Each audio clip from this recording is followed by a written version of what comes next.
All right. Looks like my face cam is frozen. Face camera, what are you doing? Good morning, everybody. Or is it? Maybe I've just practiced my ventriloquy.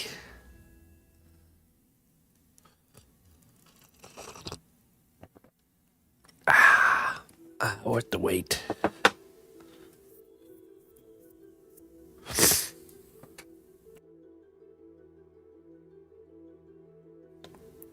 All right, ladies and gentlemen, today is the day, Trollhead Day.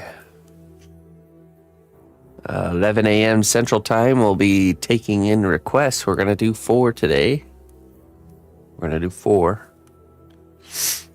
Our 4 from last week have been finished and are awaiting departure.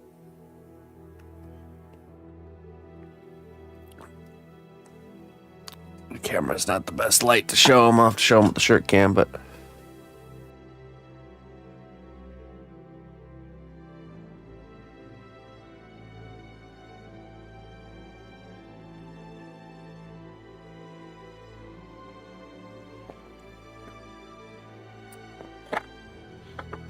Okay, so I was thinking...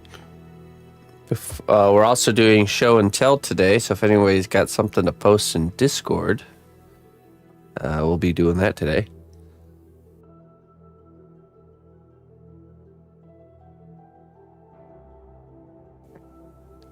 Oh man, I didn't start sneezing to the coffee. I wonder if I'm like slowly becoming allergic to coffee or something.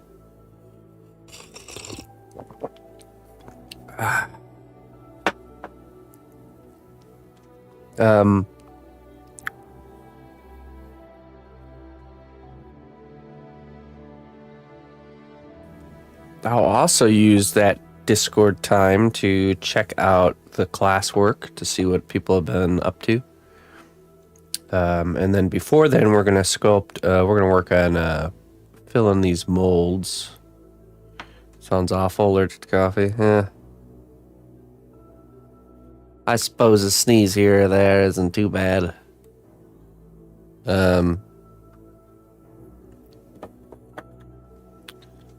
Let's do all our mold stuff for the tower, and then we're going to switch to the dragon here, and we're going to shape more and maybe get into some scale work, I think.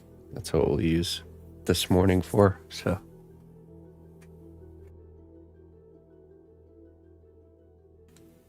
All right. Ever heard of anyone being allergic to coffee or tea? I've heard of it before. People discovering they have a particular allergy towards coffee.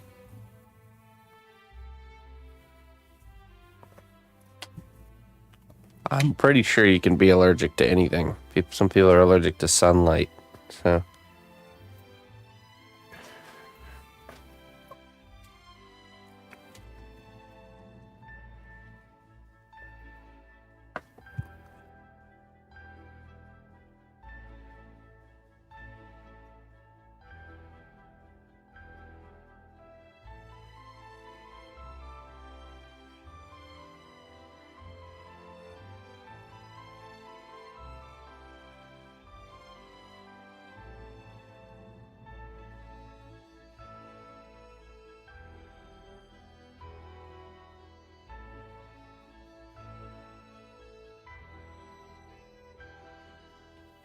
Tomatoes and lettuce, huh? I'm supposed to sniff the coffee that close. I'm doing it wrong.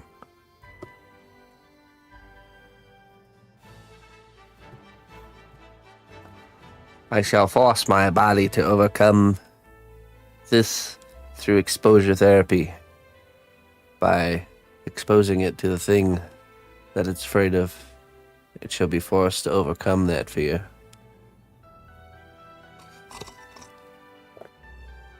Ah, yes. It's working.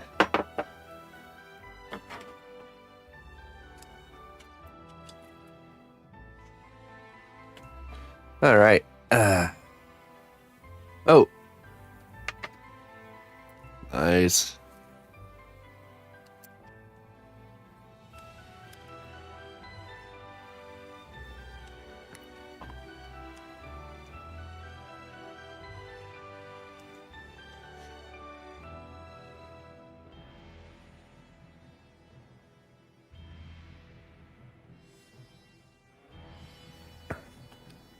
Hey, you followed me, follow you back? I don't know. What do you do? What do you do? I don't know if I want to. Follow for follow.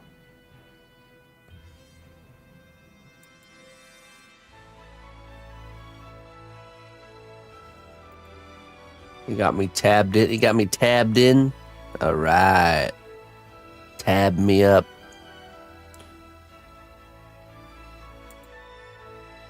You don't even follow me. I had to follow a lot of people if I followed for follow. Oh, cnotbusch is following 200,000 accounts across all his platforms. Yeah, what can I say? I keep up with every single one of them. I watch everyone's story in the morning. Please spam W in my chat. No. Not gonna do it.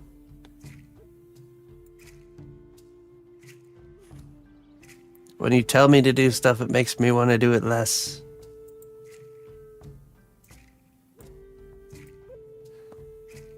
Alright, let's see here.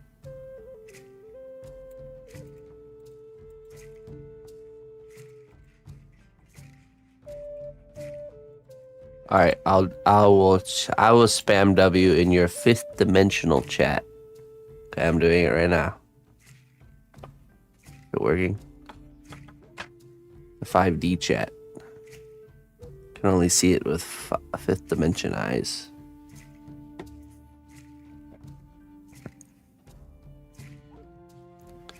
You think the guy in the $3,000 suit would follow for follow? Come on.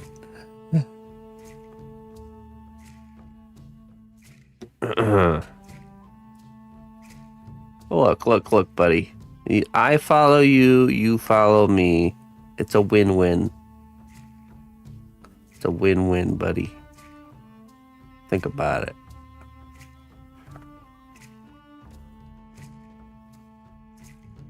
We're both winners here.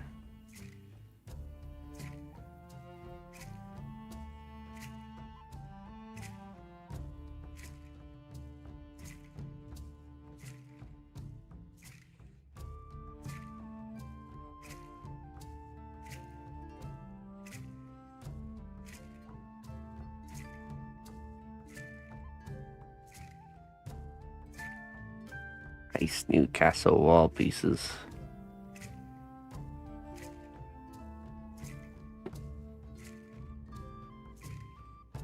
Hey, steampunk.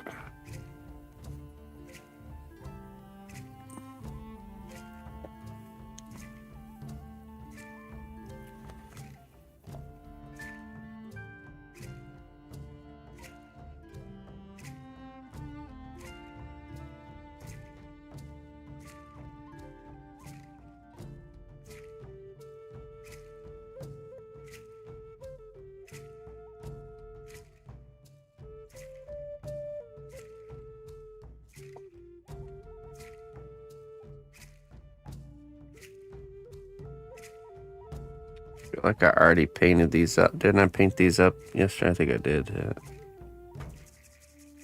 Let's fill them. Would you know how to cut acrylic 2 without cracking it? Well, do you have a rotary tool? Basically, what will crack it is pressure. So you gotta let the sawing motion do the work. Nice and slow. You technically could do it with a hand saw with like a fine tooth blade, but yeah, if you use a Dremel tool with a cutting wheel, that should work. Don't worry about getting the cut super clean. You could sand it clean if you need to.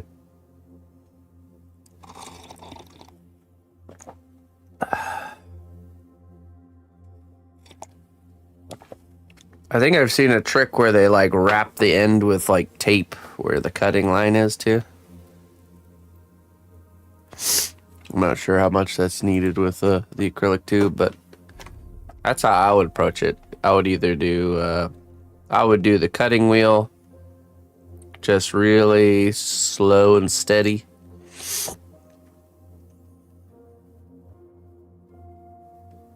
Yeah, and just don't try to make that. Don't try to muscle it through. Just let it cut real slow. It'll get it'll smoke and be all crazy, but just still let it happen slow.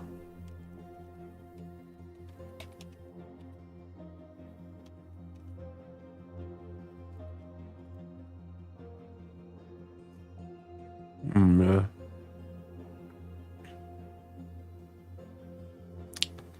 Basically, when I look it up, it says small. Yeah, it says fine tooth blade cutting very slowly and gently, and make sure the tube is supported. Yeah. I mean, the Dremel tool could get a little bit chaotic, so maybe consider doing a. You have a fine tooth. I have one of these like hobby saws with the fine teeth on it. You can see.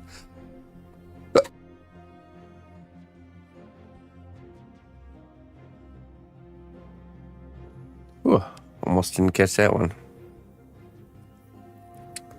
I could see one of these doing the job. Just go real slow and, you know. But I would personally probably do the Dremel tool.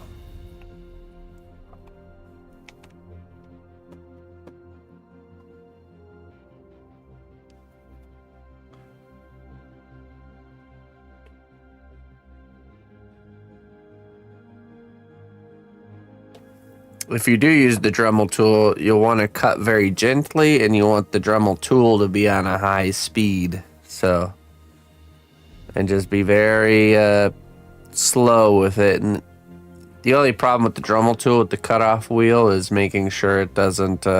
If you put too much pressure, it'll want to kick and like go somewhere. You know, so just make sure if you're not using a lot of pressure, it should be fine. You won't have that issue. So just holding it very tightly, but not actually putting any downward pressure on the cut.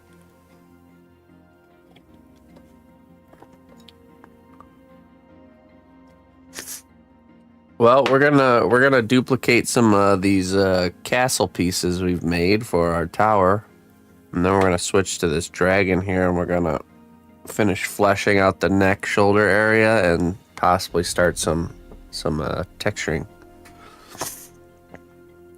That's on the menu this morning, and then later we'll be doing something called troll heads, which if you haven't seen, it's basically custom heads you can have commissioned. I do 4 of these per week. These are last Fridays, so they can be existing characters or non-existent characters. Can be based off of reference images or a word description, doesn't matter. I think my settings aren't quite set up here. Hold on. Aha. White balance is off.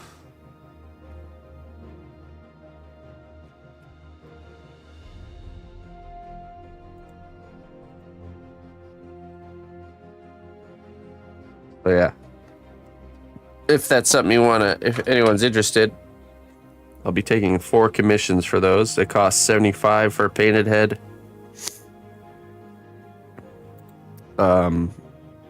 50 unpainted. They come in this nice wizardy style box, and they're all numbered and signed.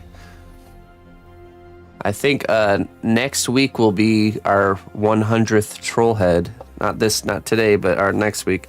And we're gonna do a special kind of surprise for all you troll head participants. So you'll need to have had a troll head with a number included to be in on that. So, a troll head prize coming next week. So that means this week's the last week too. Well, we'll probably include next week too. So this week and next week are the last weeks to get in on that.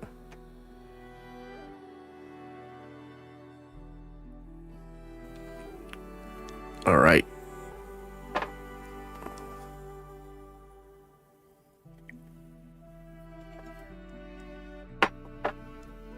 All right, let's fill these molds here.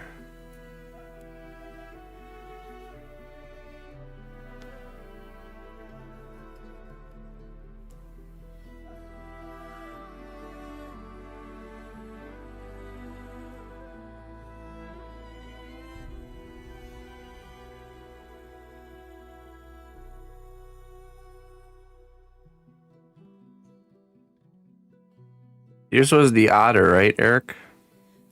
Yeah, I really like how that one turned out.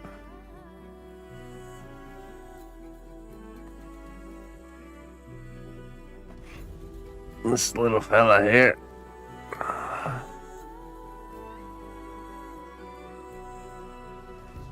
Turned out very cute.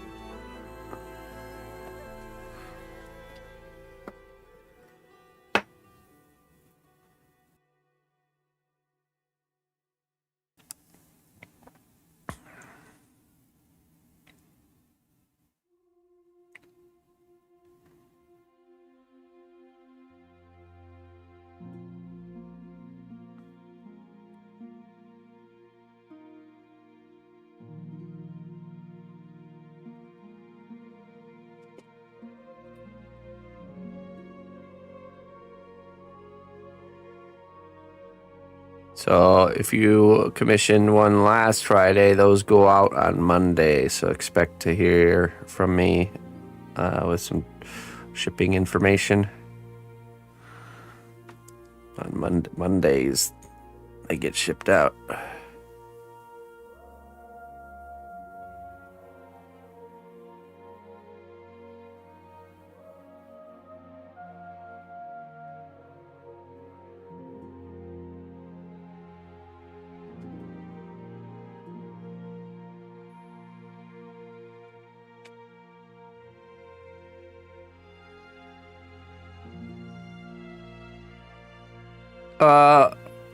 So I do a slight dial up of the textures, but I'm sticking true to the shape of the ones in the movie.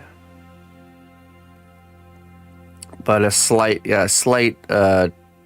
toning up of the like textures and details a little bit. Not too much.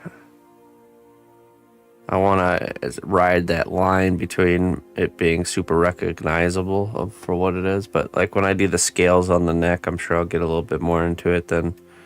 I mean, but the one in the movie is actually pretty detailed. It's not like super basic. From memory, it might seem so, but.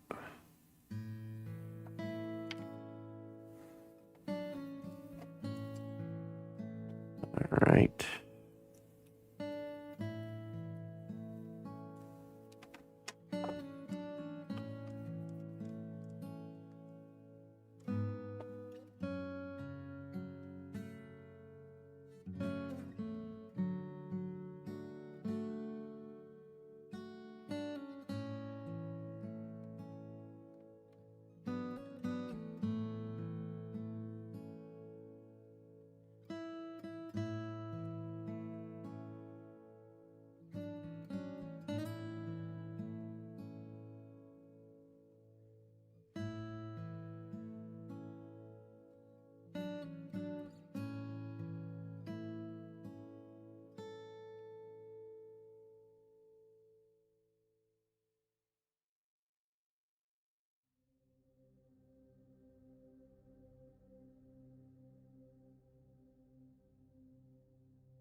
Hey, Seb.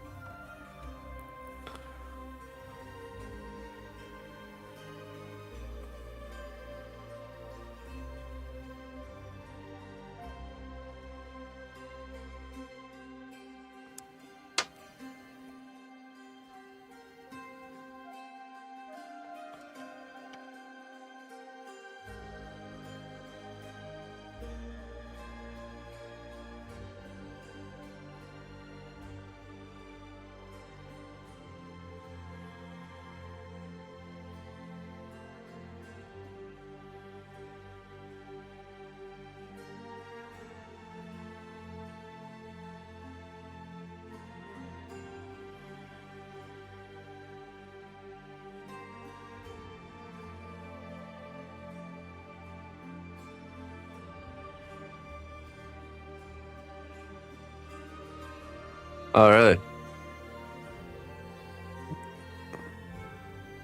Canada's hitting the pause button.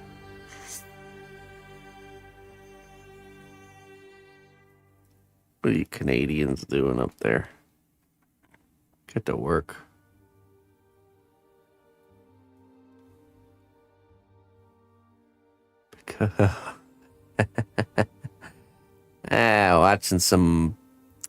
Watching some grown men play some sports ball on ice. Oh my goodness. Get to work.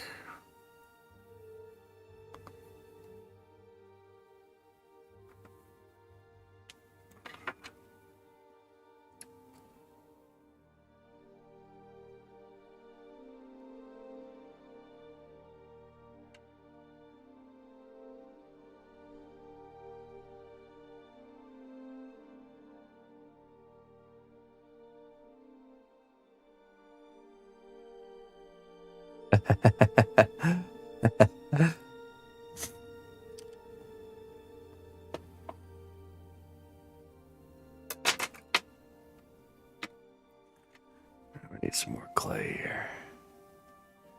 Mr. Greg. How do you do, Mr. Greg?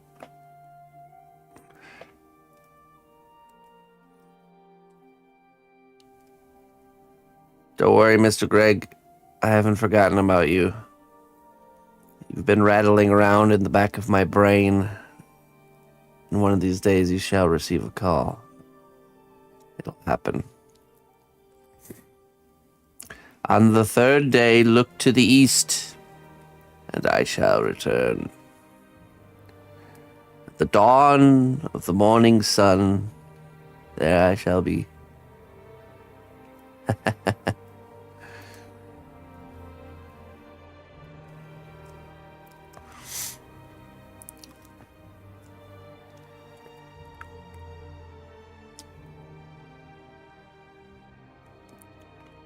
I'm doing good.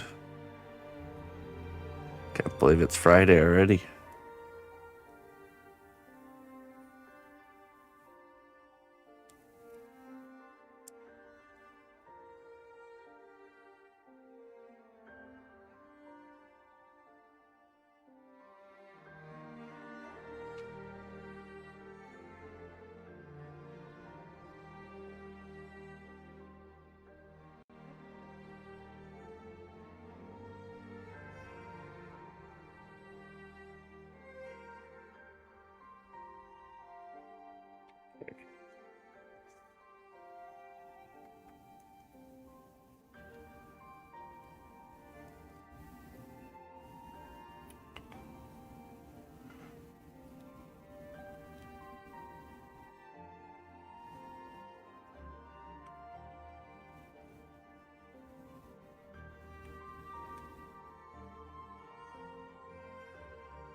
Right.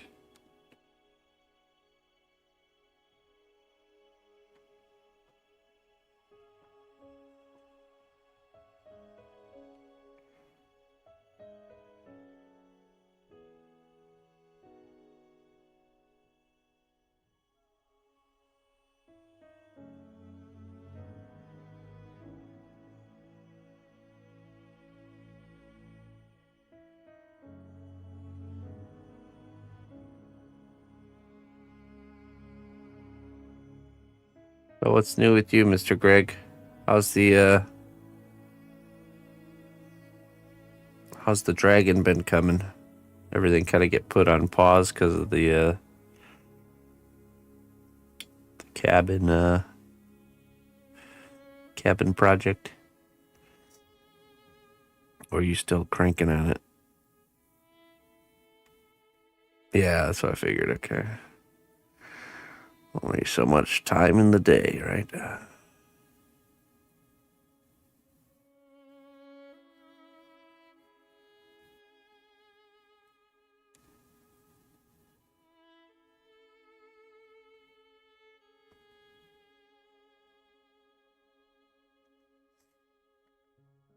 Okay.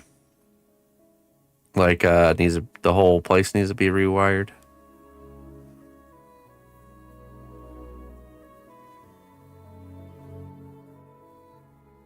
Oh.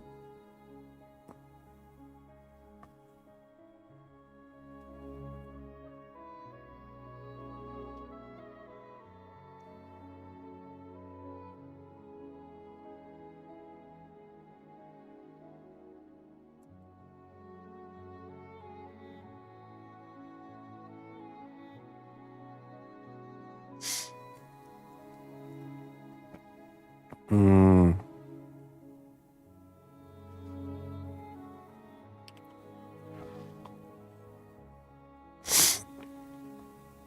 Yeah, right. Double the diameter.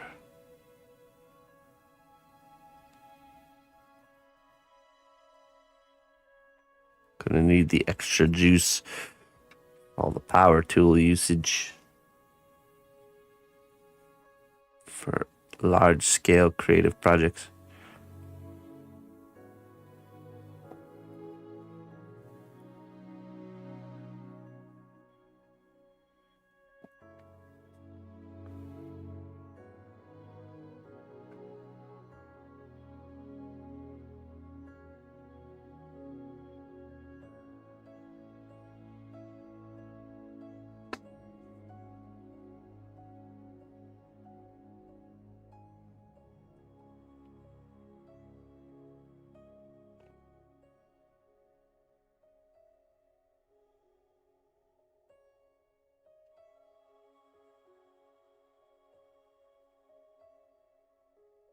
Oh, okay. Oh, like a walk. We talking like walk-in pizza oven or what?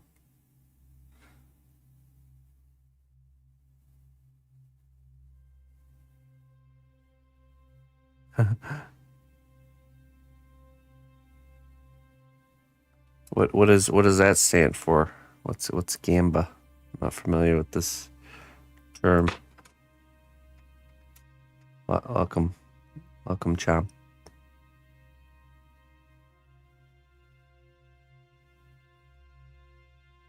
Oh, gambling. Oh yeah, yeah. It's the.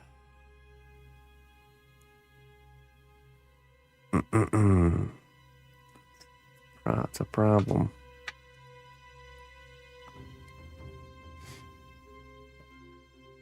Hmm. It's an oversized oven by Samsung. Okay, that'll do. That'll do just fine.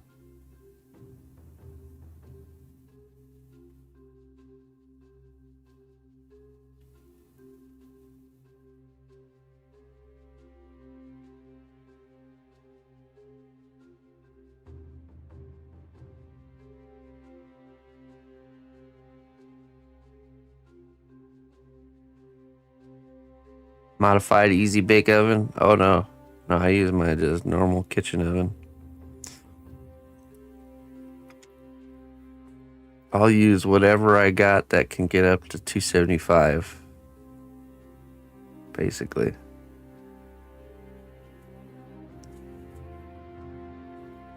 The clay cares not for what baking space it's in.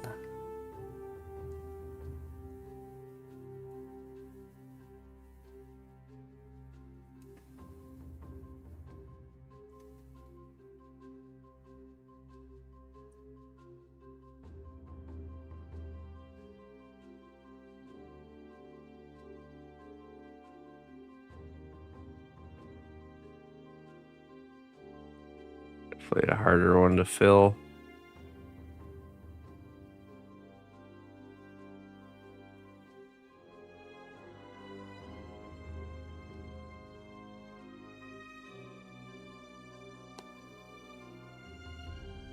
That should do the trick. Would there be no difference if you used a wood fire oven or something? As long as the temperature is consistent and the appropriate temperature, it doesn't matter.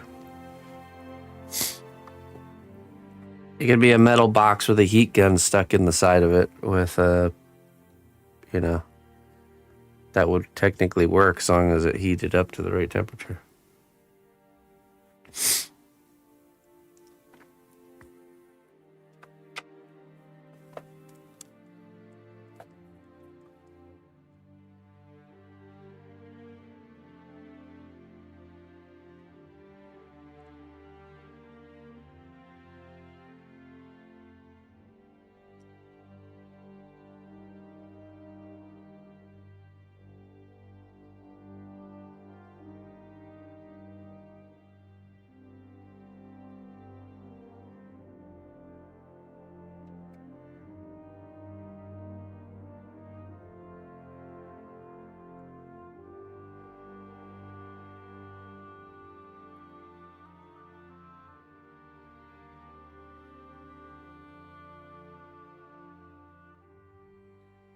Now we need more clay. I'm learning it's good to always try to do these with one solid piece of clay. You don't want to do, you know, partially filling with one piece of clay and then sticking on another one. That can create a seam line, which is likely to tear when we're doing the demolding.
I make molds of my sculpture, not in the traditional sense of like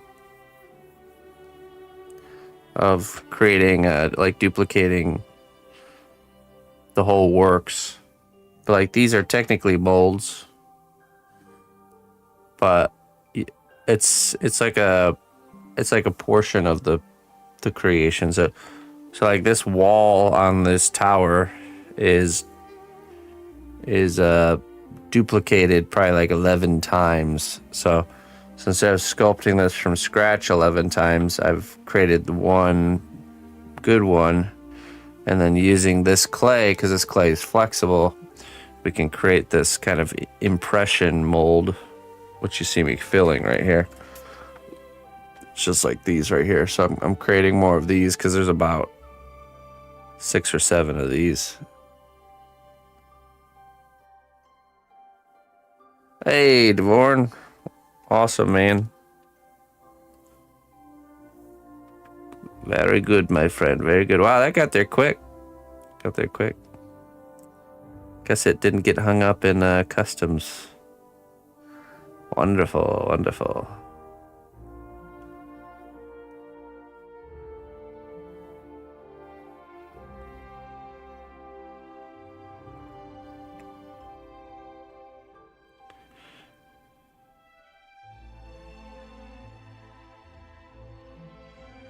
Very good, my friend. Thank you so much for your support. Speaking of which, we'll be doing more troll heads today. If anyone's interested, we'll be sculpting some troll heads at 11 a.m. Central Time. They come in a nice box.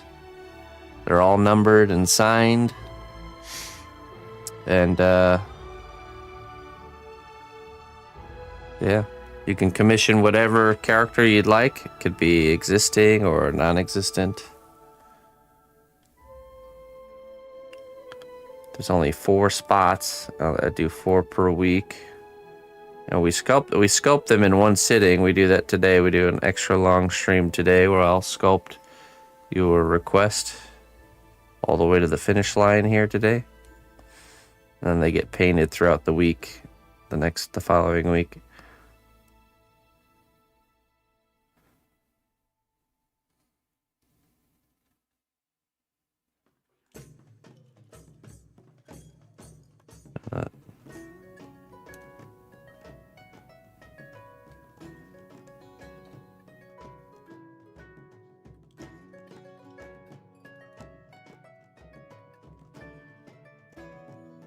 That didn't go so well.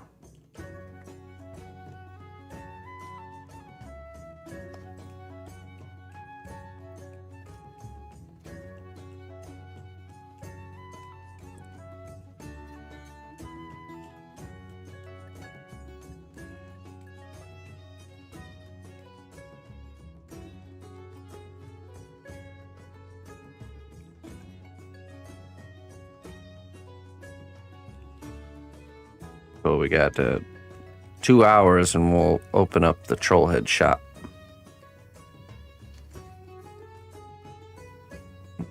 Trollhead shop is open for business.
Well, we don't open up the trollhead shop till 11, so you're good. Don't worry about it. Just have to go on a very strategically placed bathroom break. Yeah, exactly.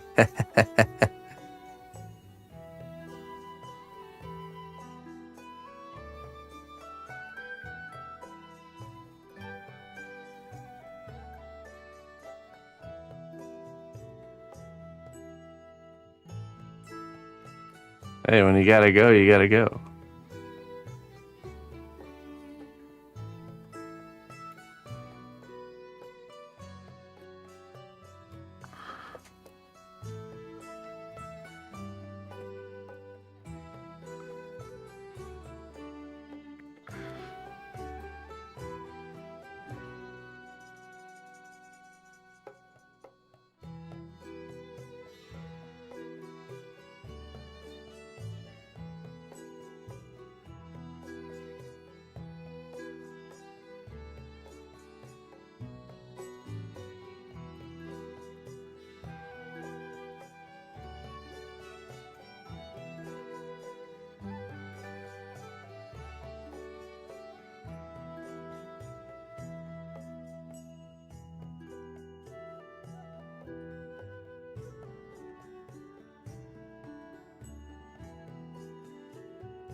Right.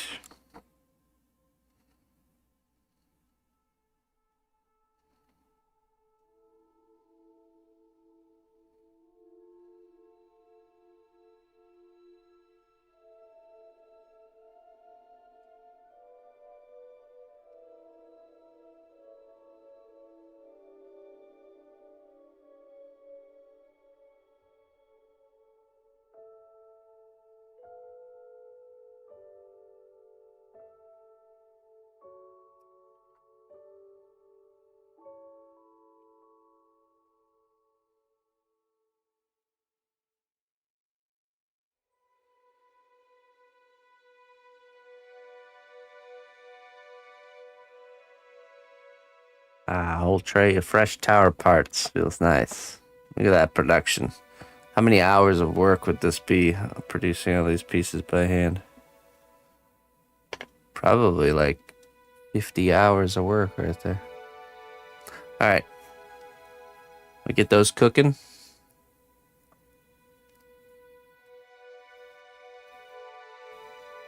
And then we're going to poke around on the dragon neck here. Get this all set up. I'll be right back.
Hello, Wildfire.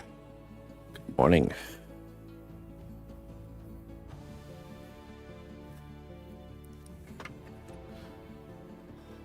Hey, Dark Fra. Thank you. Gracias, amigo.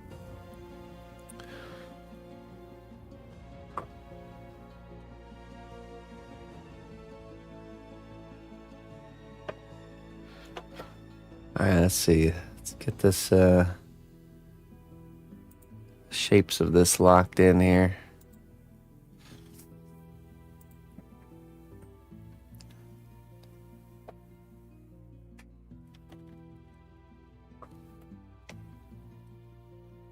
I recommend 8 hours of sculpting stream and fluids. Ah, yes, that will remedy your problem.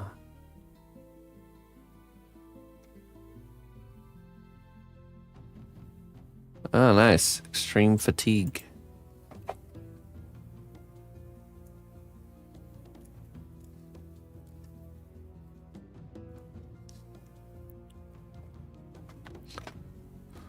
Not fun.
Good morning, Fenrir.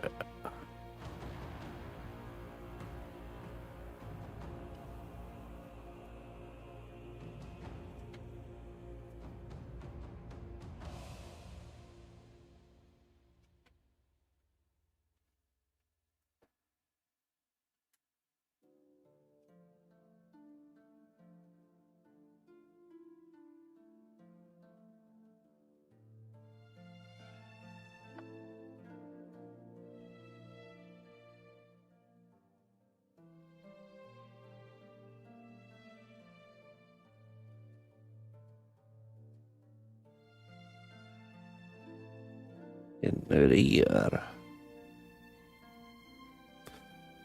Hey, cheese.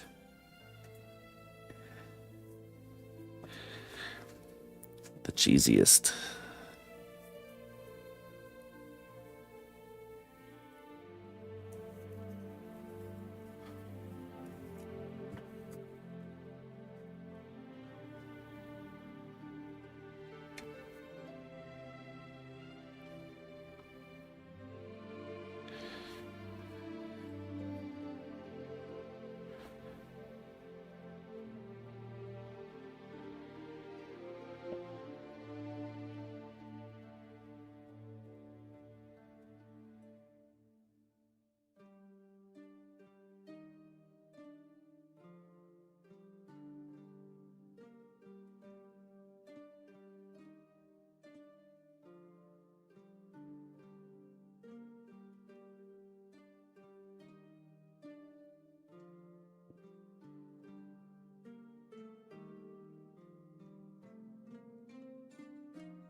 Oh, troll power hour.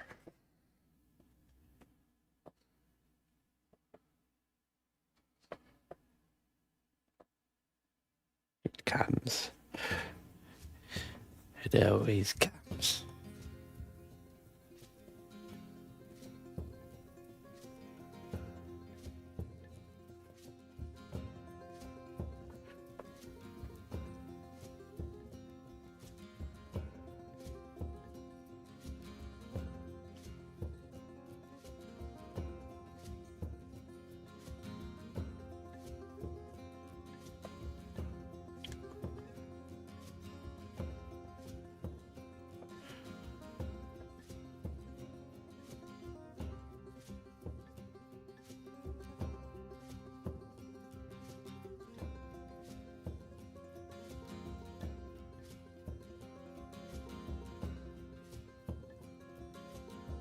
Yeah, what do you mean, Lily Lorna? What are you trying to say? Huh?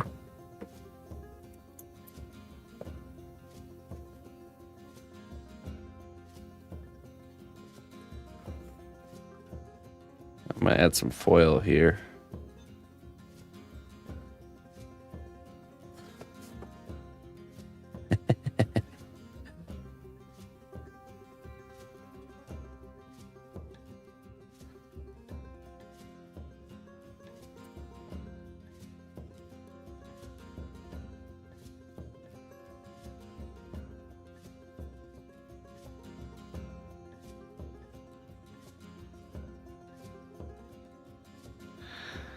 Let's add a little bit of foil there.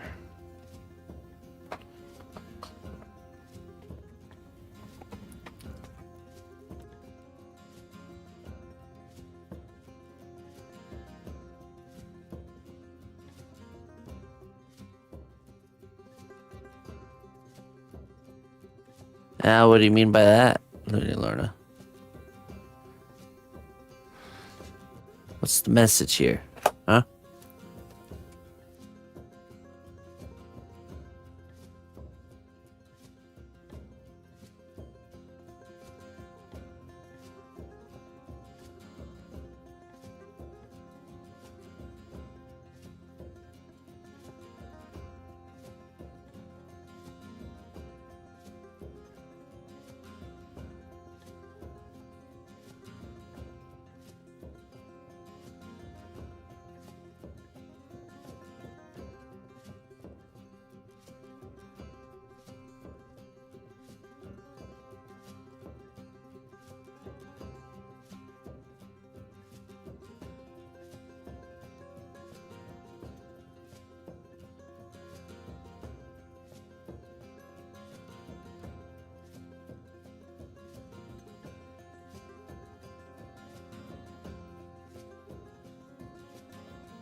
If you...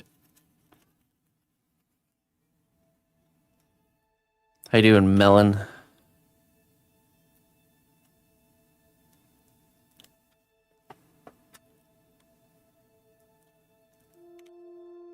I'll stick this clay back on here.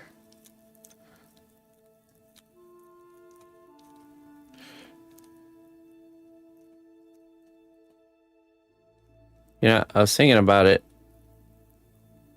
I really kind of want to do a life-size sculpture out of cast clay.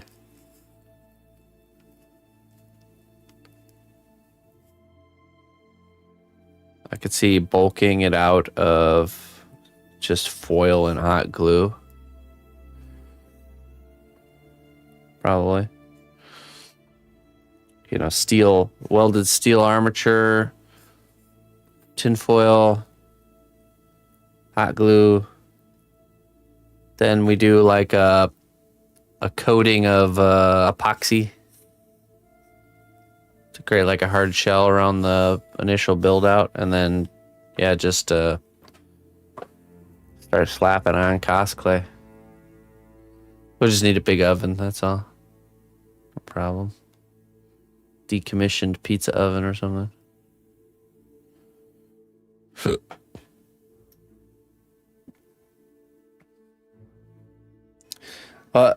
I just been doing a lot of research in like the process of making life-size pieces because of this potential project we almost had of doing a life-size dragon, and all the methods for doing it are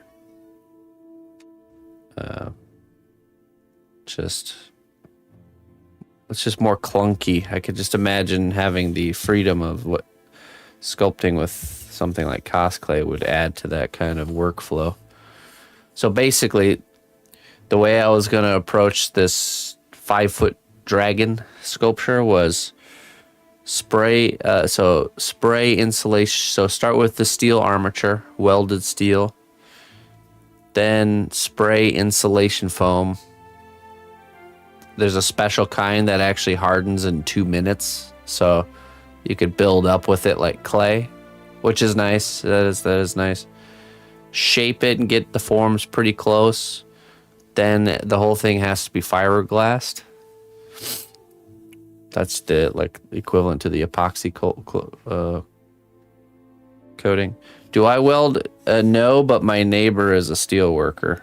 Neighbor Andy. He's got all the welding things. I would have conscripted his help. But anyways, build it out with the foam, fiberglass it, then Ruby, yeah, good old Ruby. Then the final stage is using epoxy clay to sculpt the detail layer on the outside. But that's the part that's all the other parts I was not too concerned with, but that part I could just imagine being just a nightmare. I'm just thinking, imagine you're mixing batches of epoxy clay that you only have an hour to work with, and you're having to just slap it on and kind of detail a section within an hour.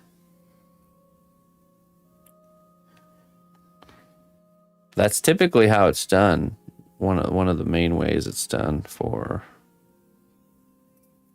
like a detailed, larger sculpture.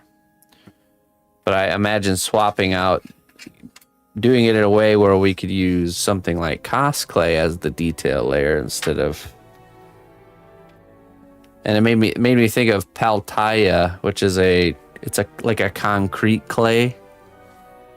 And the way the lady who made that clay builds out her life-size pieces is with aluminum foil and hot glue, and then coats it with this stuff called Paltaya, which is like a concrete clay.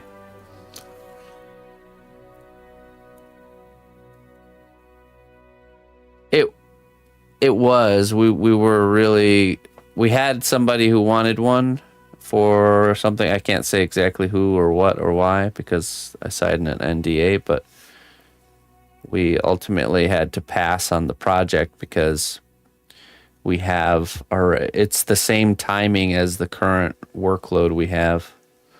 And I think it wouldn't have been wise to try to take that on and finish it in the same time frame as these other 3 commitments we already have. So it would have been nice if this either the project had a different timeline or I didn't have all these other things going on and I could just focus on that, because getting something like that done in a couple months is going to require like all hands on deck. And just because I've researched the heck out of this subject and I have a really good grasp of how I would go about it and do it, there's going to be 100% going to be little hiccups, these little hindsight is 2020 moments that will slow the production down, because it'll be my first one. So I think it would be smarter to have my first bigger piece be something that has a further away deadline. I'm confident I can produce a life-size piece and do it well, but yeah, trying to do my first one with a really tight deadline and figuring everything out all real quick like that, I think wouldn't have been wise. So actually, to be honest, I would have done it if there was not if the deadline wasn't in May,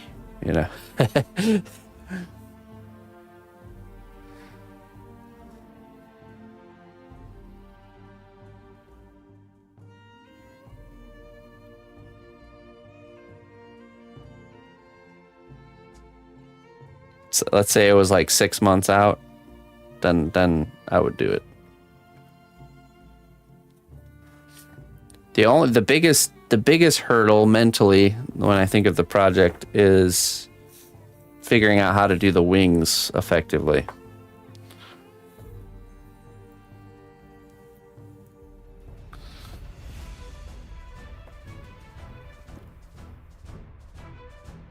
That, I think, would be the biggest, I guess, hurdle. 3 rolls of aluminum tape. Yeah, just imagine though, like what to sculpt. I mean, steel, obviously steel armature, welded steel, but what to sculpt that out of that both is sturdy and looks good. I can tell from experience, wings are always difficult, even at a smaller scale. So I only imagine the difficulty kind of escalates with even bigger sizes. So.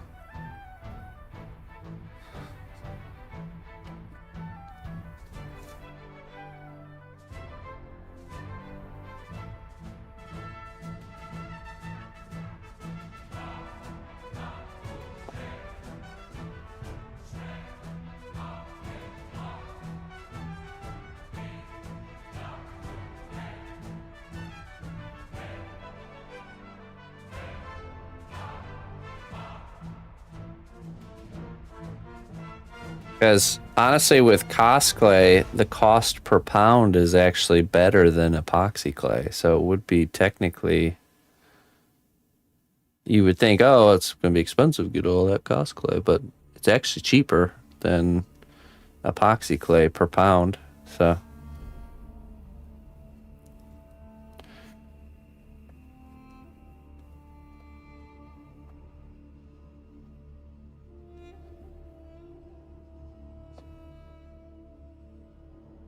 It's just a matter of having a facility big enough to bake such a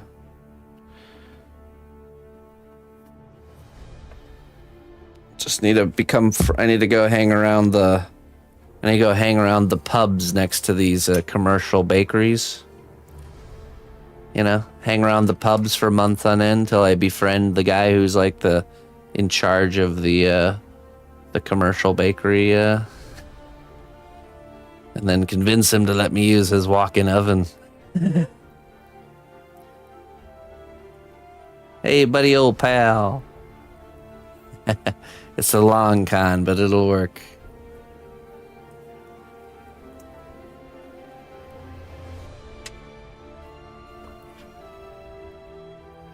Oh yeah, you're right. Yeah, they do bake the cars, the powder coaters. A lot of the car paint is baked. All right. So that gives us two types of pubs to hang out at. The one next to the commercial bakery and the one next to the painting shop, the car painting shop.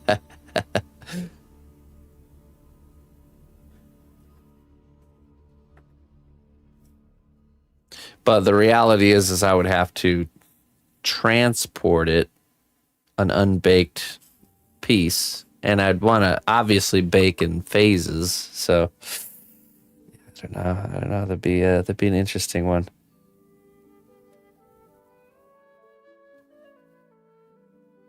Ideally, it'd be something I'd work on scene, and I'd have access to this like oven. Can you imagine? Just build it on like a big wheelie platform, and just wheel it into the walk-in oven, and then turn it on to 275 for 40 minutes, probably maybe an hour or two.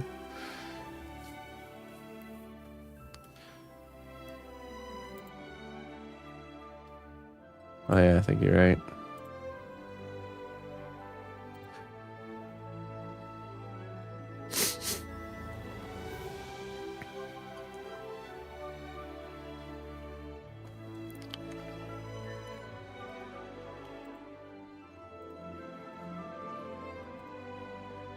Yeah.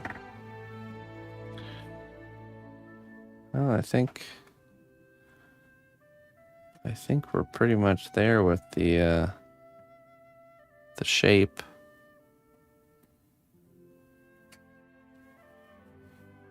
Let me grab my rider. Oh wait, she's not detachable anymore. Should be standing kind of like this. Right about there.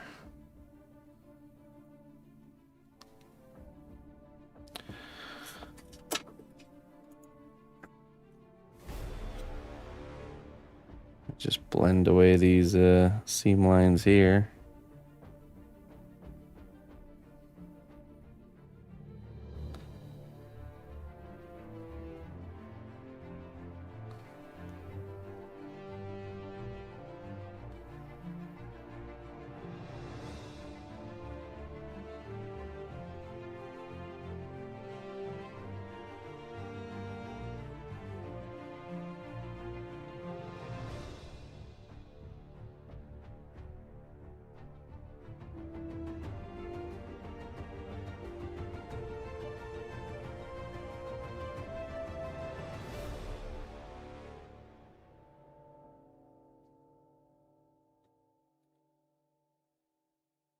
This might need to be cut, this bottom here, so we can blend this in better.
Hey, Mr. Deagle.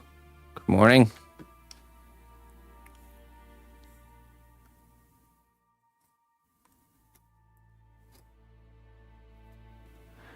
It's a new day, my friend. New day.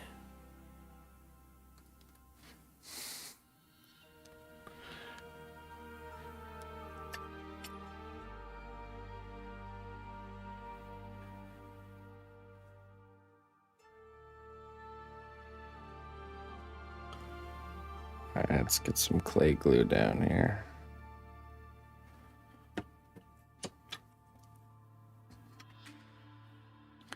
The edge of this piece was poking through the clay, so it's hard to get a nice clean edge here.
Lazy. This is a special kind of polymer clay called Cos clay. That is flexible like rubber after it's been cured.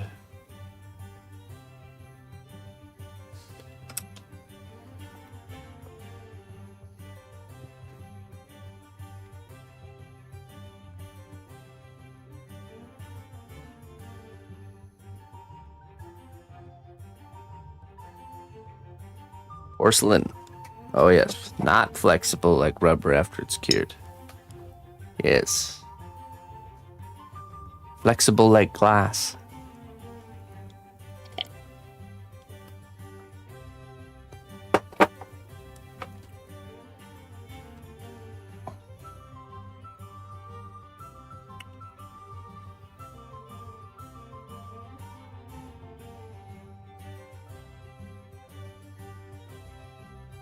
What's the difference between porcelain and ceramic? I've always wondered that. Is it like formulated differently? Or is it a completely different thing?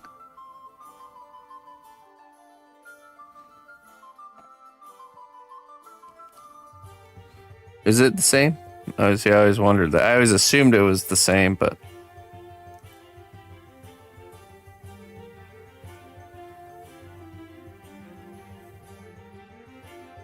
Oh, okay, yeah, so it's like that smoother stuff. No grog. No grog in me clay.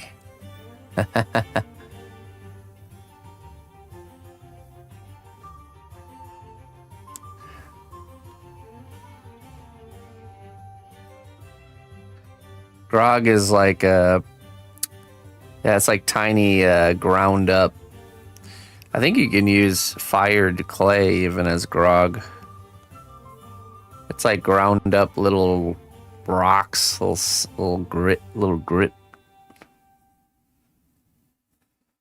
Grog. I take a batch of your finest clay. Hold the grog.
Ah, yeah. It holds together better. It's that humans discovered if you take something that's sticky and mix it with something that's like fibrous or has grit, that it makes it stronger. Started with mud houses made with straw and mud mixed together.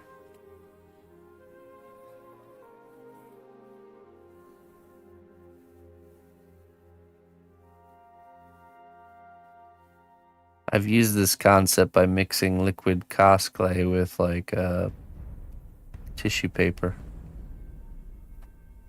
It's the same premise fiberglass is. Same like system fiberglass is designed on. Something fibrous mixed with something sticky.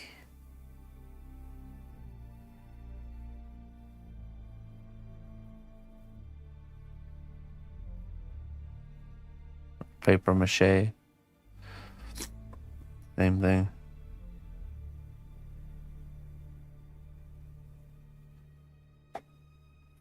Fiber and binder.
Dog. That was part of their daily rations, wasn't it?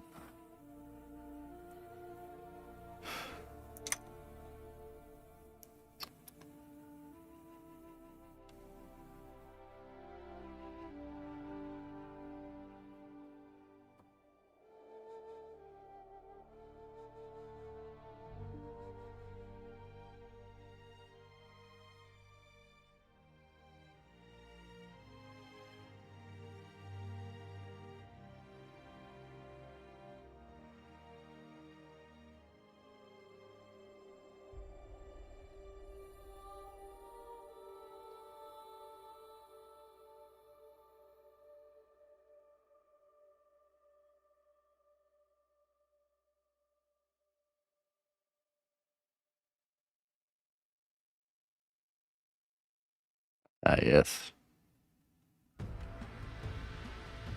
Yeah, except it was like 1 cup of grog per day or something like that.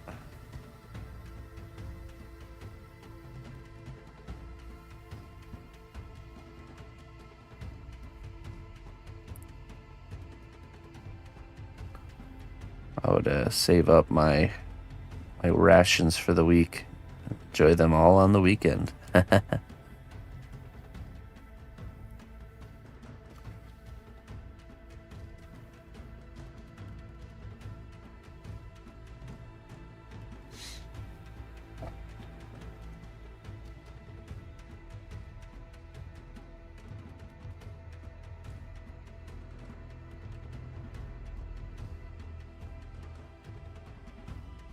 Weekend grog. Yeah. All right, let's see here. I'm gonna try to get this kind of smoothed out as much as possible, and then we're gonna start doing the scales.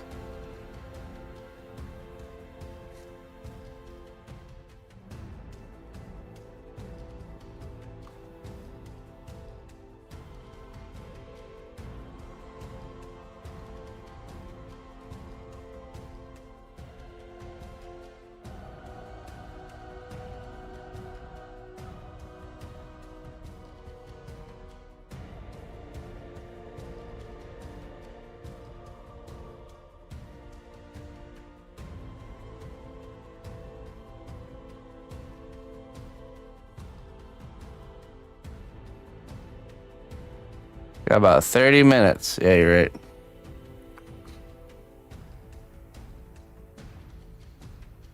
I'm on a mission here. We're starting them scales.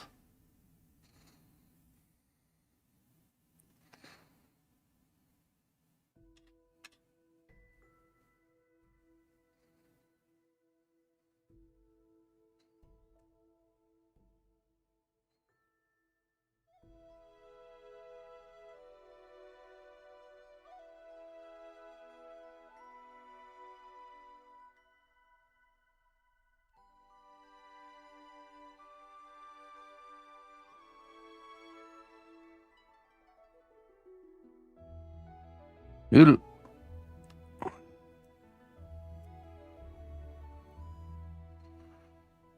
Noodle, noodle.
Crockpot meals.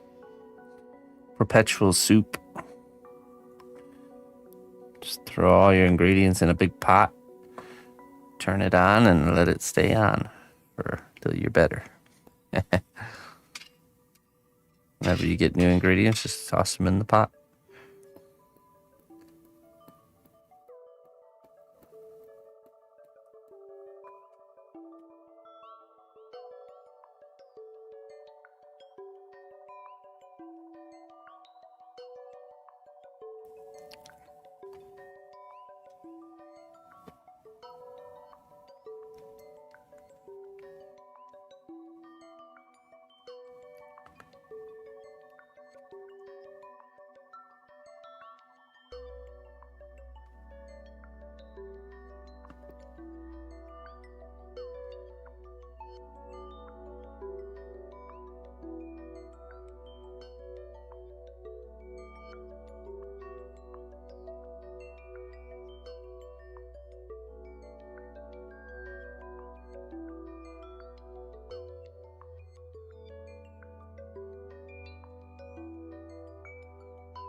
Yeah, I'm removing any sort of like little divots or like tiny little valleys and stuff. You know, you can see that it's not very planar right now.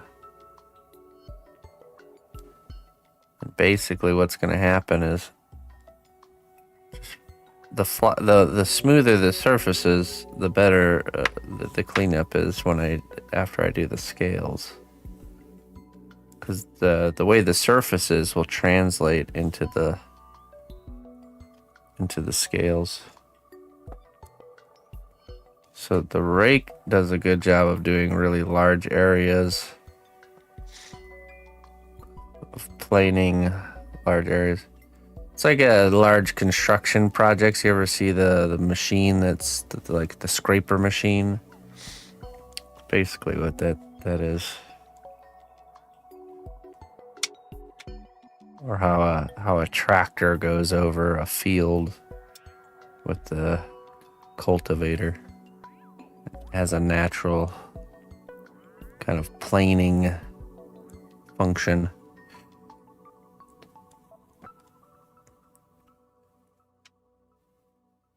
Pulls material from the high spots and deposits it into the low spots naturally.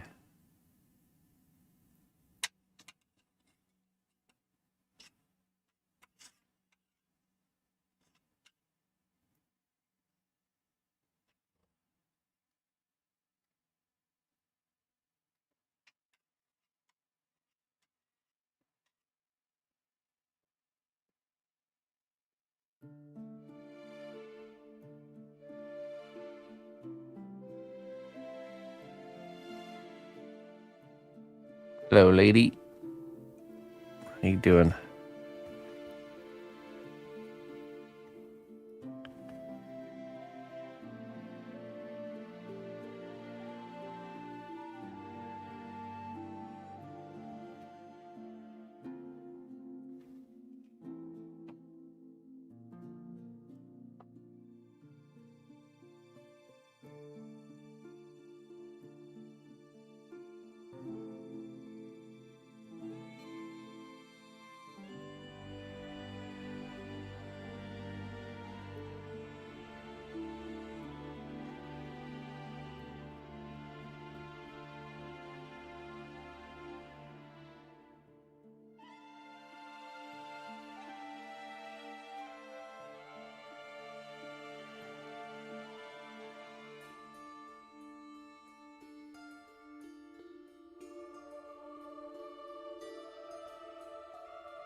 Okay.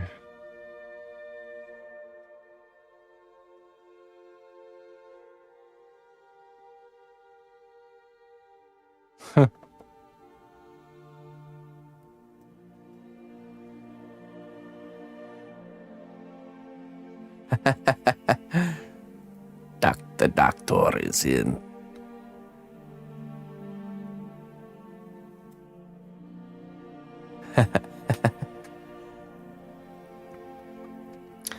Well, welcome in, Doctor.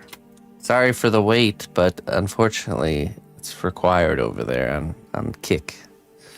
There's a lot of foolery, and you have waded through the. You have waded through it. You made it. Good job.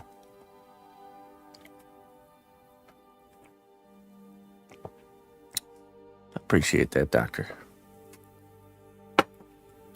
Yeah, this is a Volca and Cloud Jumper. It's going to be a wall hanging piece. It'll be like this. And then she's going to be riding on the back of him. Kind of like that iconic scene where we first kind of see her riding on the dragon, standing up and stuff.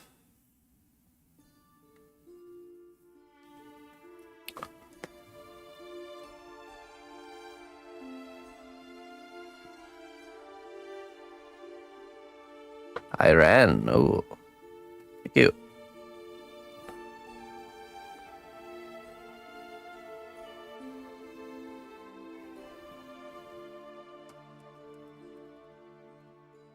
Oh, did I miss your question? Let's see. Oh, let's see. So a challenge for you, Chris. If I get a chance for a golem, could I get him with a necklace of Sauron's finger with the golden ring on it around the neck?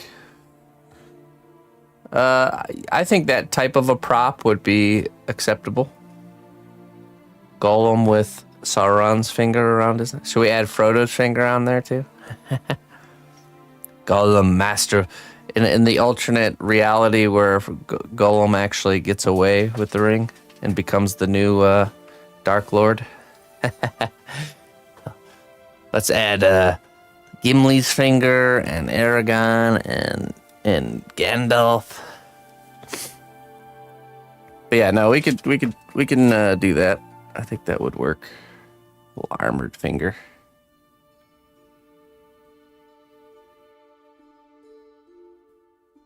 Yeah.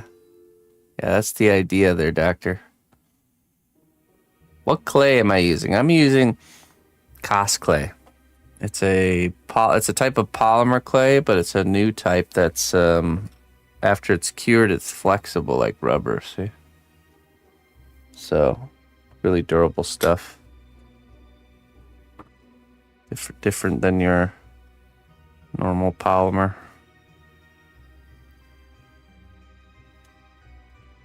I'm liking the shape here. I think we're almost ready to get into the scales here.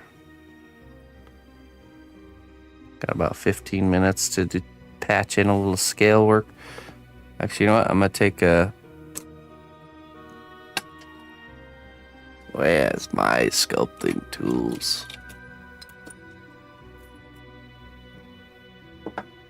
Yeah, I already started Volca, by the way. This is where she's at so far. Wear gloves to protect the nails. My nails? Ah, no, they're looking great. Look at them. Trimmed perfectly. Looking very nice.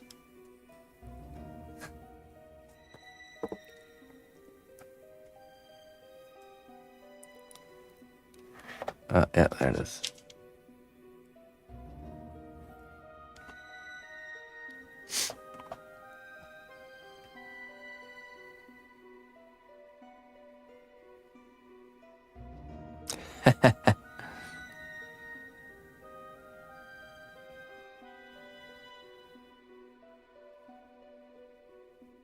A nation mourns. Canada can't lose to Finland, right?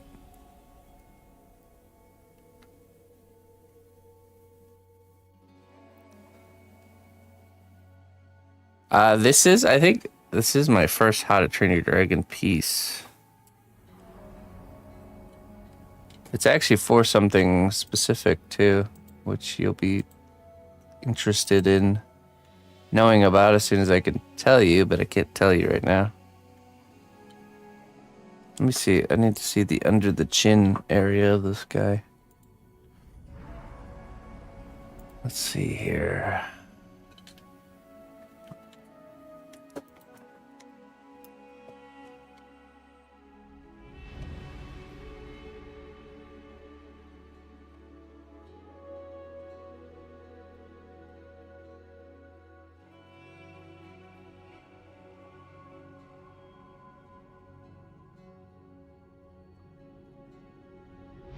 Oh, there's a game? What the?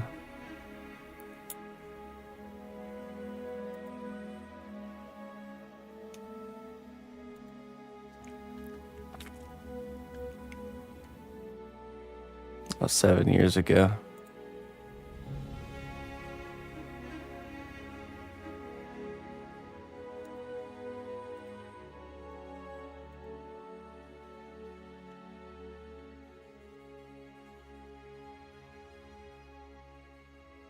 Okay.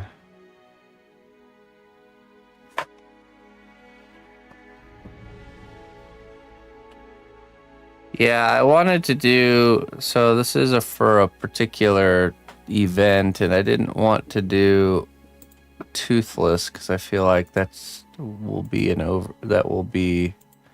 Toothless is just, it's the main character and you see it a lot already, you know, so I wanted to do something more kind of off the beaten path.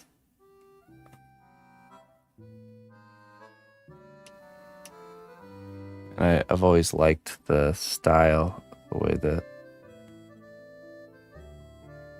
these two looked.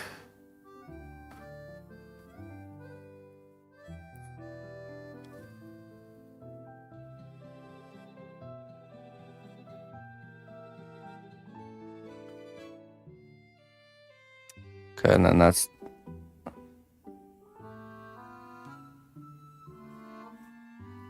I can't tell you yet, but you will know soon. That is, if you keep tuning in.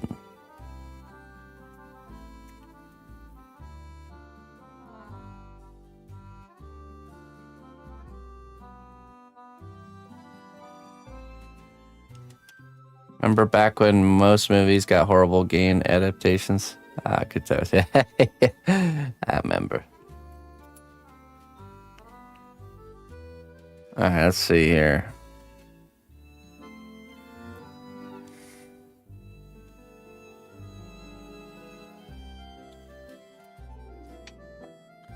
Take this.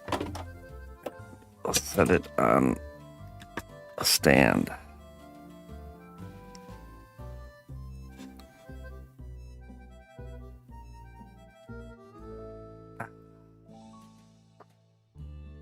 Well, that's what we'll be doing next week.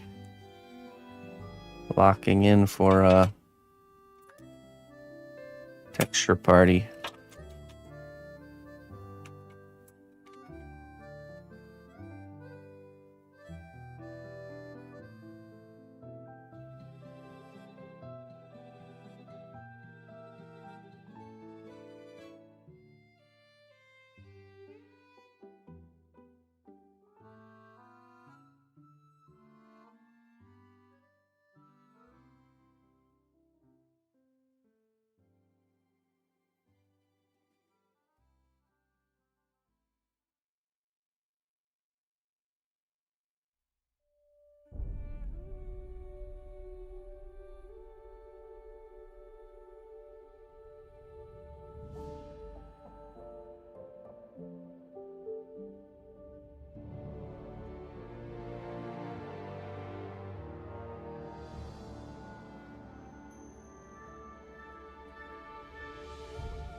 Trailhead soon.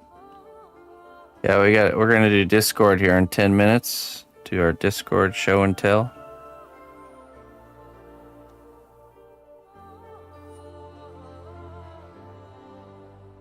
And then Trollheads in about 30 minutes. 40 minutes.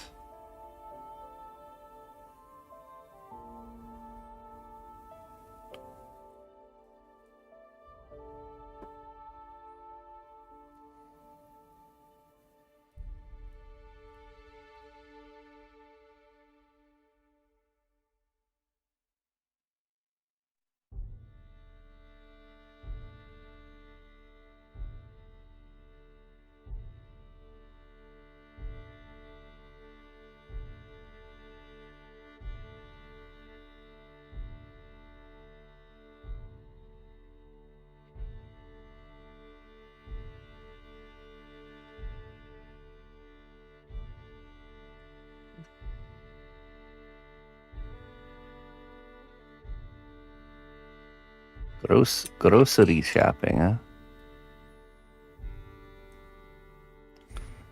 Let's see. This goes under.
Everyone whispered to Lorna.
All right, Clayton.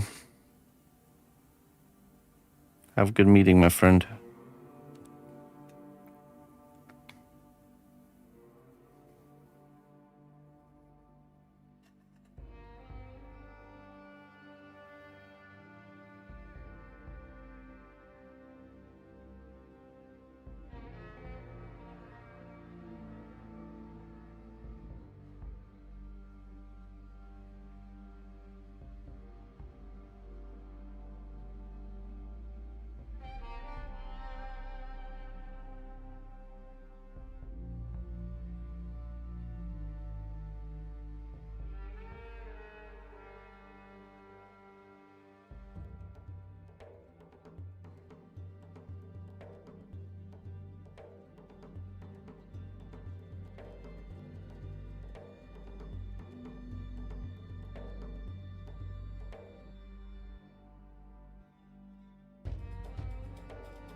Mm-hmm.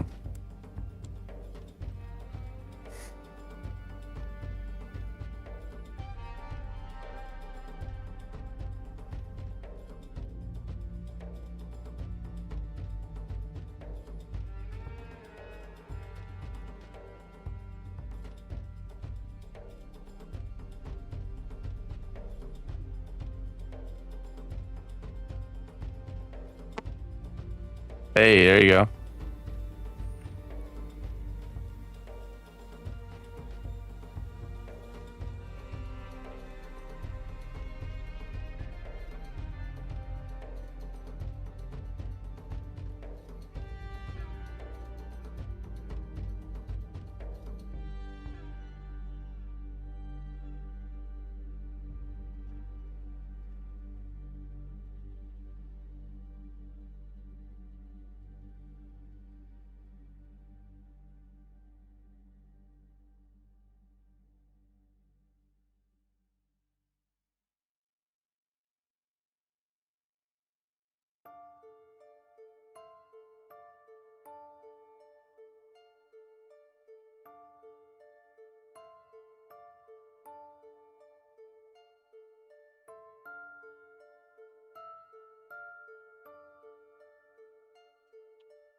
That's gonna be fun to bite into next week. Let's go ahead and set it to the side here.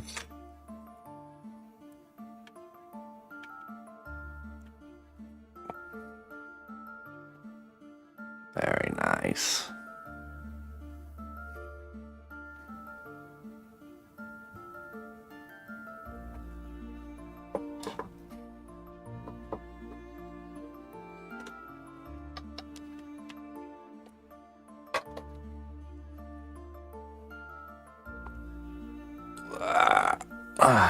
Okay, so let's head over to Discord. We'll do show and tell and see what everybody's been up to, and then we're gonna do troll heads in about 30 minutes. If anyone's interested, we're going to be, I make these custom heads. They come in a nice box and they're all numbered and signed, and you can commission whatever you'd like. It could be an existing character or a non-existent character. It can be pretty much anything we could fit into a head. These are some of the ones from last week.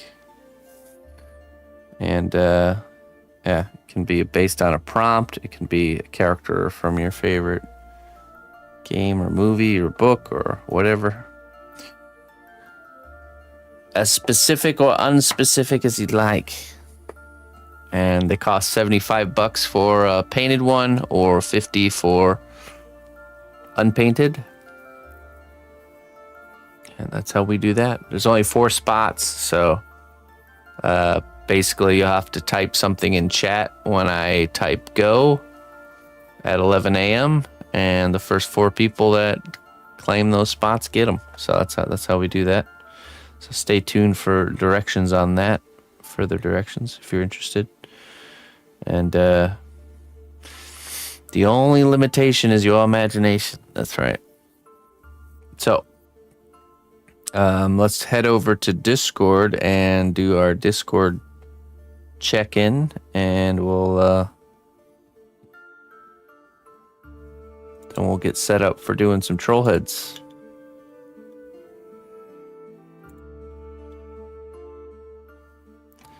In case you guys didn't know, you can go and check on Discord. We go to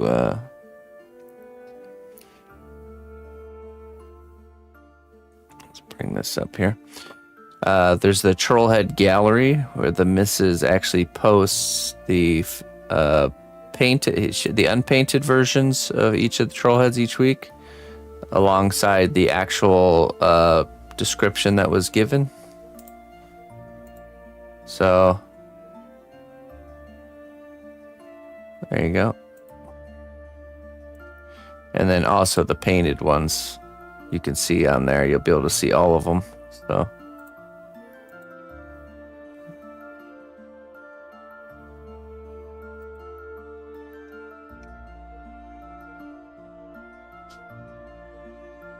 pretty cool.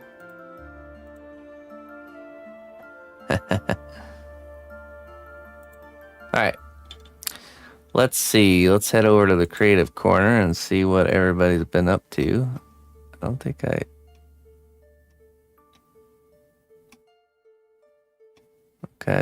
don't think I've seen these ones. Must have scrolled down. What's the last one I remember? Ah, look at that. Oh. Okay, I remember this one. And this one. And this one. I think this is where we last left off.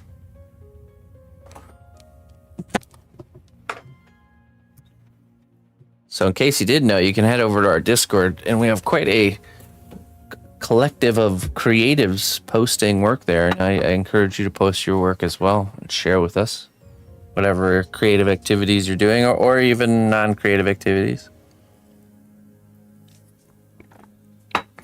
Exclamation point Discord if you want to join, but let's take a look. This one came together pretty quick. Ready to get some paint on it. Okay. Hey. I like the way that tree style turned out. Some nice texture. It's interesting, a unique look. That's a cardinal, right? Now, I don't know if you already painted it, but definitely try using the airbrush for painting the bird. Because animals and airbrush painting go hand in hand. It just works so well to get all those nice little subtle color fades between all the texture. So nice job, Clayton. Good work, my friend. Superb owl day. Look at that.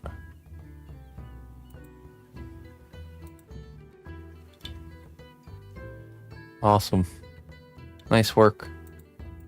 Now this, I would say this is an example of a photo that's too close. We shouldn't be able to get this close.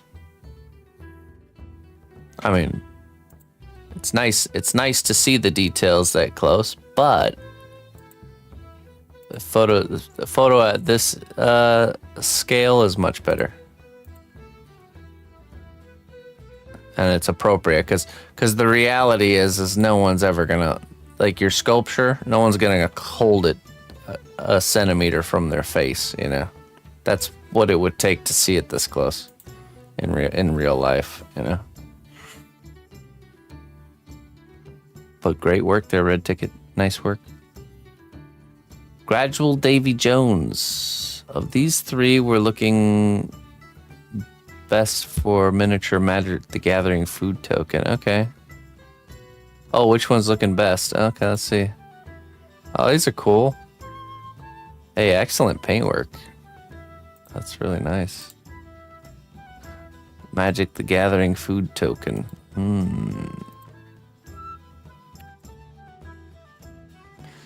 I'd say this one probably reads best.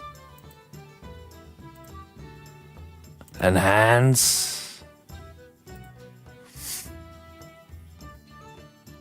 Yeah, I think this one. This one is the best. What was that?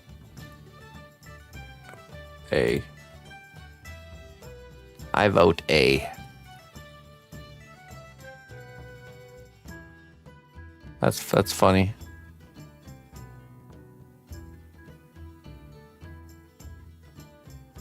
Oh, looks just like me.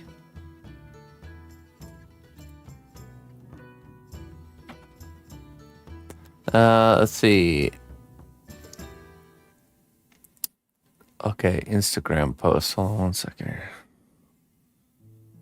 Let's see, does this work? Oh, it does. Yeah, look at that.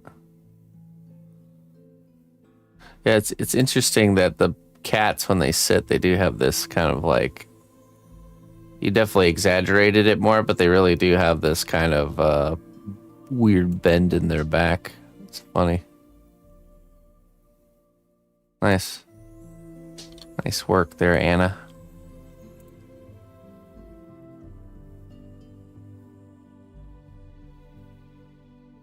Oh, it's this one right here.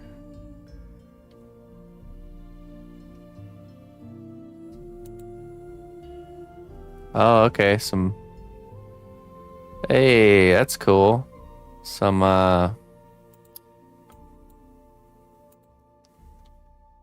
cups or some tankards for the different Avatar: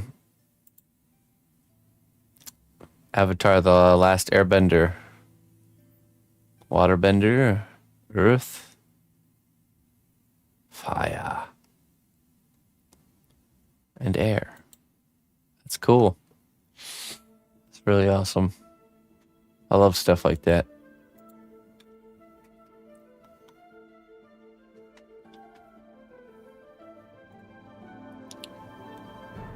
Let's see. Finally finished my sleeping raptor mount. It's been my favorite since I started WoW, and happy I finally have my own. Oh, okay, cool. Some World of Warcraft mount. That's cool. You know, a lot of my early inspiration is from the World of Warcraft art style for sure. So I really, I've always been a fan and always will be a fan of the way things look in World of Warcraft. Cool. Really nice job. Just the bright colors and those bold shapes, you know. Can I pet that dog? Excellent, excellent work. Been experimenting on minis. What do you guys think? What do we got going on here? Looks like a crazy cave giant emerging from his cave. Is it a snow globe? Is it going to be a snow globe? It's a little bit hard to see because of the reflection. But That looks like a bearded, red-haired giant emerging from the cave. Or maybe a dwarf. Maybe it's a dwarf. The scale of the hillside makes it feel like a giant.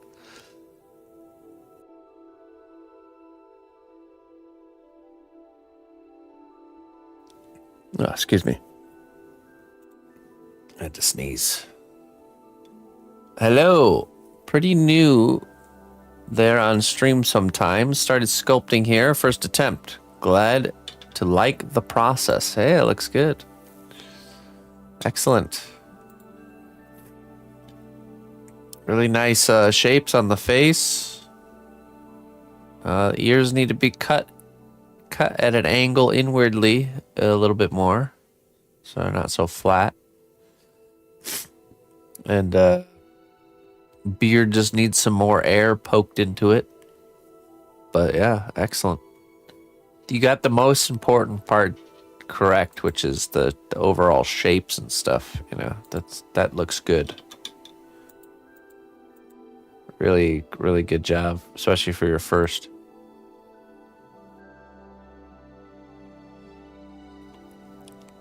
Really nice. Ah, okay, here's the painting. Finished this for a wife's grandmother. Cardinals have special places in both of our family histories. Funny how a couple of steps can change everything. This was in an ugly phase for a while until I added a black wash over the tree, glued on the moss, and painted/varnished the pine base.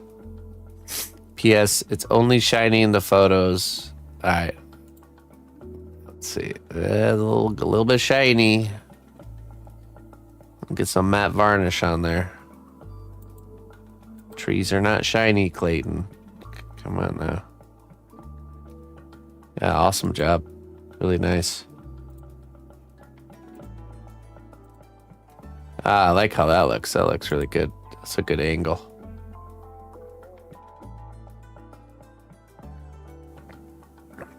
Wet trees. It just rained. In every scene Clayton makes, it just rained. Got it. high humidity environments all around. Yeah, it's a success. It's a successful piece for sure.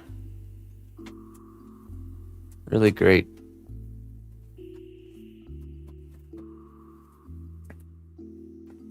Well, I like the little ladybug touch that draws the eye.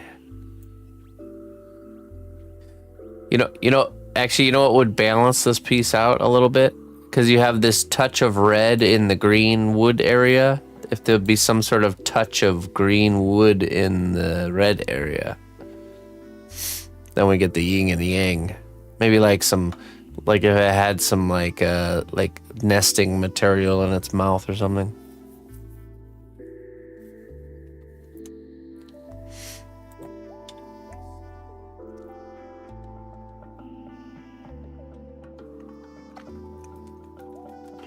Trying an experiment to make a mold of a Loomis head out of cos clay so I can fill it with monster clay when I want to make a bust. I thought some might find it interesting. Okay. Nice. Okay, there's the pour spout. Or no, that's for the air. Okay. You're going to need one right here on the chin, though. The air will get trapped there. Yeah, for sure. I can already... So you have to always imagine where will the air want to escape. So if you turn this upside down and you poured the liquid down here, it's going to fill up and then boop, air pocket right there. So you would just add another vent right here, which you can still cut into the mold.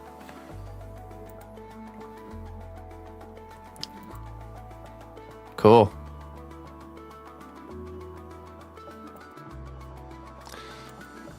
Not a bad idea. It'd be interesting to see the results, but yeah, I imagine there will be a chance of definitely air pocket right here at the base of the chin. Mm-hmm. Oh, never mind. Look at that. Turned out good. Yeah. Well, I would have assumed it would have. I wonder if when you poured it, did you like roto cast it a little bit? You like slush cast it, roll it around a bit first. That's pretty cool. There it is. So for those that don't know, certain clays like Monster Clay and Chavant can actually be heated up to the point where they become liquefied. And then you could pour it into a mold and basically sculpt off of. So now he'll start sculpting this head.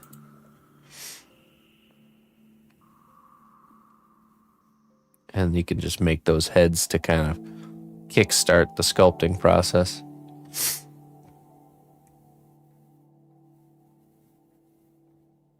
I just realized, how can I color the inside of the mouth when there's teeth in the way? Well, okay, so situations like this, you start with the inside of the mouth and you just be very sloppy with it. Just, even if you gotta pour liquid paint in there and slush it around and then spit it out, you know. You get the deeper areas painted first, and then you go in and you paint the teeth and the face and all that stuff. So that's just, all you have to do is just start with your hard to reach spots. And then that's it. That's it. Then you're good to go.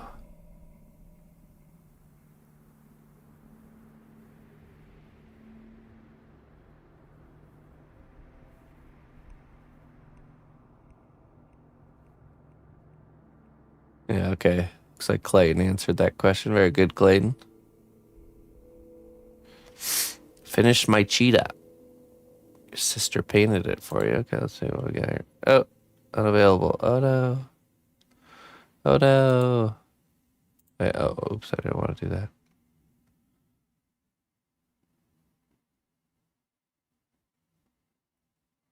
Patricia. Here's some of the sculpted cakes I've done.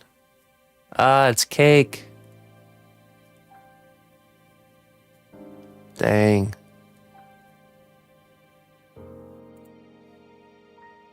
That's cool. Nice job. I like the style of that. I'm gonna need the classic going at it with a chef knife scene. Wow.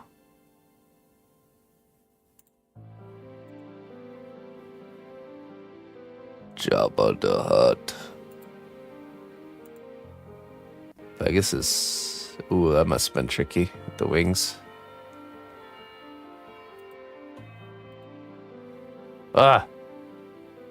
It's giving me a creepy eye. Anybody want to eat some, what is that? Some some dino egg with a little baby dino inside of it. just like they do that with chickens and stuff in certain countries, don't they?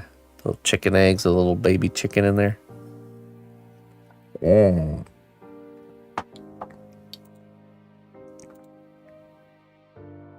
Hey, that looks really good. Your cars are probably your best, I would say. It's hard to get smooth shapes like that, honestly. Ooh, drum set. Cool. Wow, excellent job there, Patricia. Seriously. Nice work.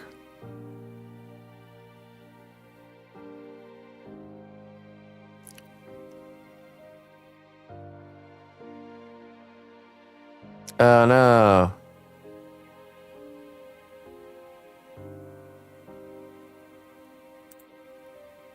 You broke it. Well, not a hard fix.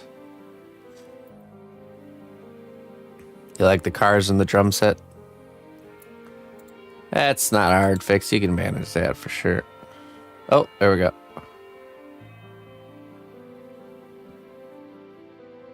Was this before or after? Very nice. Very nice.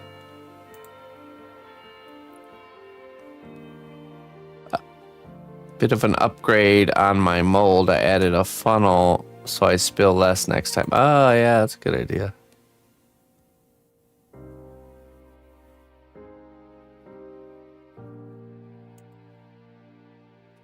The bubblegum lady, yeah, it's not easy.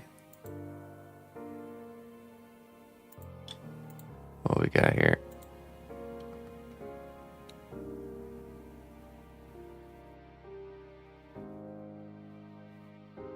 Oh, interesting. Okay.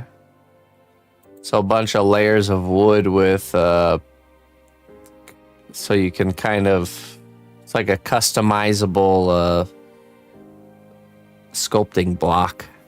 I see.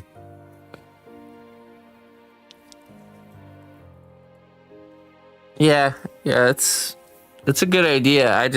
Honestly, I just drill holes in blocks of wood and call it a day. But that definitely saves a step once you have it. A useful tool to add to the arsenal. Looper. Ah, look at Looper getting in here. There we go. Ooh, very good. Hey, Cardinals. That's the theme of the day. Cardinals. Well, Canada. I imagine every letter you send has one of these hand-stitched stamps on it, right?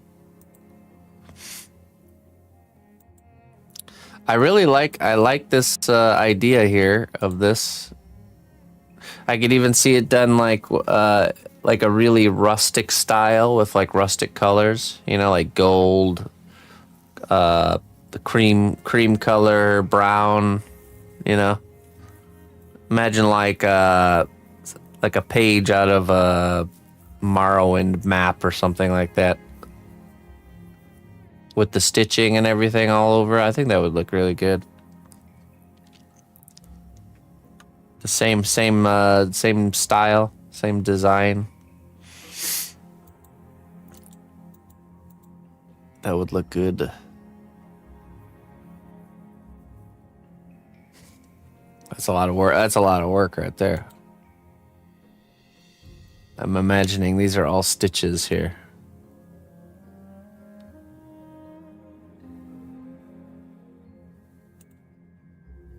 The waves, that's where my eye gets drawn to. The work, I can just see the work. Wonderful. Little baggies, little handbags. All right, nice job, Looper. Finishing this up this morning. Ooh, boy. Oh, boy. Very nice. Gotta have a dagger, you know? Walking around with an outfit like that, you gotta make sure you have something to protect yourself. All right. Let's see here. General chat. Oh, hey, look.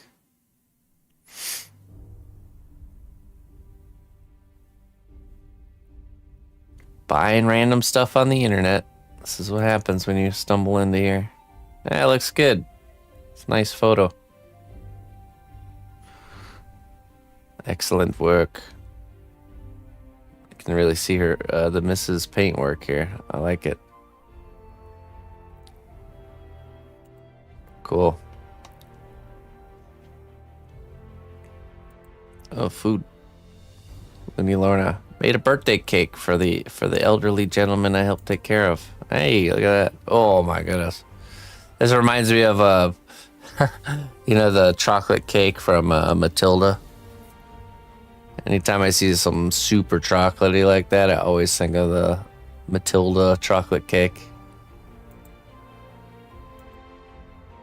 Mmm. Chocolatey. Sav traveling it up again, huh? Oh my goodness. I would love to see these big Gothic cathedrals. Why see one when you can make one? Ha ha ha. Make it one. Munich. Deutschland. That's cool. Cool style, like as an outfit.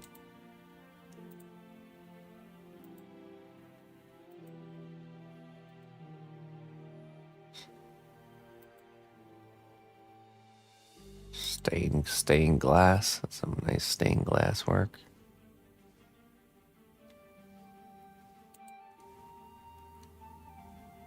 Oh yeah, we don't got a lot of time. We gotta stop dilly-dallying. Okay, hold on. Yep. Cool. All right, on to the robot class. Got a few moments here. Oh boy. I have to catch up though.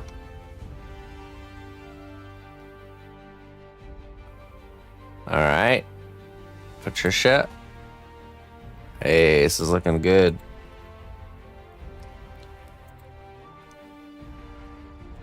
Greebly. I really like the hat on yours. That was a good design choice.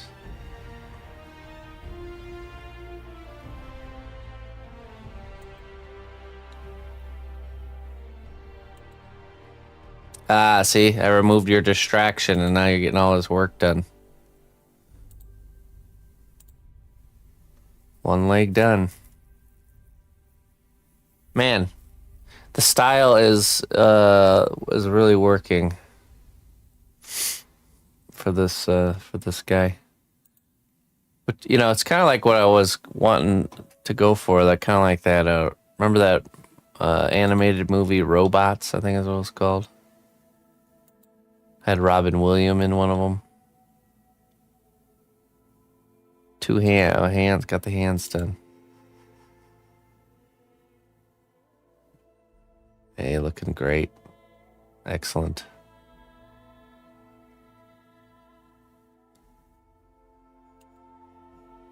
All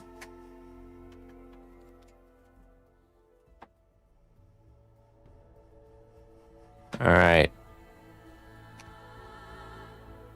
Let's see here. Oh, telescope. All right, we're going to do troll heads, folks, but let me finish up catching up here on the Discord robot here. And we'll switch over. Oh, okay, he's holding a scroll. Man, I like that. That looks nice.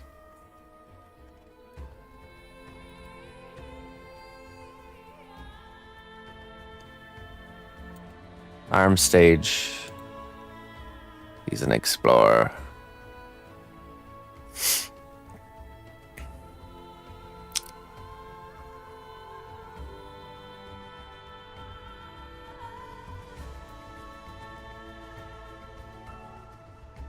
Great work, Patricia.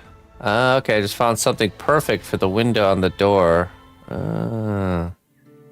Listen closely, traveler, to what I Noodle. say.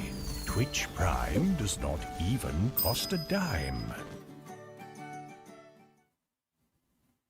Hey, Noodle, thank you so much. Thank you very much. I'll give you a big thumbs up. Thank you very much. 25 months. I appreciate that. Thank you very much. That's pretty cool. Plastic there. So just don't attach it until the end once all the baking's done. But yeah, that works out good. Good cover. Trash bash.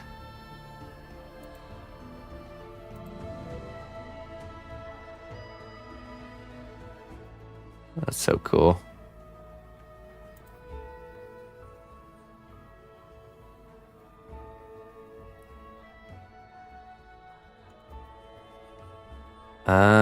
Okay.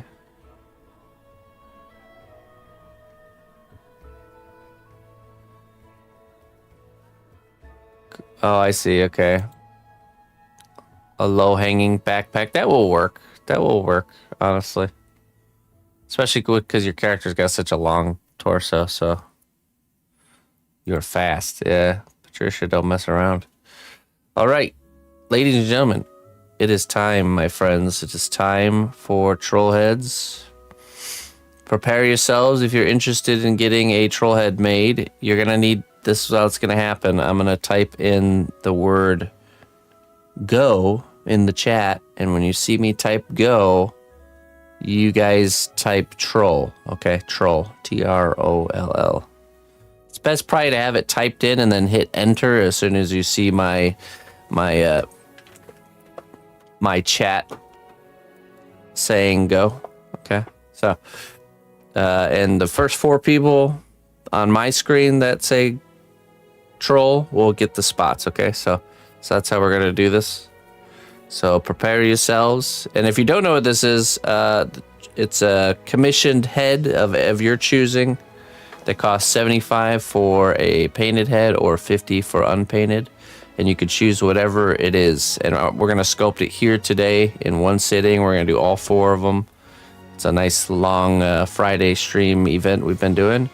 And then they get painted throughout the next week. So here's our ones from last week. So you can see we got some really cool ones from last week. All painted up and ready to go. It is a new reel, yeah. It's got some of the newer ones in there. So the beginning's just the same, but all right. Get ready on your marks. Get sets. Go. All right. Halt. Hold. Oh, all right. Here we go. We got Boral, Mr. Boral, Fairy, the Crystallarium, and Looper. You are our 4. Totally missed it. You are our 4. Congratulations. So if I called your name, you're going to need to do 3 things. First thing, let me know your prompt. So whatever it is you want me to make, if you need to send me a reference that you want me to use, send it on Discord, but let me know what your prompt is. That's your first task. Second task is to tip either 75 with the tipping link or 50. 75 for painted, 50 for unpainted. And then your third task is to make sure I have your shipping address.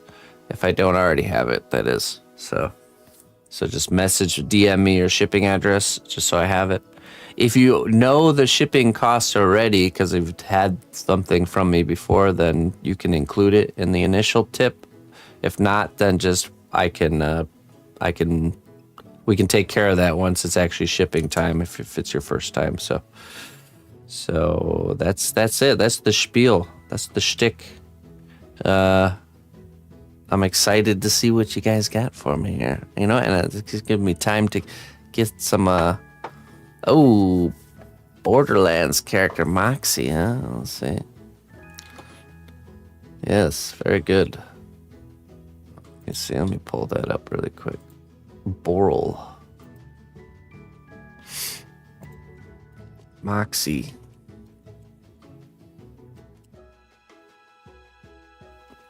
Borderlands. Oh, that one. Okay. Oh boy. A challenger approaches. We got a hat, we got a hairdo, we got it all here.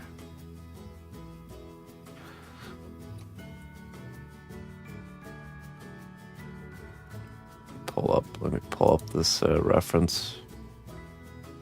I actually really like the way the Borderlands characters have turned out so far. I think this will be our 3rd one.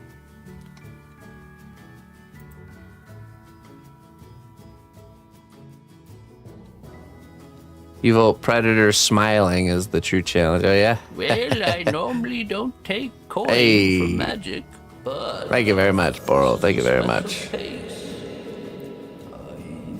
Boral is a local fellow, so I can actually hand deliver Boral's troll head.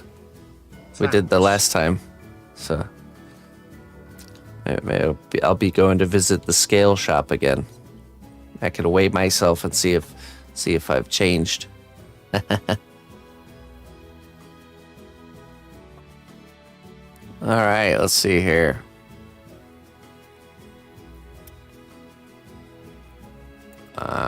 Getting some reference together.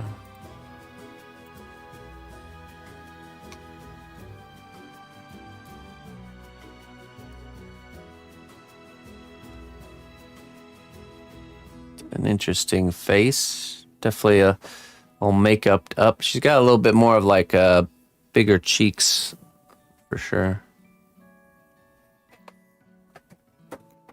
Mm-hmm.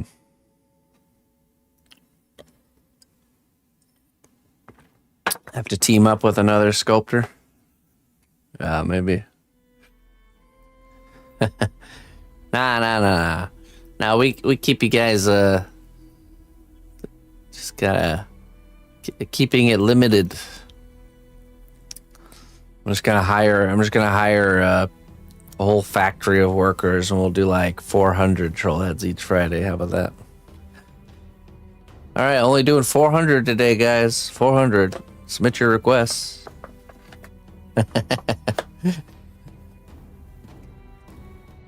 Get to work. Start smushing the clay. 400. All right. All right, we're going to get started here. Let me refill my coffee, and then we're going to start on our first troll head. I'll be right back.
Well, I normally don't take coin for magic, but this is a special case.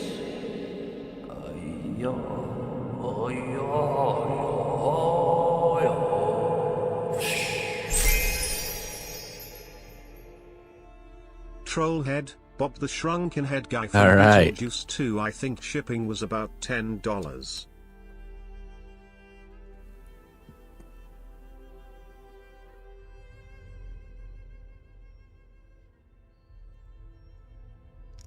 Oh, let's see here. Hey, that's awesome. That's gonna be a fun one. That's a good lineup so far. That's okay, Crystallarium. I think you're good for it. You're good for it. Don't worry about it.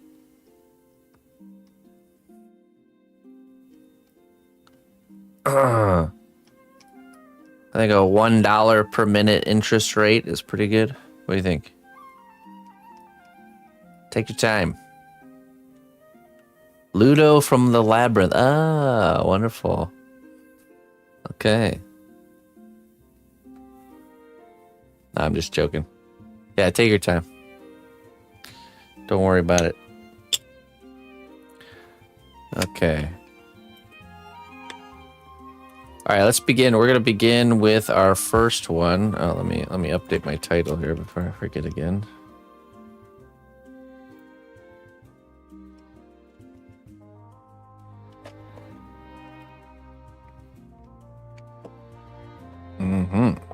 We do this every Friday, folks, so make sure if this is something you want to do in the future. It's always the same time every Friday. Don't miss it.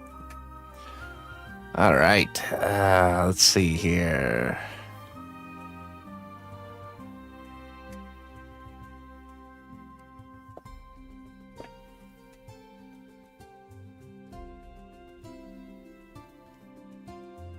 Let's get some clay conditioned up.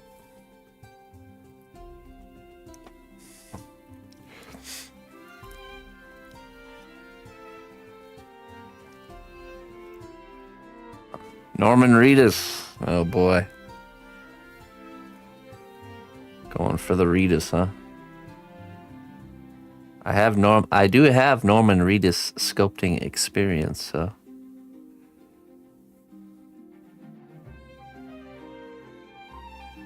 Alright, let's start with our little head here.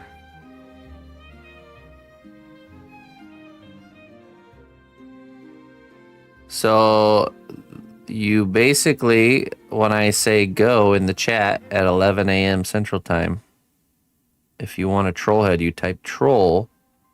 There's only 4 spots, so it's the first 4 people. And it's a commission. You commission whatever character you'd like made into a head, and yeah, costs 75 for a painted head or 50 for unpainted. It comes in a nice wizardy style box, and they're all numbered. And yeah, so next week will be our 100th troll head, and there'll be a special surprise for all you troll head participants. Those of you that have participated will have a nice special surprise waiting for you. So,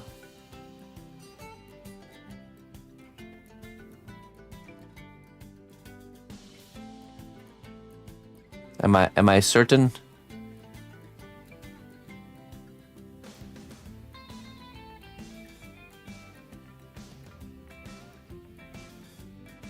Whatever I could fit into a head will work. So, you know, for example, we had was that you that wanted the Trogdor?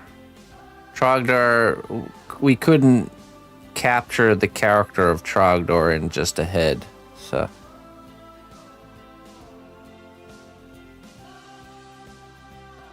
Oh, about the Reedus? Well, I don't know if you've seen it before. I did sculpt a Norman Reedus before, Deagle.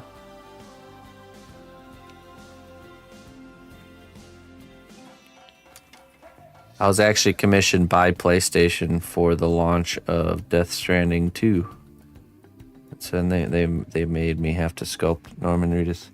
They made me do it. I didn't want to do it, but they made me. Likenesses are so hard.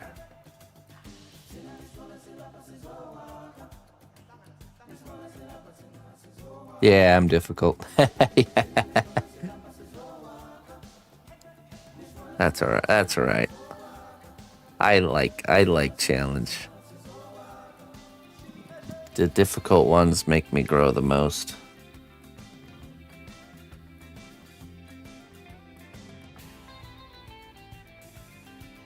Oh yeah, that's right. Okay. Yeah, I have the thing about likenesses that can be challenging is that a lot of what makes the process of making a likeness usually needs a bit of back and forth. And So it brings an extra challenge when I do a likeness troll head because there is no back and forth. It's a one shot and you're done type of thing. So it just brings an extra level of challenge of really trying to nail it in that one shot. So.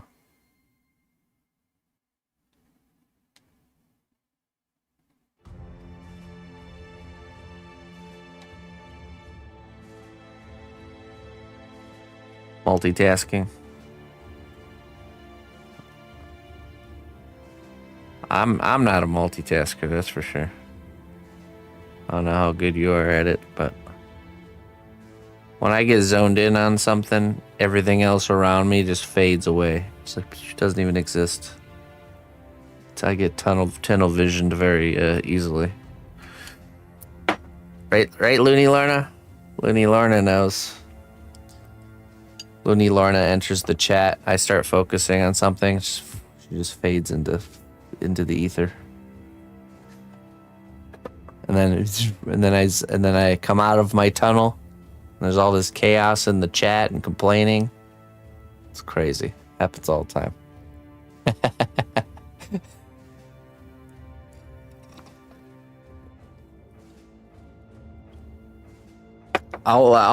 If I'm reading something, like say I'm reading something, words on a page, and like Emma or somebody tries talking to me, I literally have no idea what they said. Like it's like my ears like shut off completely when I'm reading. So. All right, let's see here. Let's get these eye sockets here. Get our skull look. A pretty lady. We got a pretty lady.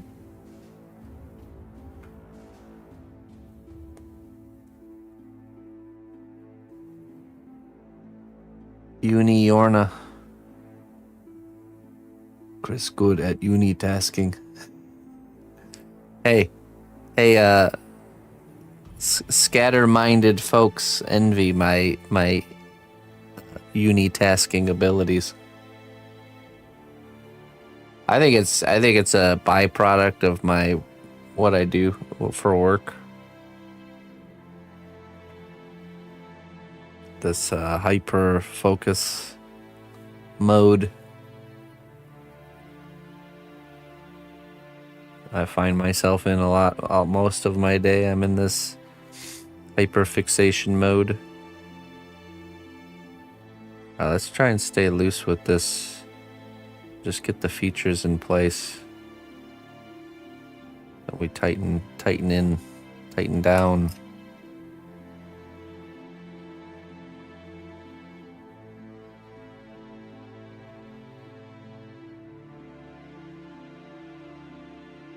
Push this down here a little bit.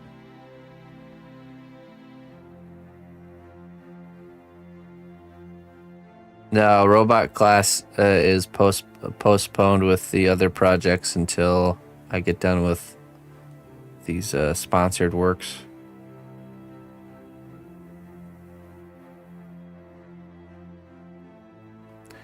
Indefinitely postponed.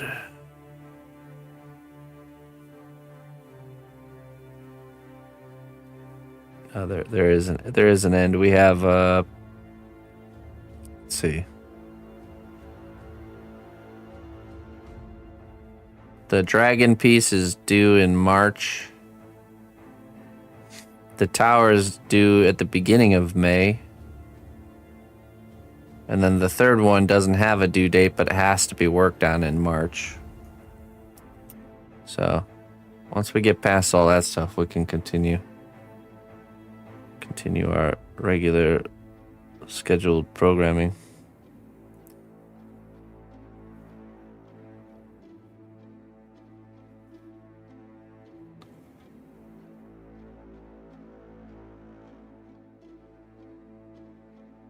You'll be done before then?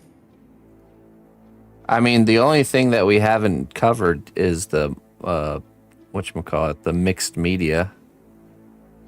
So yeah, if you get everything all painted and you're waiting on the mixed media step, it's just I'm just gonna be showing how I deal with like the wood, you know, or adding the wood, the rope, the panel on the screen, stuff like that. Katie Lau, how are you? Hello.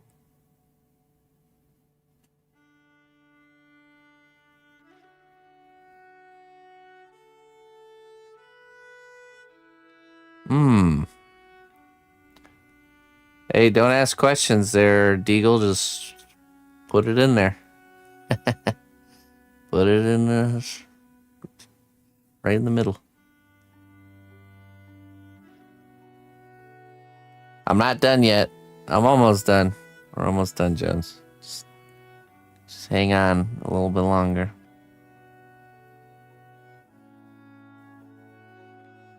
Trollheads are a fun break then. Yeah, they are. They always are. Okay, we're gonna build her forehead out just a smidge.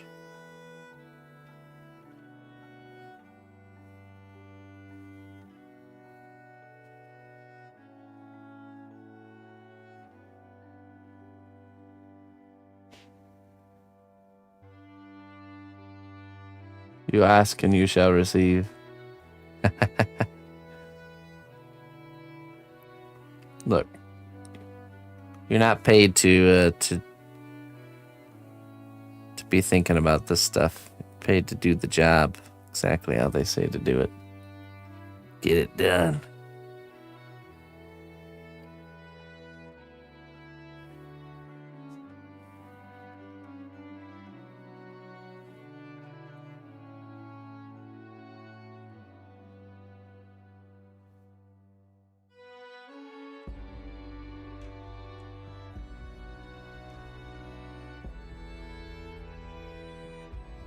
It'd be funny if we sold our workmanship like itemized it just like they do, you know.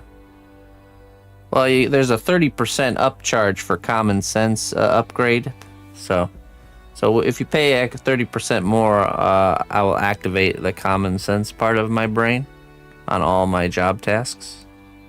But yeah, without the package upgrade of common sense, then I'll just work without it. So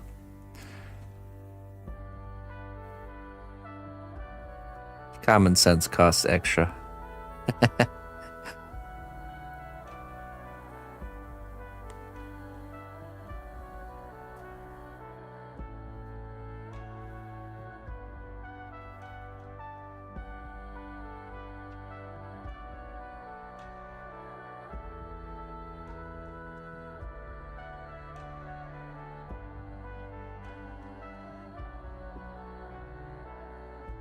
The next show until 2 weeks.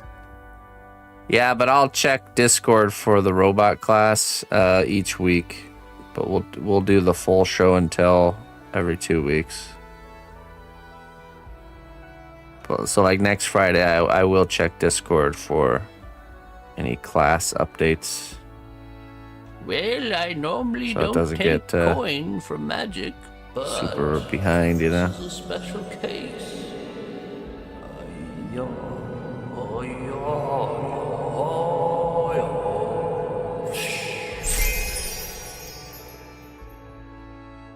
Hey, there it is. Romantic face emoji, Ludo. Thank you very much. Emoji, starstruck emoji, starstruck emoji.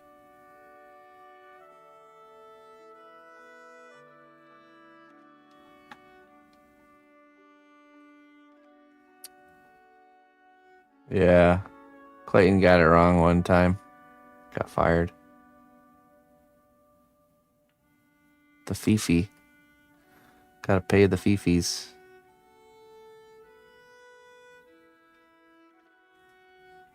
Thanks, Crystallarium. What a good one.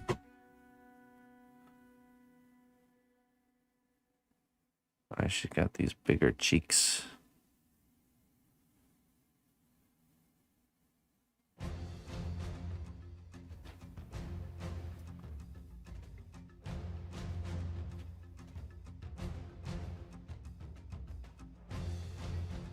Hello, Aiden.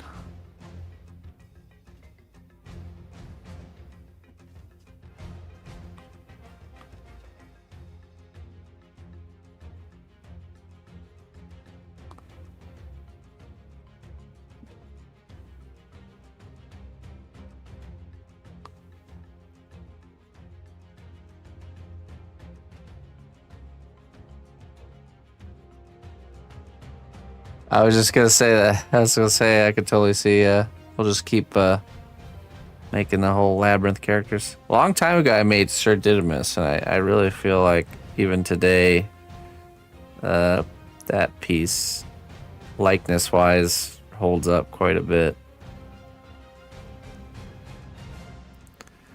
Sir Didymus. Also did the Trash Lady a long time ago.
As always, next week. As always, next week.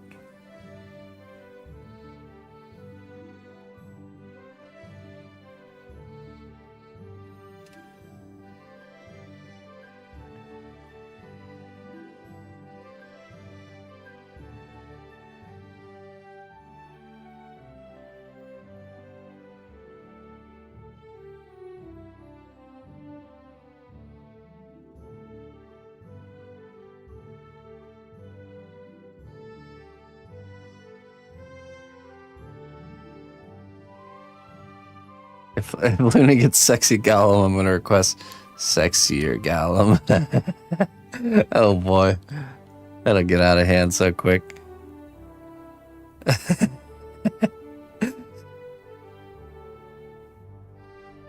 More lips, more cheeks, more.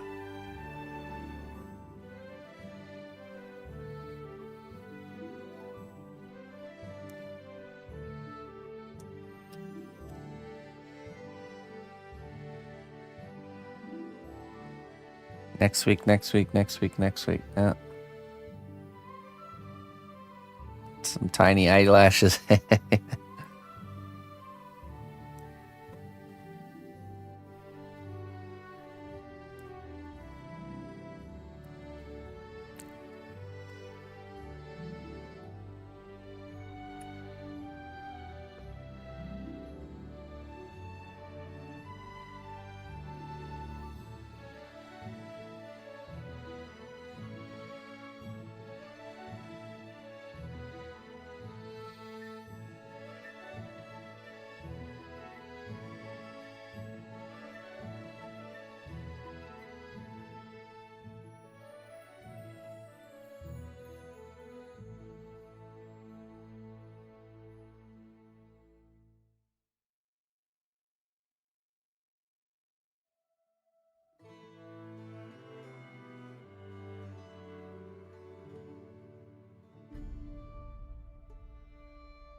All right, let's start putting in these lips.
Oh, I appreciate that, Aiden.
A bit more gin.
Followed me and you stream too? Are you about to propose follow for follow? Are you kind of thinking about that proposition? I feel like that might be leading to this.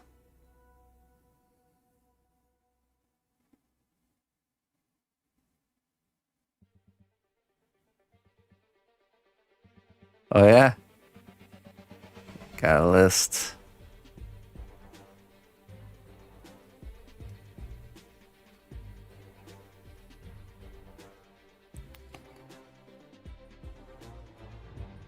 Keep it secret. Keep it safe.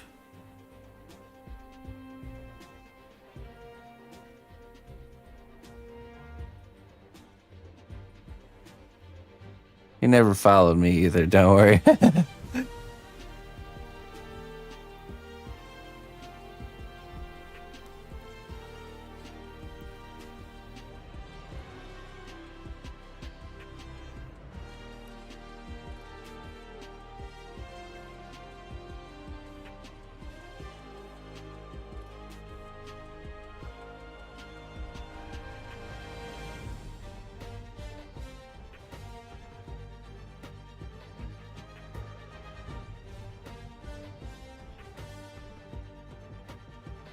Your physical therapy appointments cost the same as a head? Yeah, but it's like an hour and then it's gone. The head stays perpetual. It's there in the room forever. Think about it. So much more value.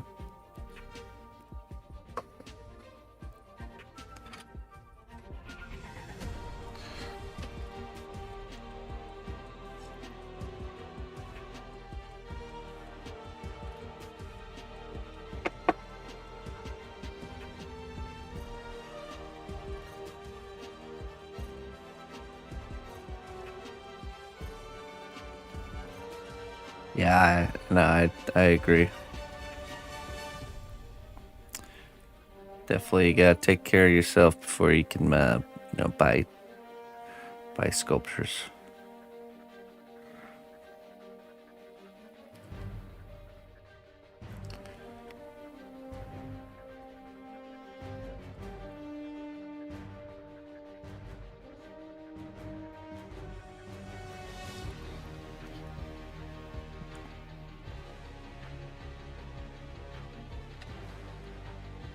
Just go get a ring dinger. That'll fix you up real good. Get the old ring dinger.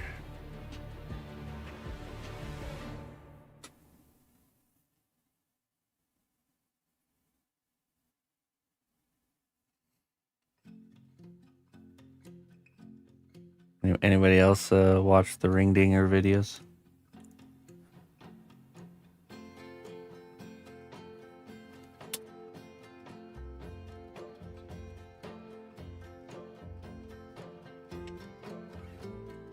You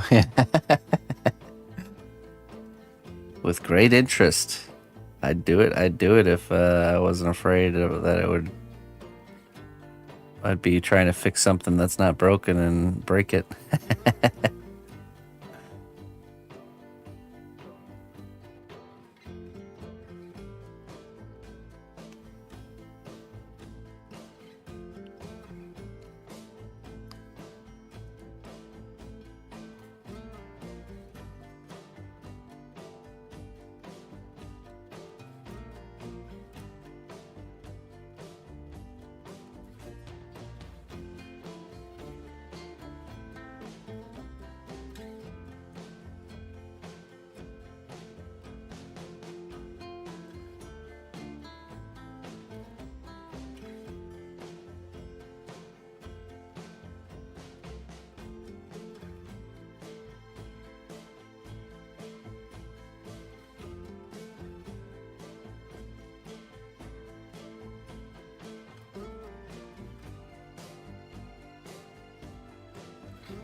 Need a small ball stylus here.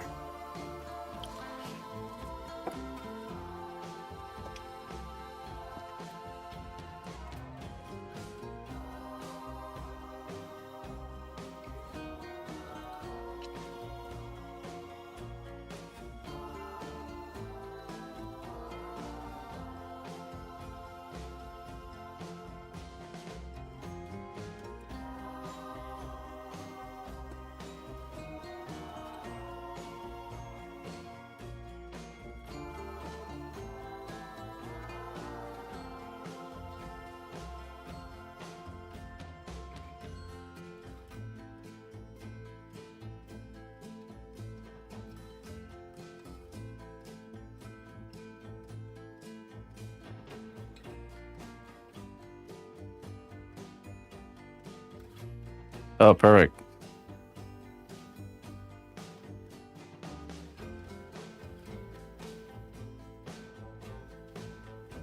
I wonder what Looney Lorna will come up with next.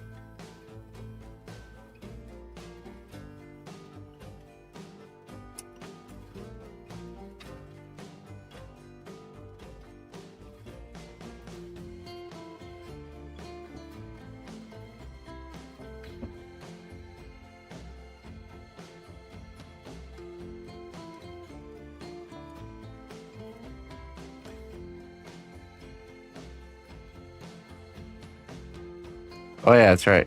Call him.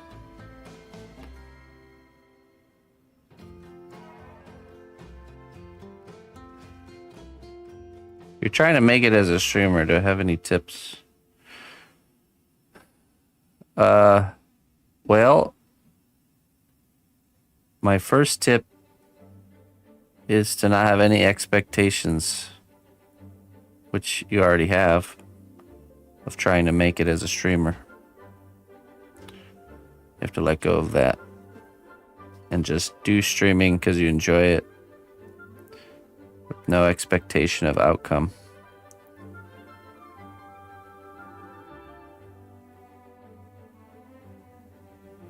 Because all the best ideas and things that you will do will stem from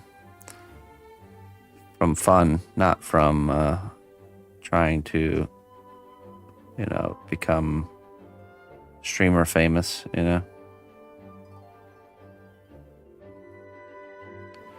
And it really is. I mean, it's not an easy thing to do. So that's why it's good to go at it with no expectations. And you just got to stay consistent with doing it. Try to do something that is the more niche the thing that you're doing on stream is, I guess the better it will do, better it will perform.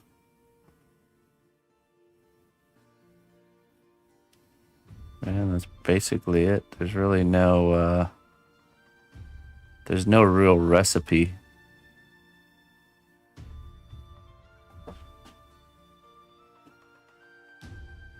Okay, I think I have to move her whole nose down. Just push that down a little bit. There we go.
You were gonna get straightened out, were you, or Deagle?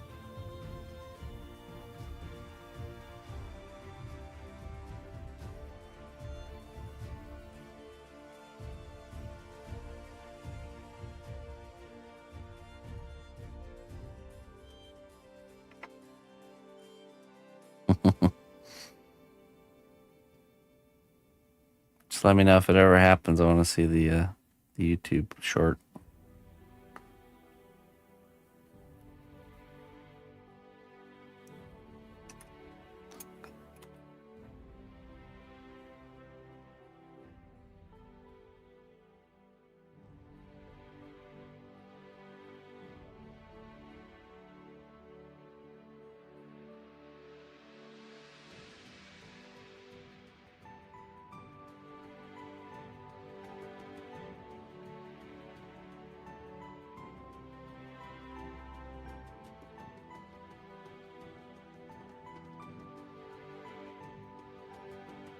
A year. Oh man.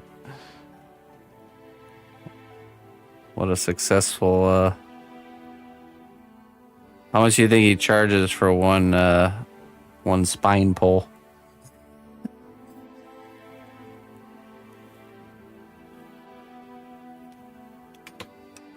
Well, shoot, if I'm ever in the area, I'll wrap a towel around your neck and give it a crank.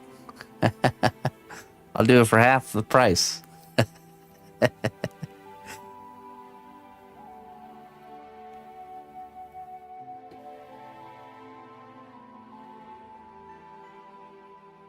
They're on his site? Oh, really? How much? I want to look that up. I'm curious now.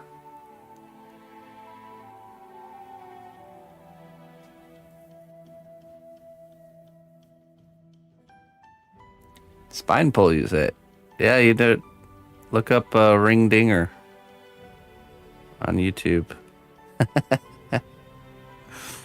You'd probably enjoy that there, Captain Scoliosis.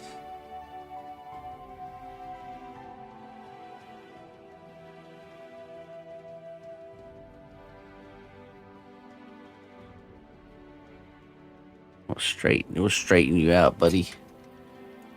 Real quick.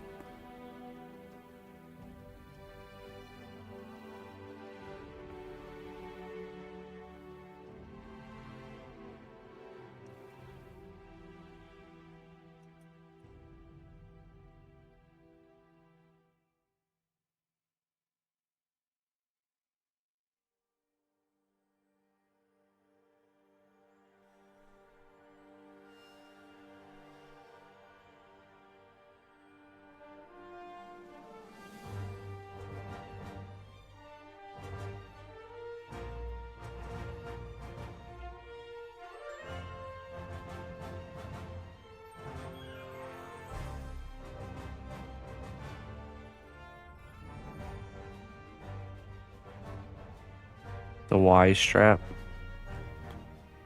Is that the towel neck thing?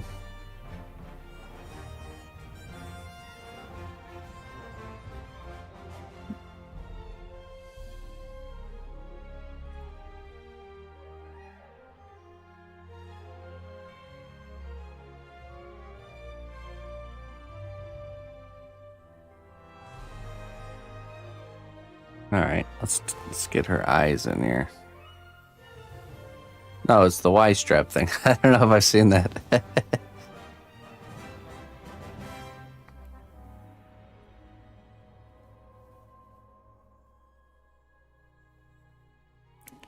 I don't know.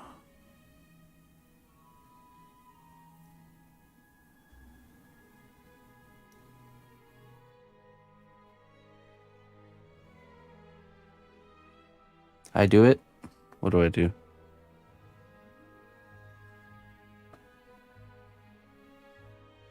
Looks more aggressive. Oh my goodness.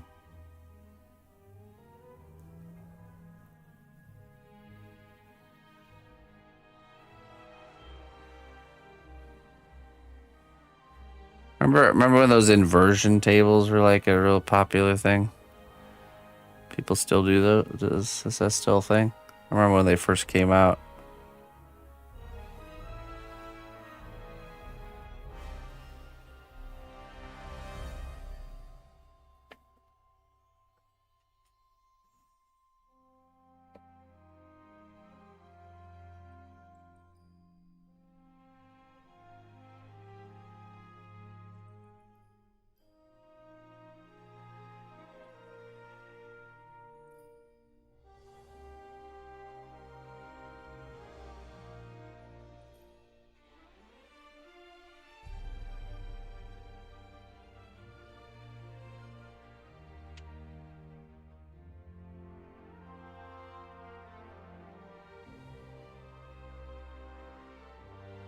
Oof.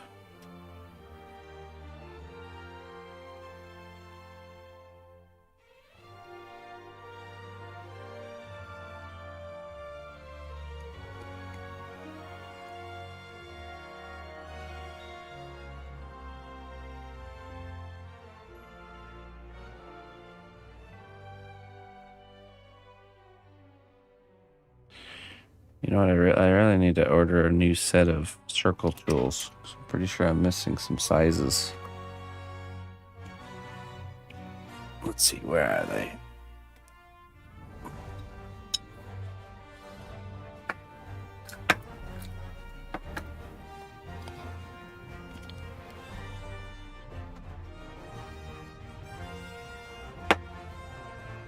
Mm-hmm.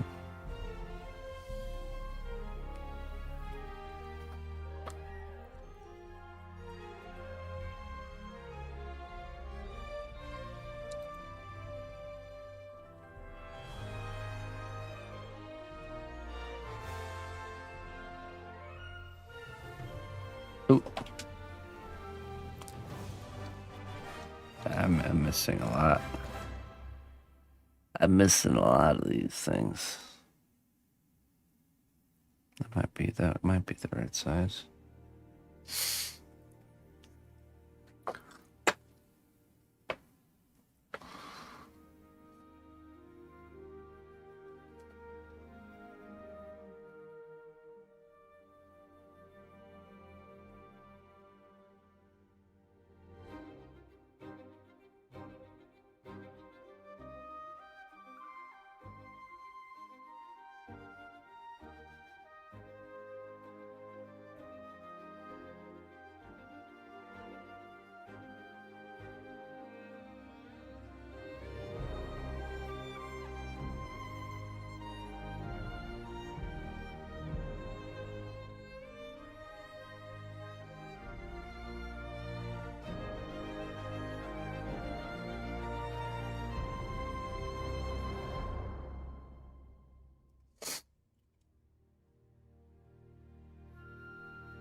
This looks so weird at first, doesn't it? Psycho.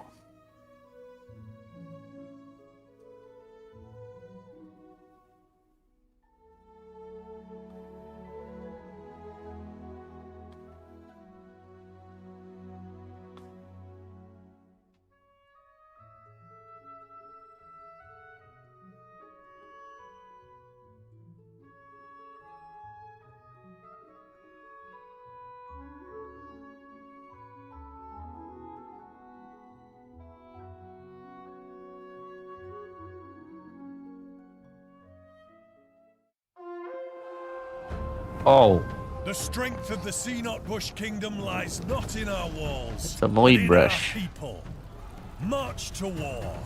Hey, welcome everybody. Come on in. Come on in. How you doing there, Mr. Void Brush?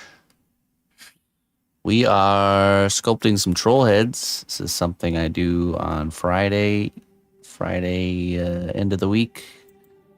I'd make these little kind of commissioned character heads. I do them all in one sitting.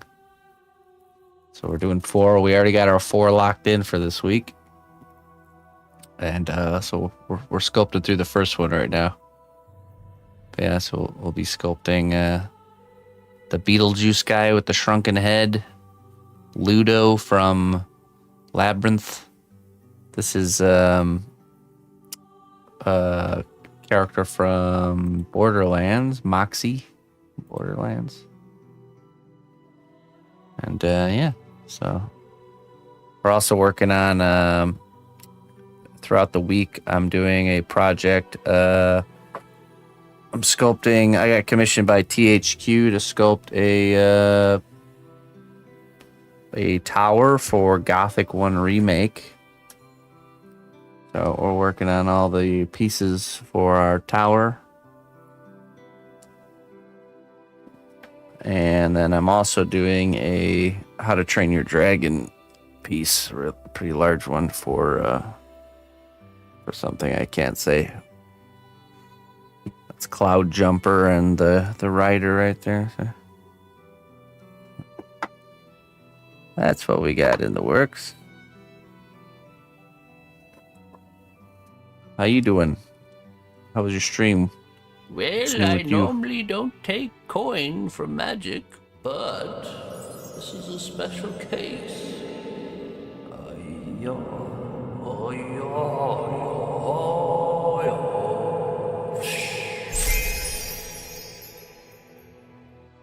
For the thing.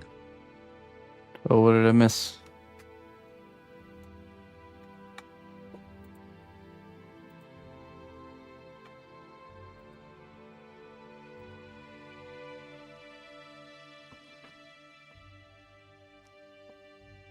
I saw something pop up there. Hold on, let's see.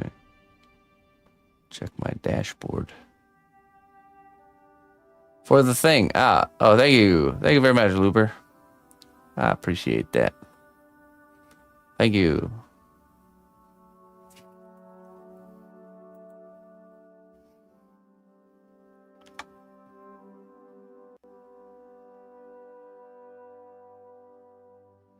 Thing like from the Adam Sandler?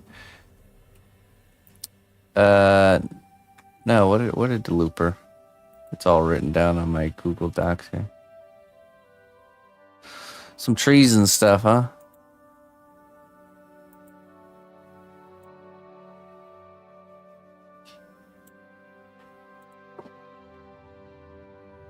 Hands. Get always trying to get hands in the mix, huh?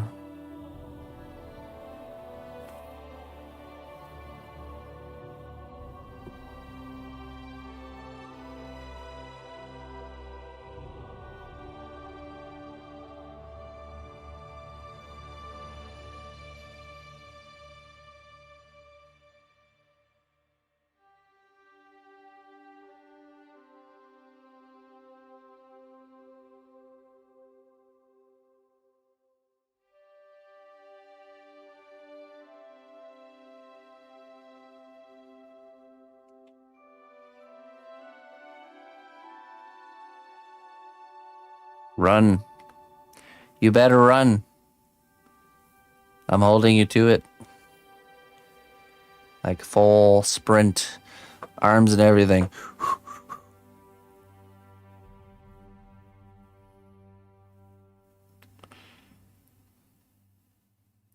Go on. Get out of here.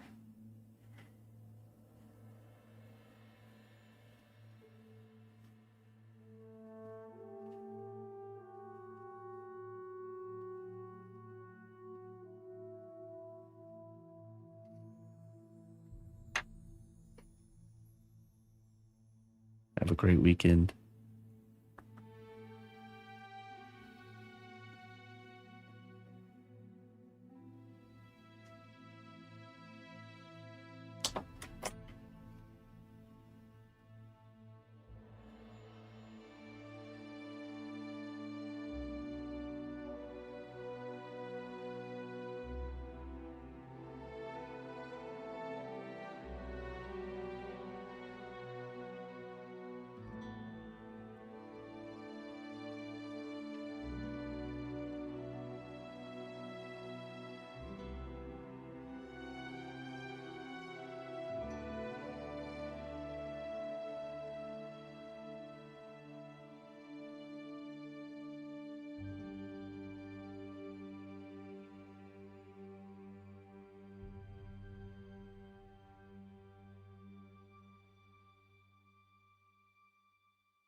All right, Funka.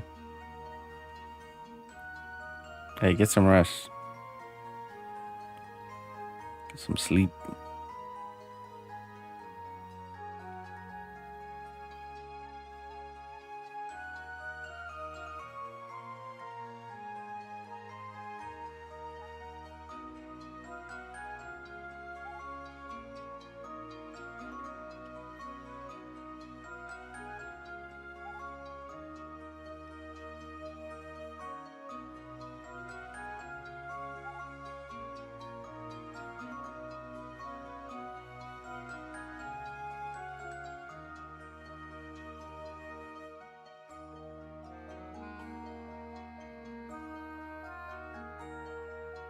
A little more narrow.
Hey, great.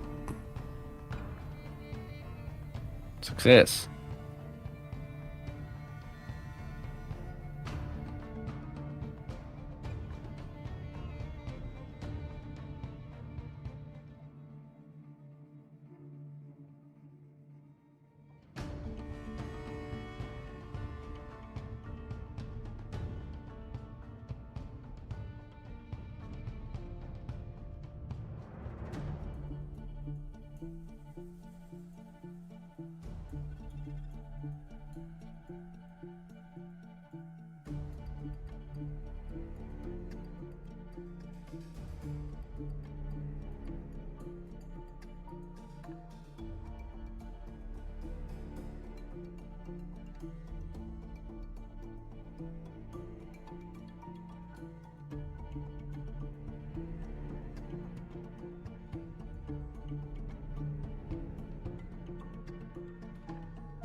All right, let's just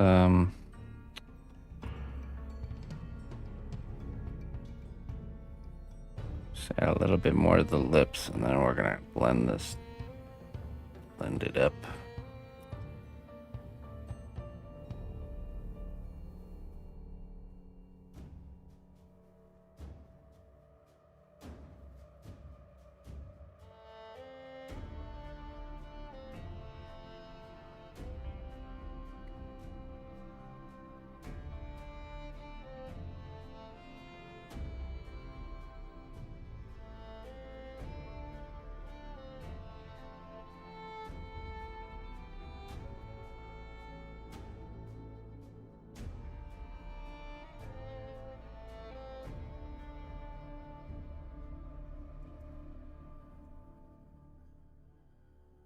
We are sculpting Moxie from Borderlands.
Well, we're going to be doing a few more characters here.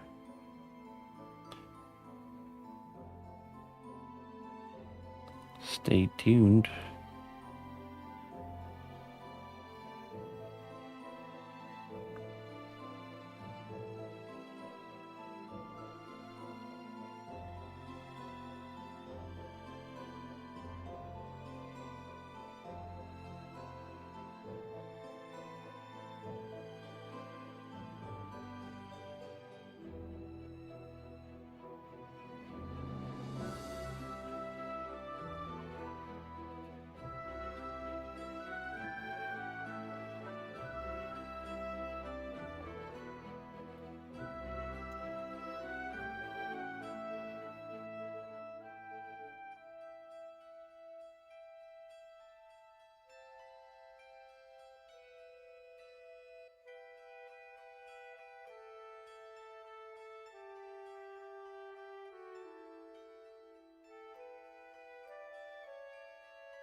Okay. Let's brush it.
Thanks.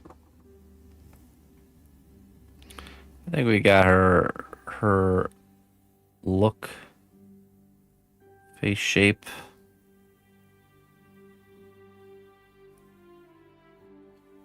It'll come together when we can do the hair.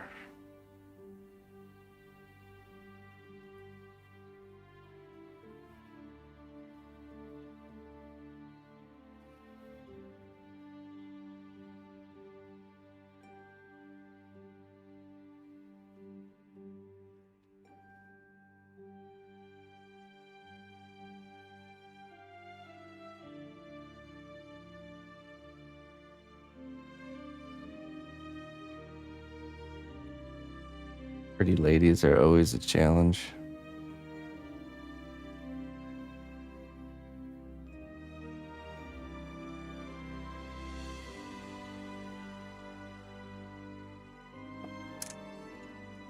All right.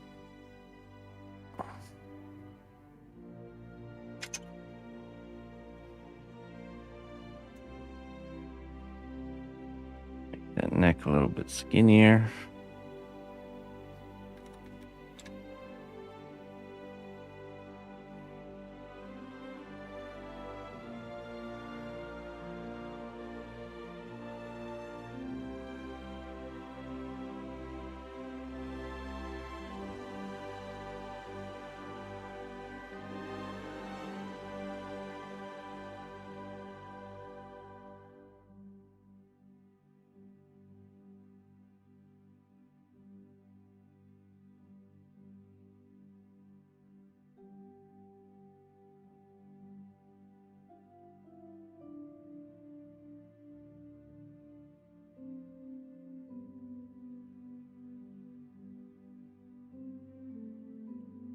Oh, she's already got a little bit of a head tilt.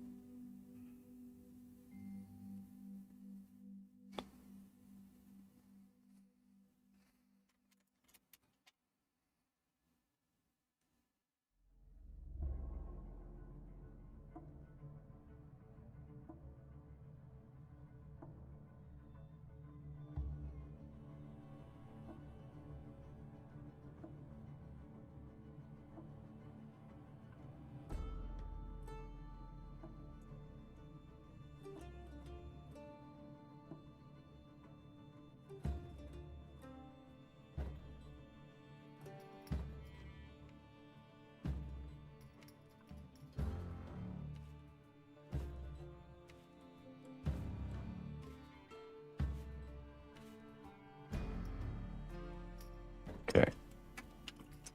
Give the neck a brush.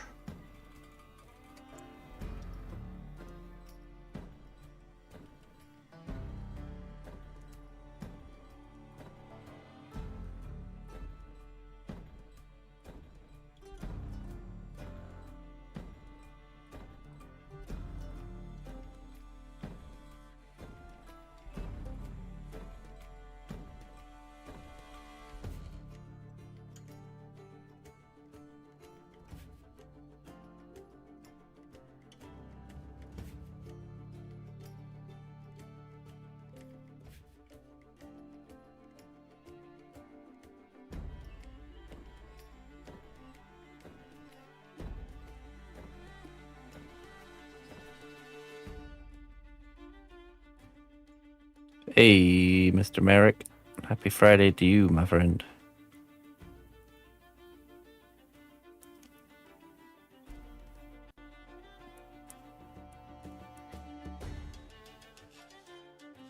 Okay. In the oven you go, and we'll start number 2. I'll be right back.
All right.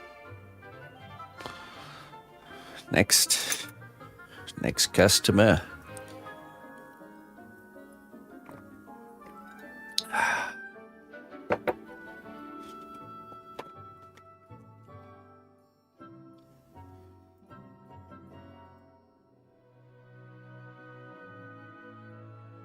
All right, let's see here. Got Bob. Bob from Beetlejuice. What's up, PB? Bobo. Bob from Beetlejuice.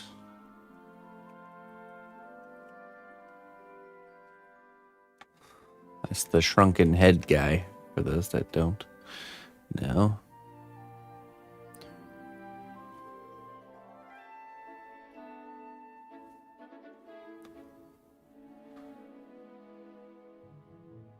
Oh.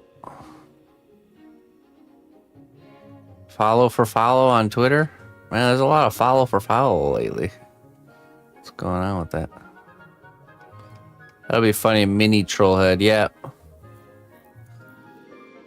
We'll probably include more of the shoulder line because the head is so tiny, and that'll help the head even look really tiny. So let's see here.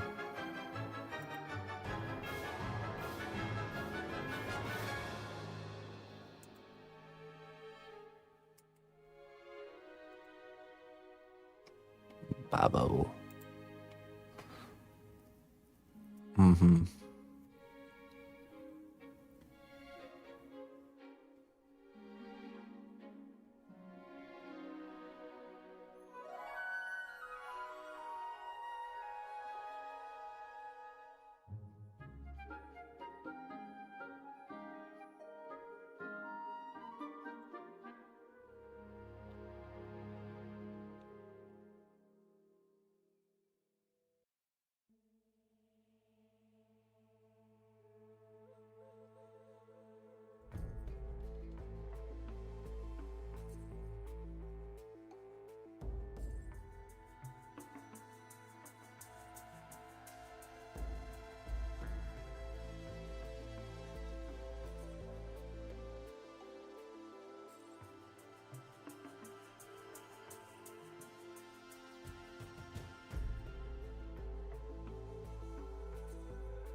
All right. I think I have everything we need here.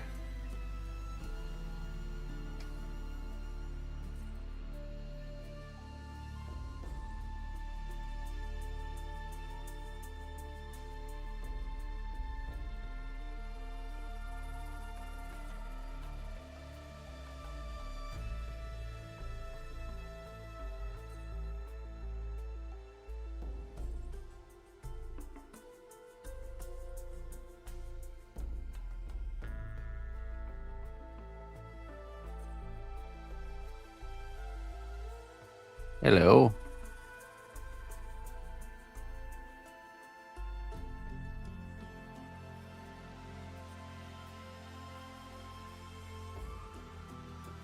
Hello.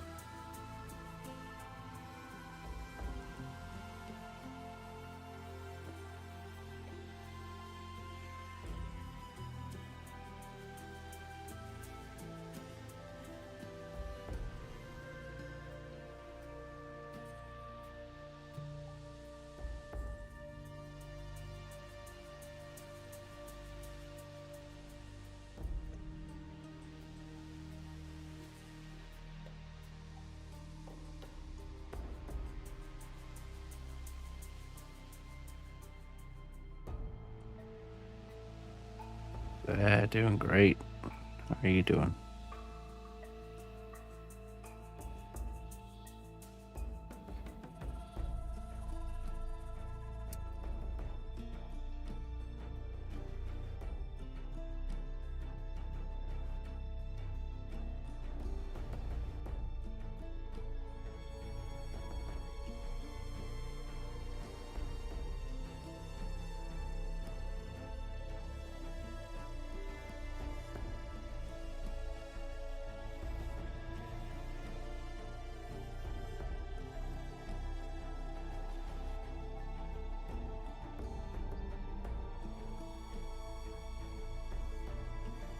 We must endure.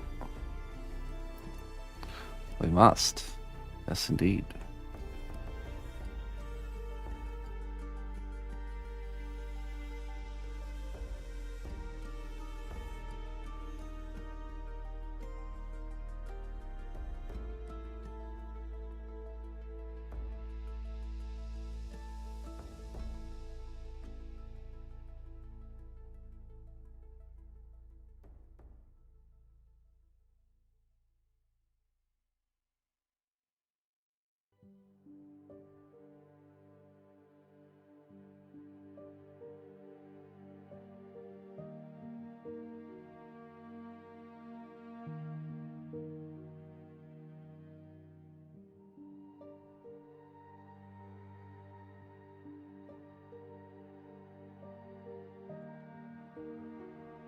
I have purpose.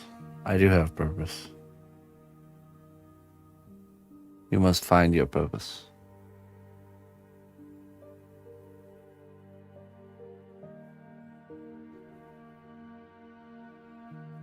Must embark on a quest of discovery.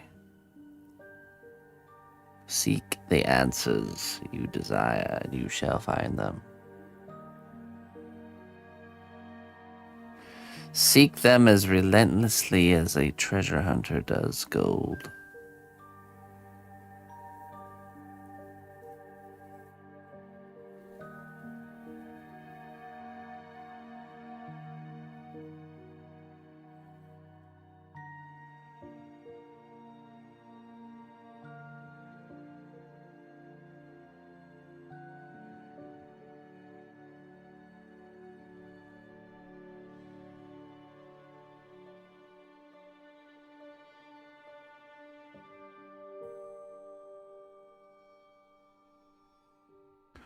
Drop that sub there, Wiz. I did it. I followed for follow. Like, shared, comment, and subscribed. Alright, your turn.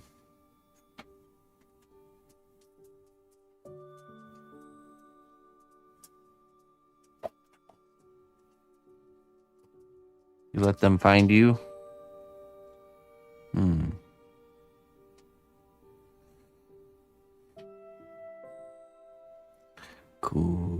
Cool. Getting a lot of follow for follows lately. It's back in style.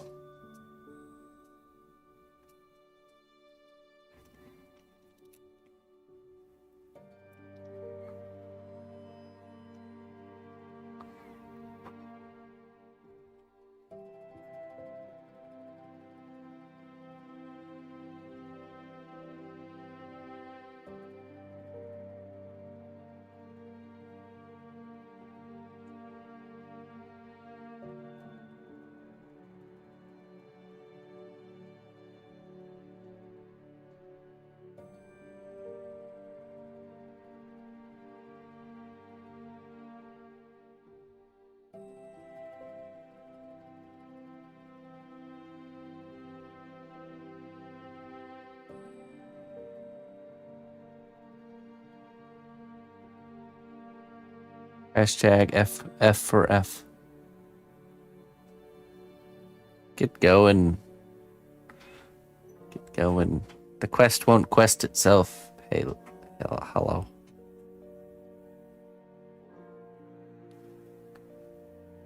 You must embark on this great adventure.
sun through the ashes in the sky. Where's the one who'll guide us into the night? What's begun is the world that will force this divide. What's to come is fire and the end of time. I am the one who can recount what we've lost. I am the one who will live on. I have run through the fields of pain and sighs. I have fought to see the other side. I am the one who can recount what we've lost. I am the one who will live on.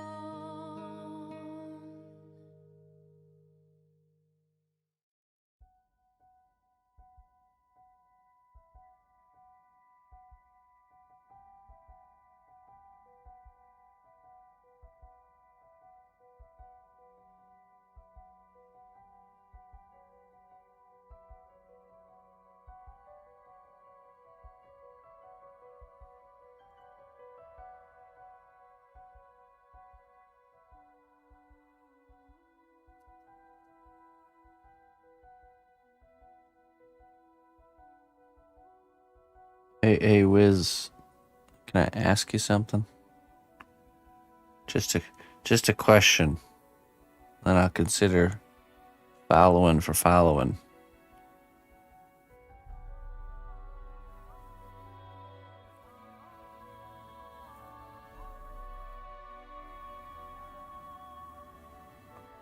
There's a good chance you might be a robot, though.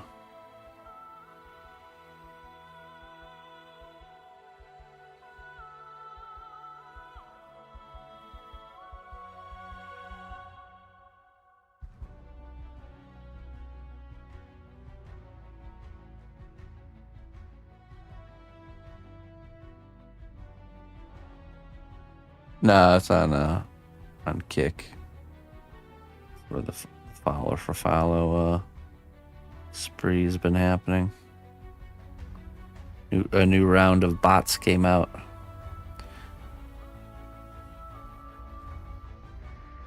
The crazy thing is somebody pays for that kind of a service, and it's just doesn't do anything.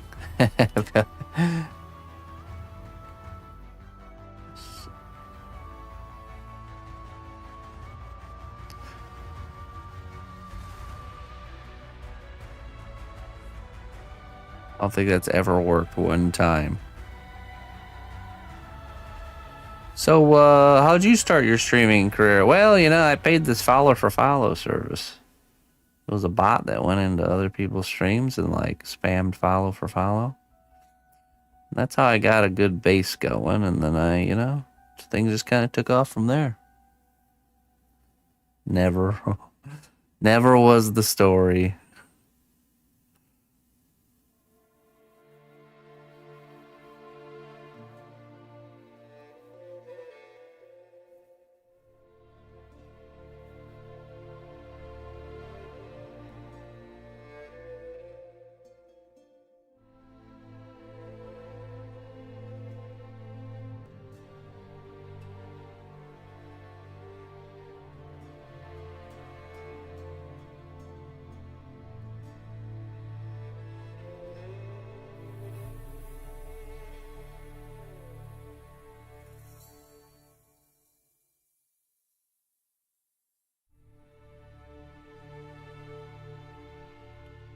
Yeah, I know that. I still don't think it works. I actually know it doesn't work because I've been doing this long enough. You realize that, like, even if you get something that gets a ton of views, or like, let's say like a big, huge, one of your videos or something goes viral, it 100% of the time, it does not equal, oh, that's it, you just ride this one wave all the rest of the time and then you're good to go. You might pick up a few new actual followers from that wave, and then basically you continue, and then there's another wave, and boom, you get this huge burst, and it's great. And then, but then like 95.6% of the people don't actually stick around. You know, that they're not invested in your content. They just like that one video. You'll see it if you ever go to like a channel that got a viral video. Most of the time you'll see that trend. Look at all the videos after that one viral video, and you'll see this extremely quick tapering of viewership, where it's like, oh man, this is so great, and then it's like do, you know, all back down to almost where they were before the video. Very, very few people have been able to just kind of ride that one singular wave. So it takes like a consistent effort over a long period of time to really grow, to actually grow, you know. We've had Instagram videos hit the algorithm's notes all in the right spots, and you know, millions of views for that video, but that doesn't mean much.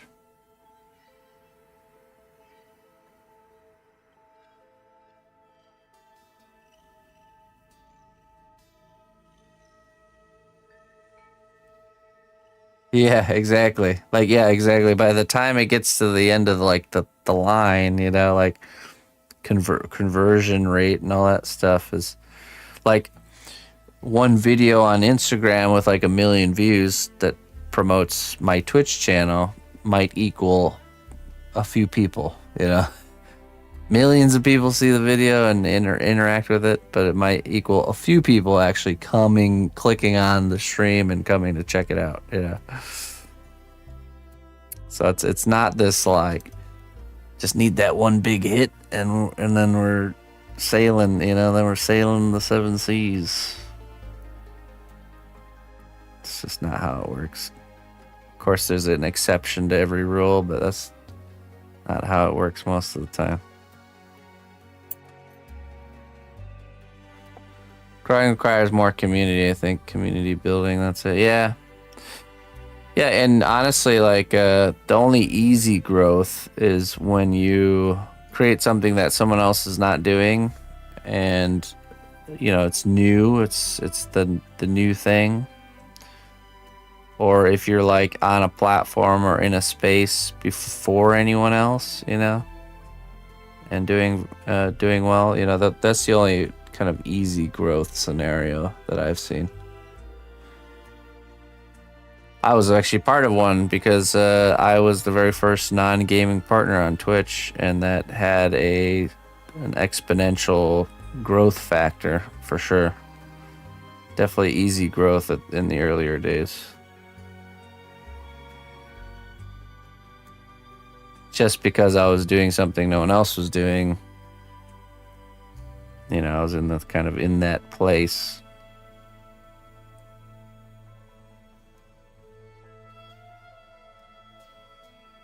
Did something that stood out. Those are the ones you'll see grow really quickly. All of a sudden, somebody coming up with something or doing something in a way that's new that the internet kind of picks up on. Then it really can grow quick.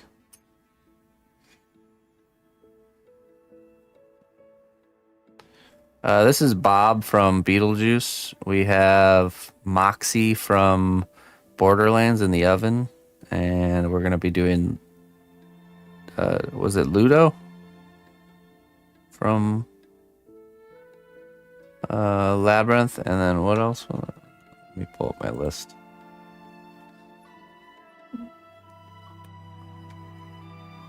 Hold on 1 second.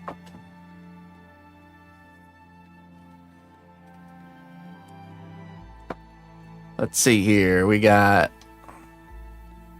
Oh yeah, Tauren Warrior, Ludo from Labyrinth, Bob from Beetlejuice, and Mad Moxie from Borderlands. Very nice.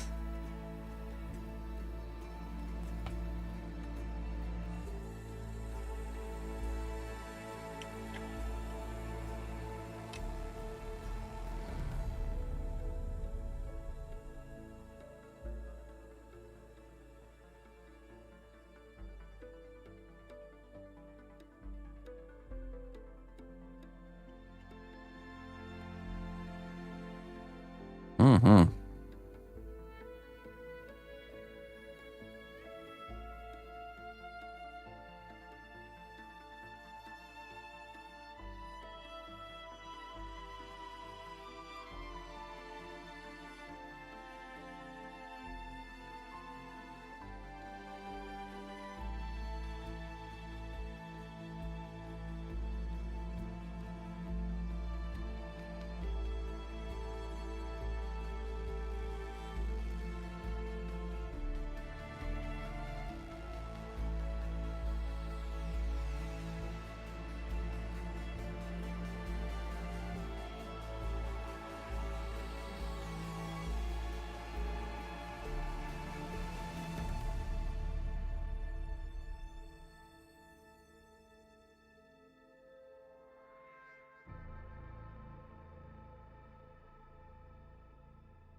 Bob. He's got this very worried expression.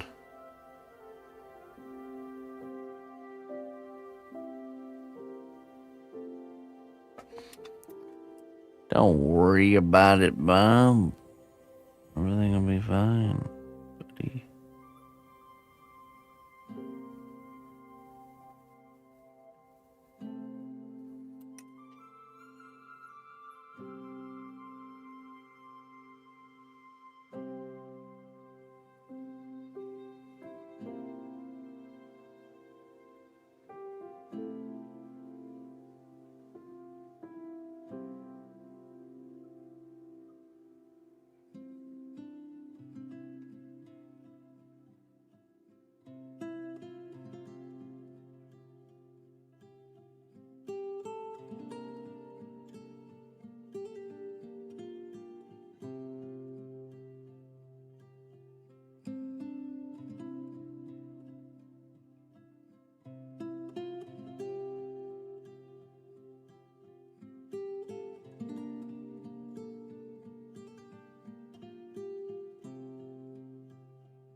More hours, huh?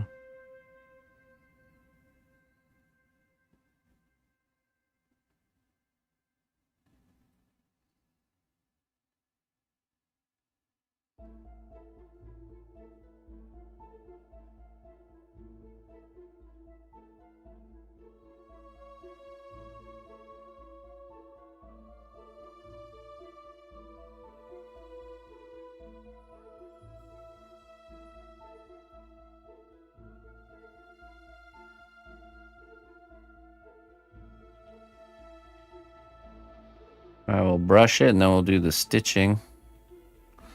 Then we'll do the hair and the ears and the shoulders in the next layer.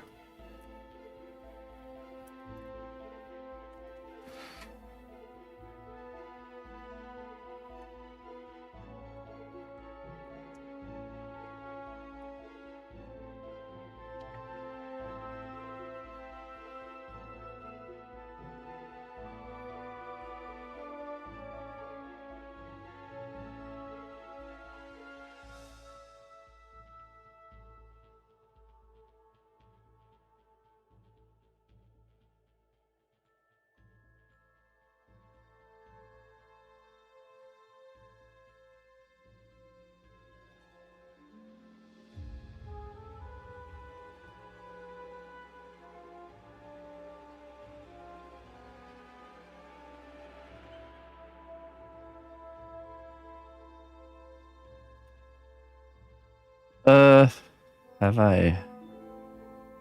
I don't know. I don't think so. I don't think I have, actually.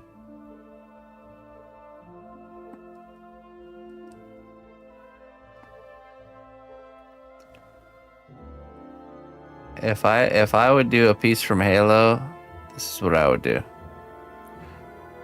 Okay, imagine a grunt in mid run animation. Okay. You know what that run they do where they're like flailing their arms around? So standing on one foot, mid arm flail run animation with a LED lit plasma grenade stuck to its like back. That would be the piece. That would be like the nostalgia Halo piece. So imagine even like a little bit of like cotton like flowing to create motion, like the little steamy plasma grenade trail blowing in the wind, you know.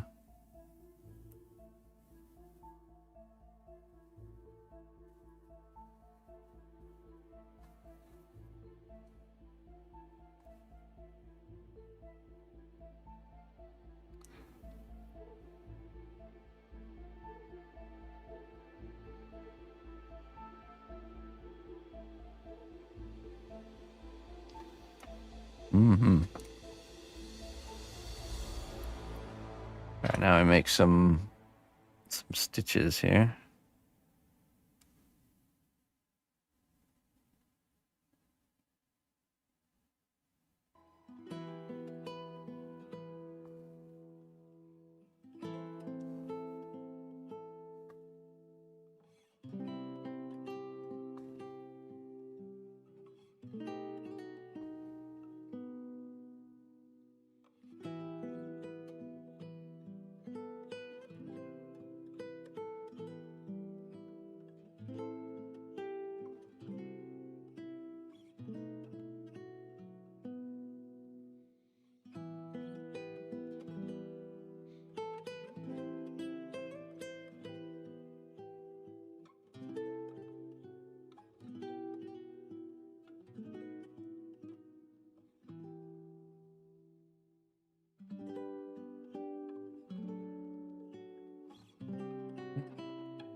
Sorry, business meeting.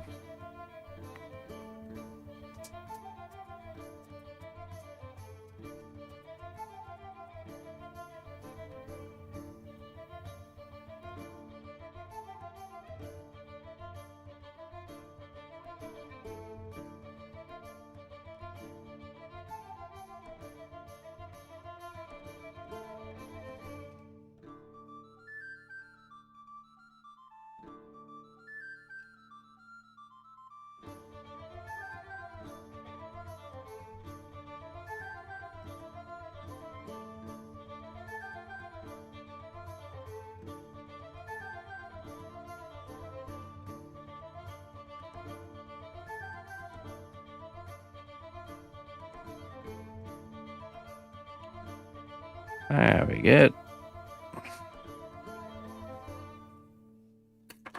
Okay.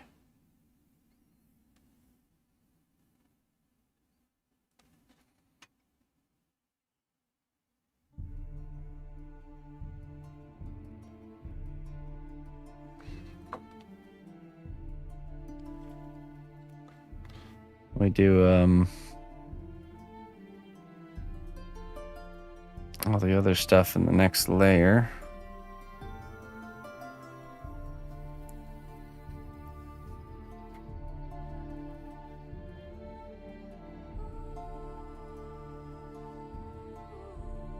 Good.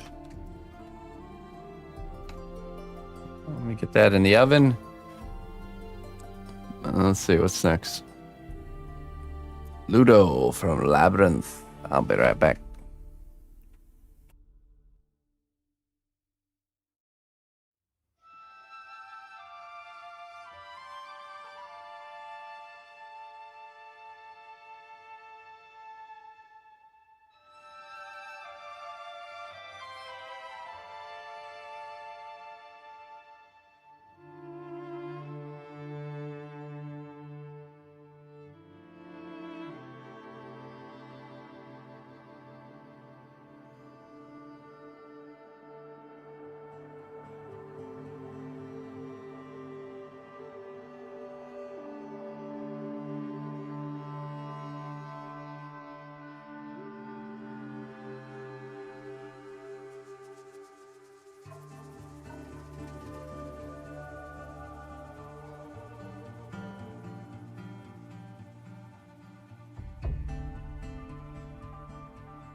strength of the cnotbusch kingdom lies not in our walls, but in our people.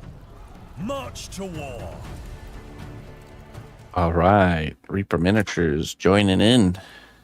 We're back at it. Friday Trollheads. We've let's see, we did Moxie from Borderlands is in the oven, and Bob from Beetlejuice is in the oven. Now we're about to start Ludo from the Labyrinth.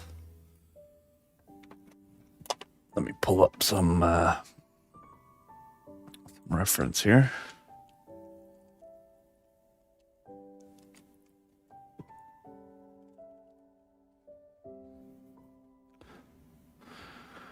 All right. This will be a fun one. Good old Ludo.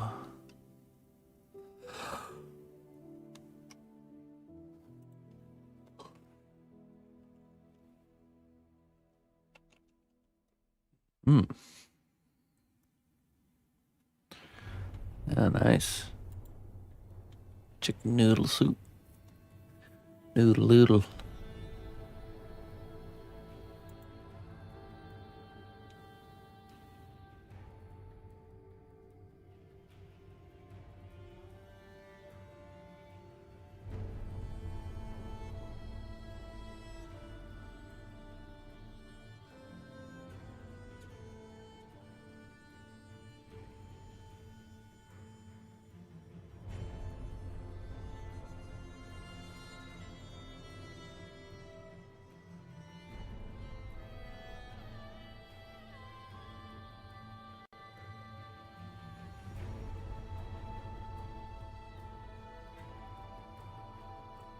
All right.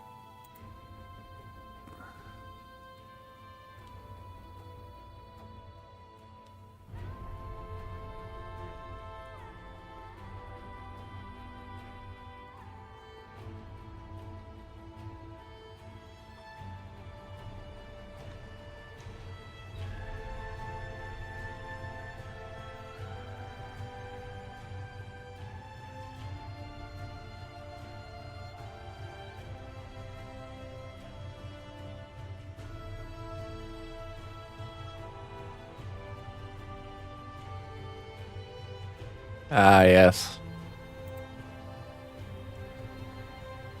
Chicken noodle soup. That'll help.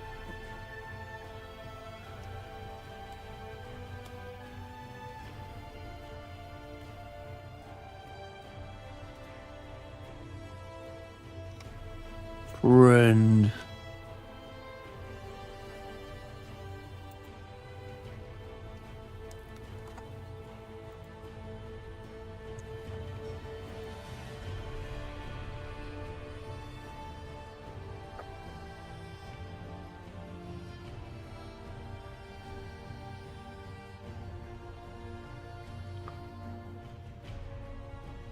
Let's see.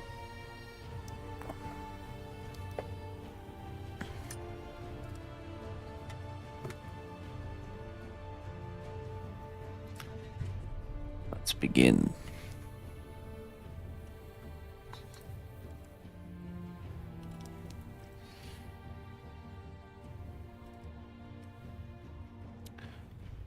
It's got a very round face.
Maybe juice. Turn them into juice.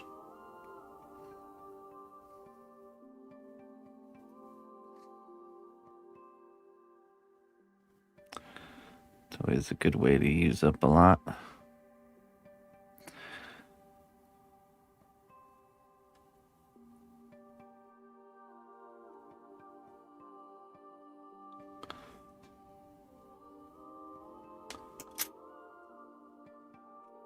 Marmalade. If you like it, if you like tangerine marmalade. I'm more of like a strawberry or raspberry.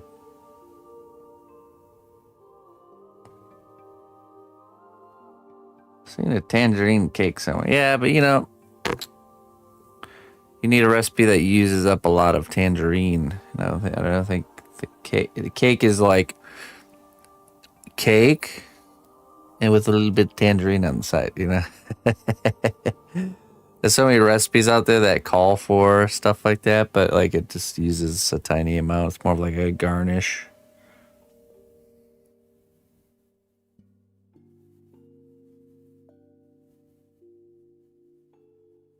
Need a recipe that uses a lot.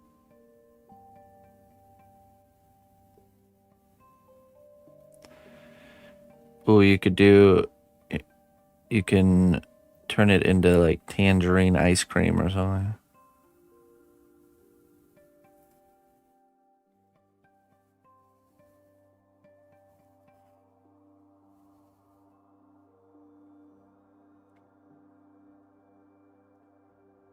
Tangerine soup. Yeah, soup uses a lot. Sorbet. Hey, blend it all up. Add some sweetener and some cream. Toss it in the ice cream machine.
Just blend it all up into a slurry and then chug it. Be done with it. Store it on your body.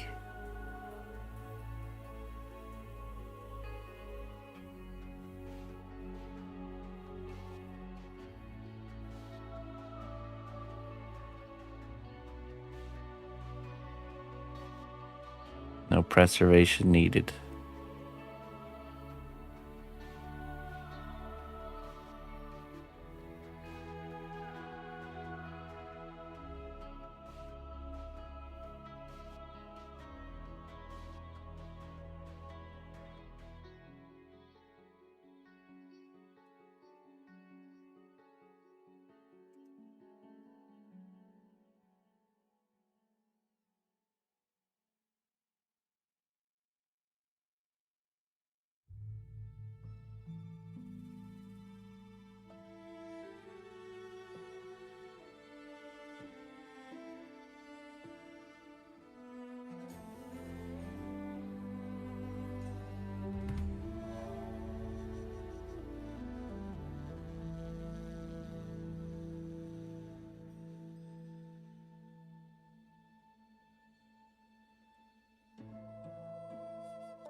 Grassing it up.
Pluto is like a mix between a dog and a orangutan.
I think one of the most detoxifying plants you can possibly eat is cilantro. Just funny because it tastes like soap to some people. It's kind of like links up there.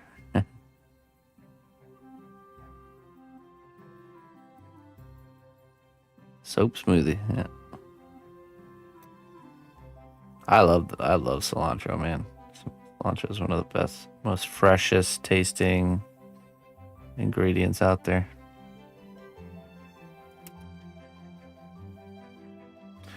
Give me some cilantro and onion tacos any day. Extra cilantro, extra onion. Carne asada tacos. Por favor.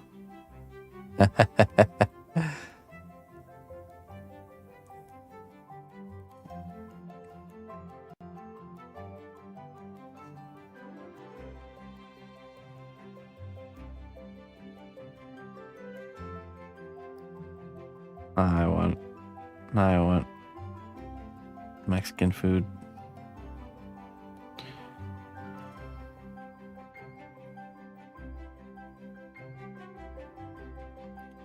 Uno cerveza, por favor.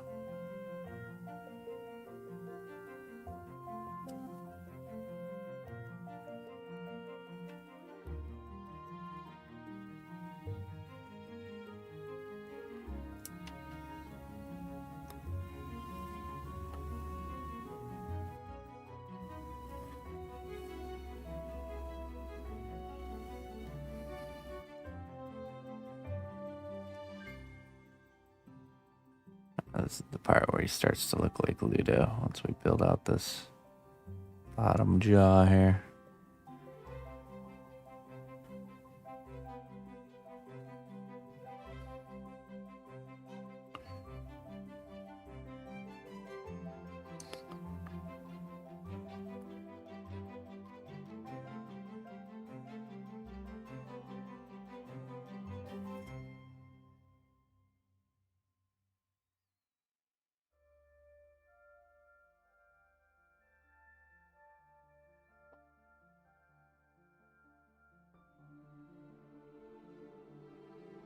Yeah, there's some good places by me too.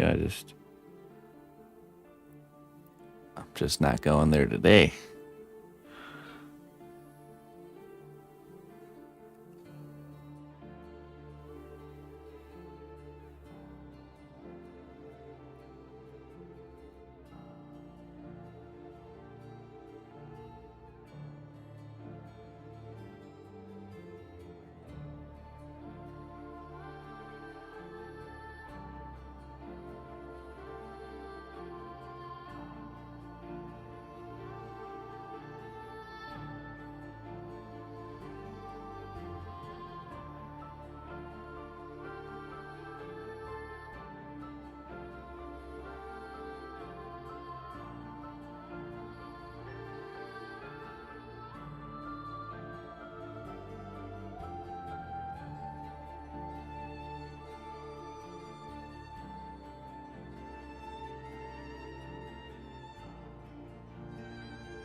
You really wonder how it actually tastes. It tastes like freshness.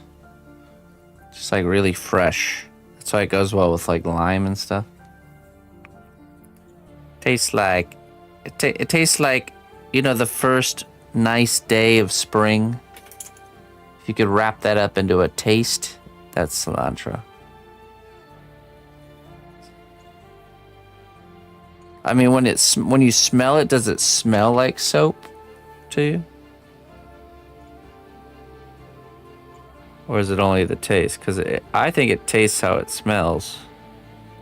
But it doesn't smell like... It smells like freshness. Doesn't smell like soap. It's a good taste to be missing out on. Yeah, I know. It's a bummer. I feel sorry for the soapies. The soap guys and gals. You guys really are missing out.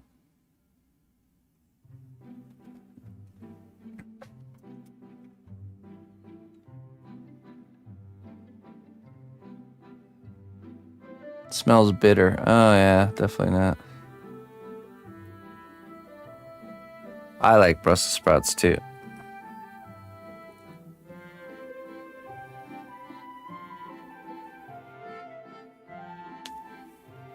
I wish more stuff tasted good. I don't choose to be picky. You can untrain yourself to be picky. I know this personally because I used to despise anything that was like grown in a garden. No onions, nothing. Seriously. You can overcome pickiness.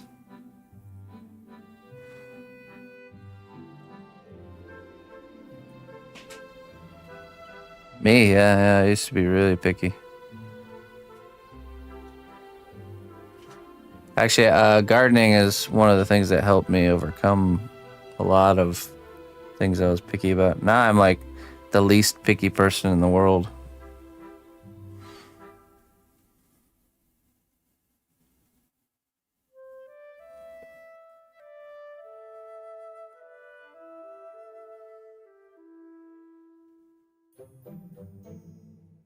Hello, Plankwalker. Yeah, I used to. It was growing vegetables that helped me overcome a lot of pickiness, because I spent a lot of energy and time growing the vegetables, and I wanted to, enjoy the fruits of my labor, which caused me to kind of break down some of those barriers.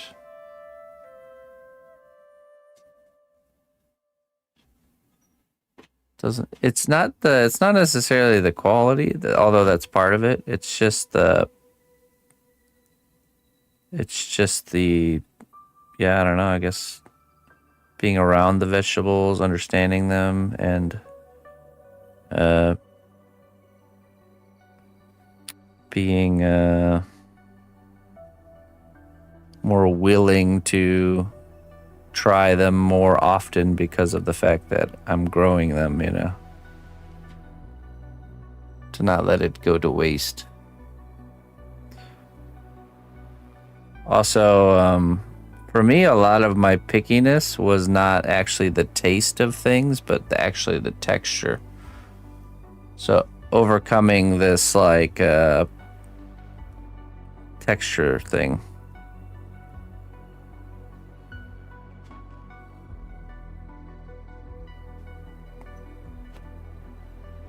Like I never disliked the flavor of like onion, but if it was cut up real small and mixed into stuff, I wouldn't care. But if like a larger piece of onion was in there, it'd be like, ugh. The texture would be what gets me.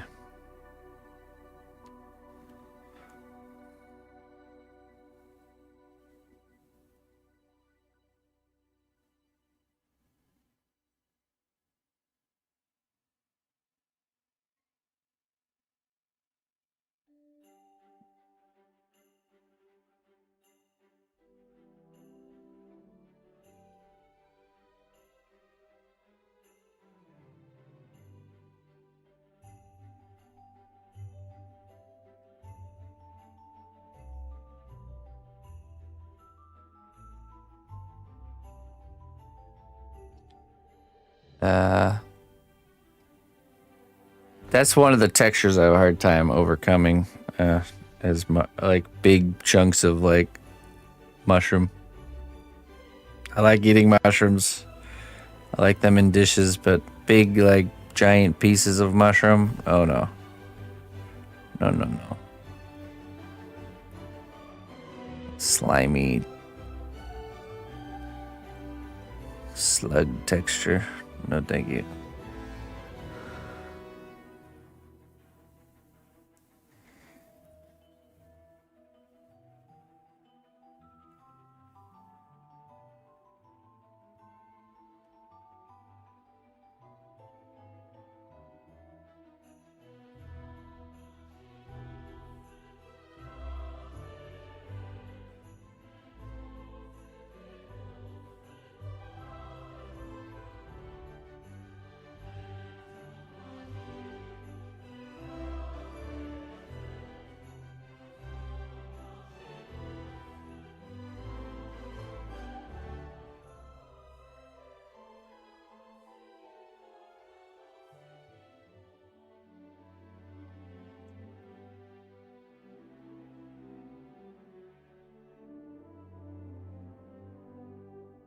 Raw asparagus. Huh, never tried it.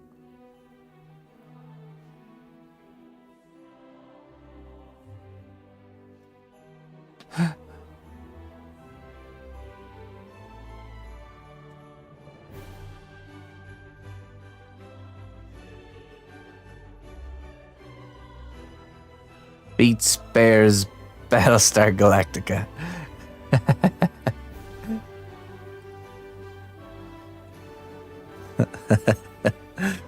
All right, Shroot.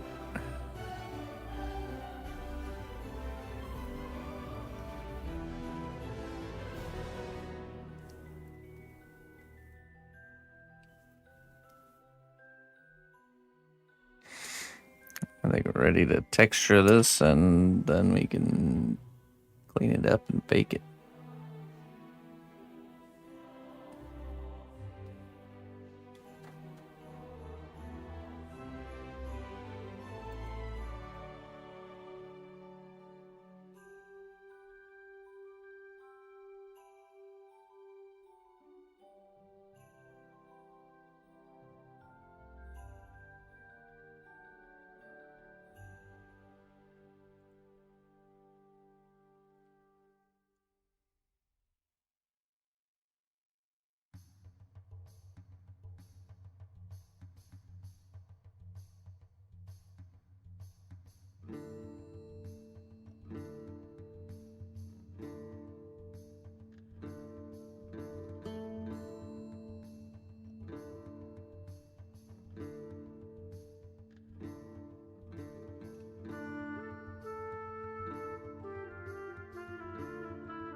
Slice of raw onion. Yeah, see, I like that now. I like the mixture of like a fresh vegetable crunch combined with this, heavy meat and cheese and sauce patty, It's the fresh with the heavy combination. But yeah, I used to not understand it either.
Mm-hmm.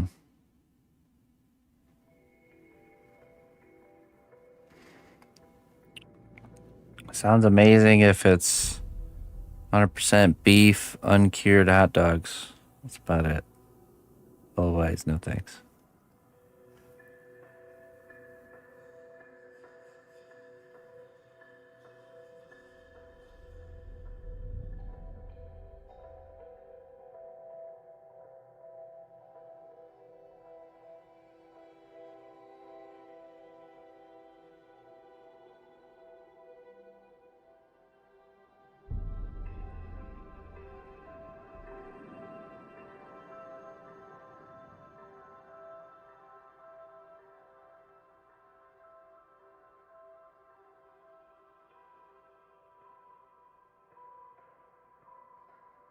All right, let's brush.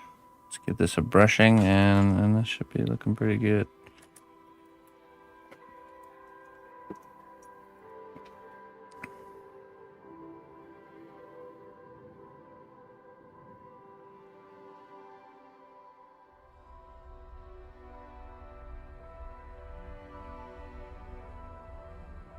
Do his ears and his horns and his hair. The next layer.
Thanks.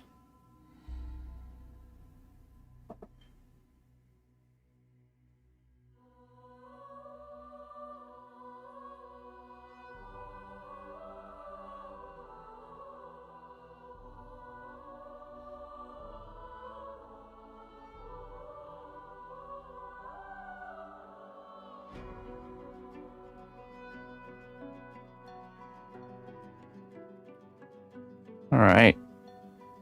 Next up is a Tauren warrior.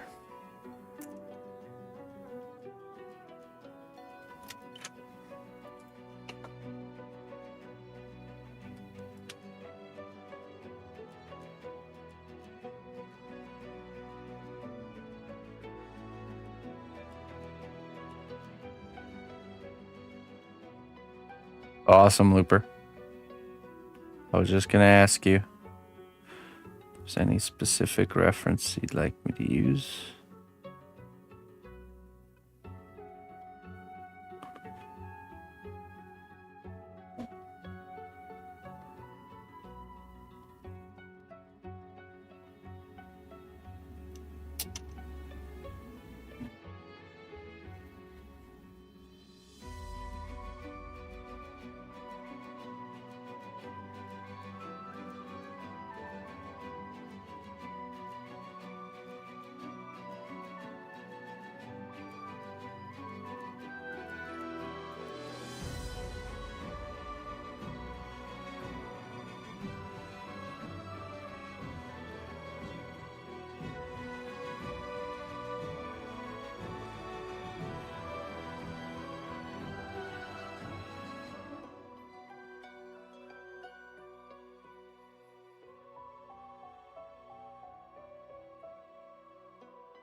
All right.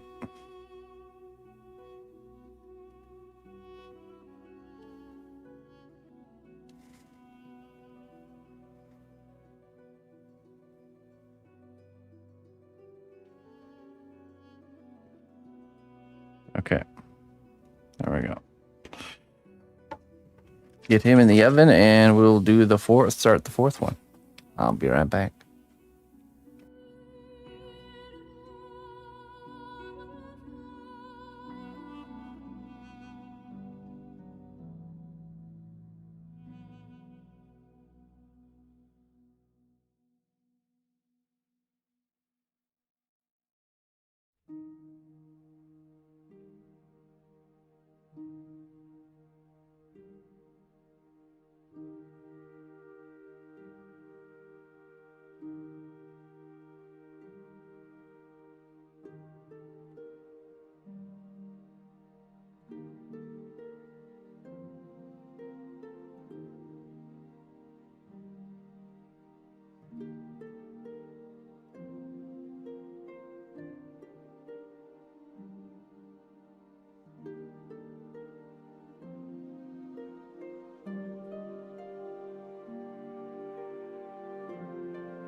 All right. Check our Discord here for our reference.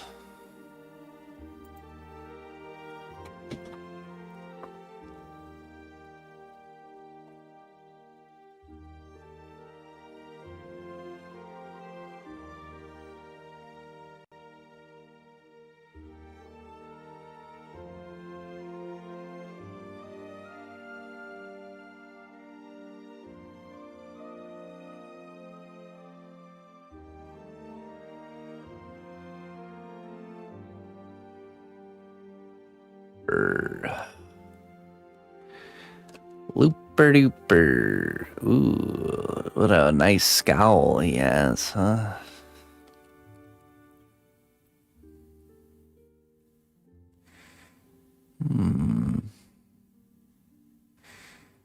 Okay. Got some forward horns. Let's focus on just the. He's a mean one. He's a grouchy one.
Ooh. Yummy. So you can eat acorns doing the same method of like leaching it in water to like remove the tannins.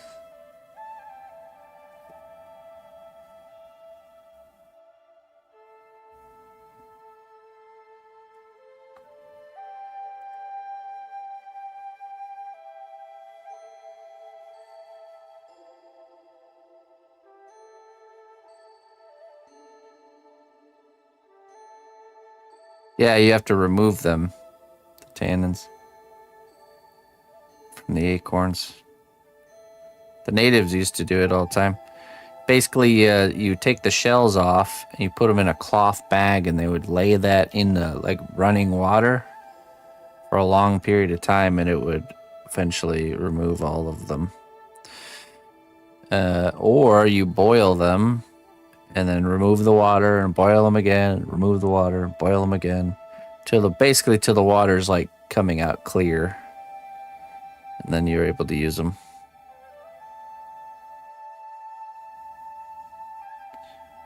No acorns in the desert. Oh, I grew up around big oak trees. I've definitely bit into acorns before as a kid, and they are bitter. It's like a giant peanut. Let me just take a little bite of this.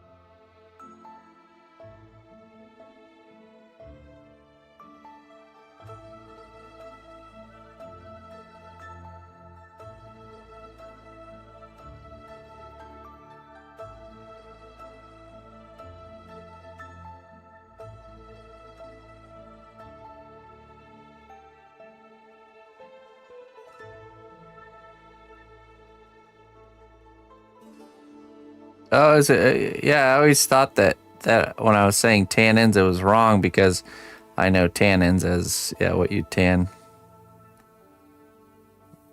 leather with, or tan hide with, or to make leather. It's funny. It's funny because in the game, whatchamacallit, Vintage Story, when you make leather, you have to use oak wood as part of the process to get the tannins. So it's accurate. I love how accurate that game is.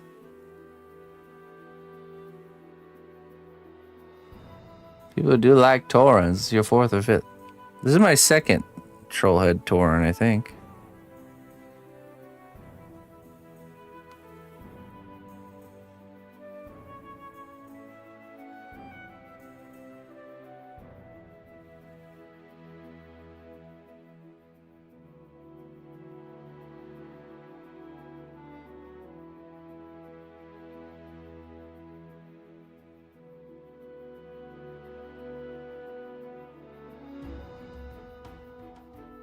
I've done one Tauren. Oh, you know what? You know what it is? The Minotaur. I did one Tauren full-size sculpt, one Minotaur, and then this is the second Trollhead.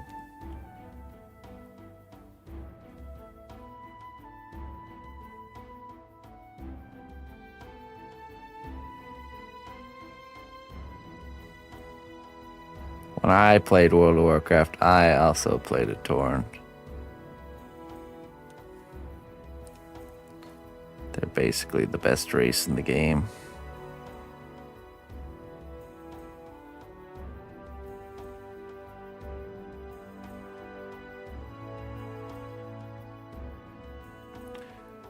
Yeah.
Perfect.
some bowl. Let's brush it down. We do the horns and the hair and all that fun stuff in the next stage here.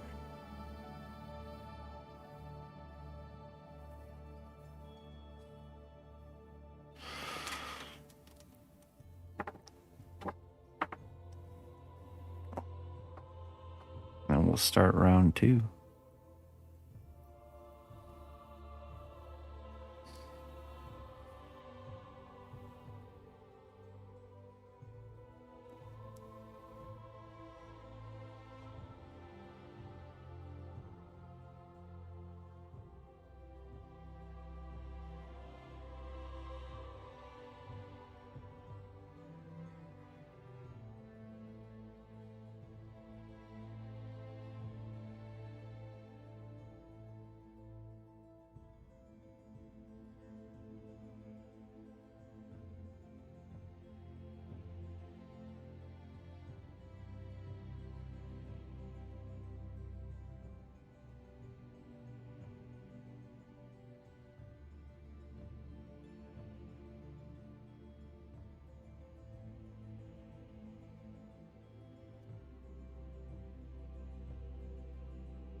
What are you doing? Stop that. You stop that right now.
You can't focus more than 3 seconds? Okay, so focus for 2 seconds. And then take a break and then try focusing for 2.5 seconds. And then take a break and then try focusing for 3 seconds. Then take a break and then try focusing for 3.5 seconds. And so on and so forth. Until you can. See, our mind can be trained just like our muscles can. God, that'll take all day.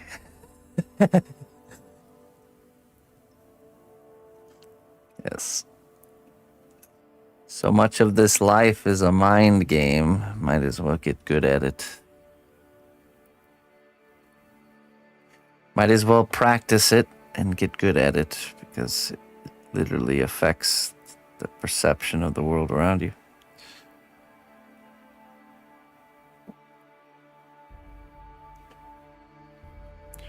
All right, that goes in the oven, and then we'll start our round 2 of this character here. Start our round 2s. I'll be right back.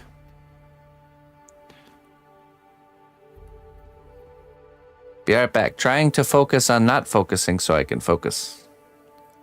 Well, that's often what meditation is focusing on not thinking about something. You're sitting there and you're intentionally not allowing yourself to think about anything particularly. You know, your mind races from one thing to think about to the next. Like if you imagine your thought life as like clouds going by, you want to sit and watch the clouds go by and not engage in them. So it's very hard, actually. It's really it's everyone thinks like that doesn't try to meditate doesn't realize it's actually a frustrating thing. It's not actually it's not actually a calm thing, like a peaceful, like I'm just. Eventually, I guess you hope to get to that point, but there's other forms of meditation though where you just specifically focus on one thing. I find that to be a little bit easier. So let's isolate one thing and focus on it and not allow my mind to drift off to other things. Because that's what happens. Then your mind is just racing from one thing to the next all day, every day. So yeah, and the point is that you give yourself, you regain the control to control the things you think about, essentially. To consciously be able to decide if you're even going to think about something or not, instead of it just automatically happening without any sort of control over it.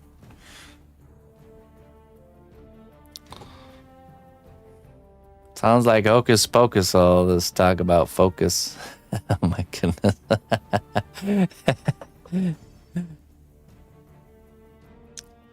Just think about it. If you don't control your mind and your thoughts, then who will?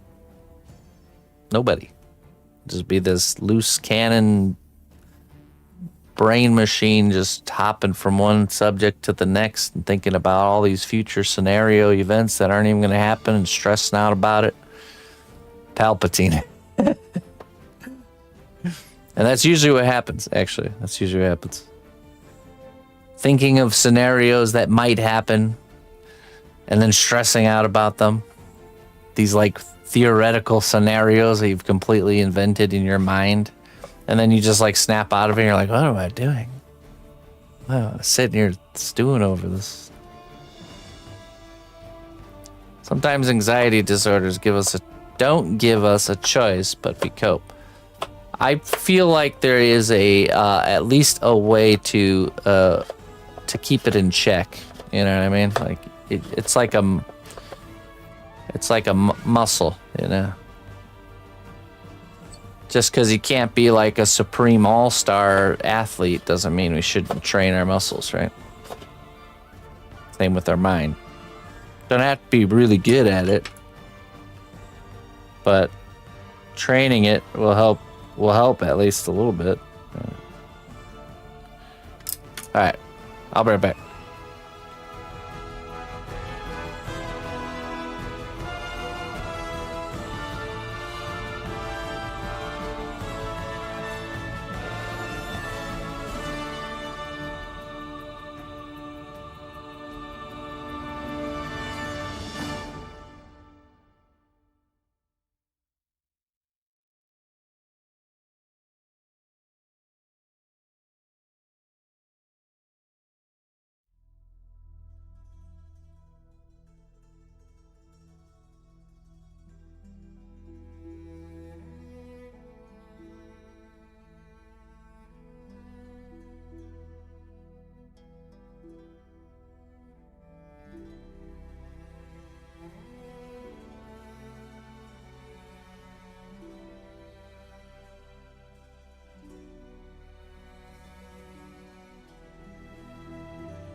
All right. Let's see here.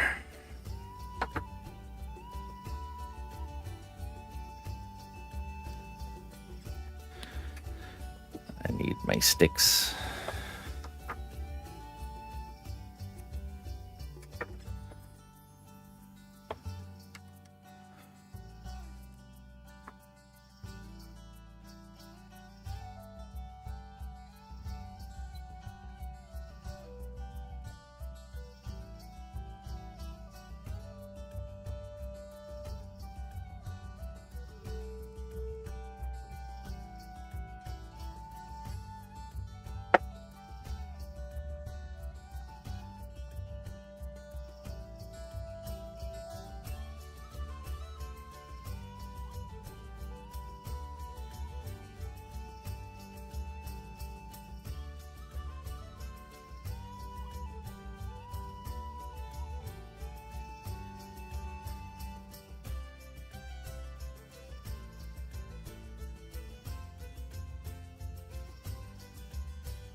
Let's see here.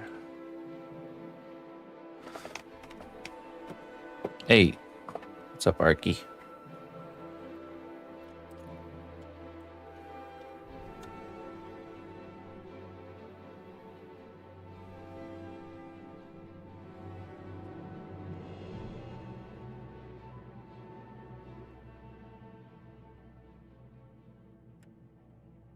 There we go.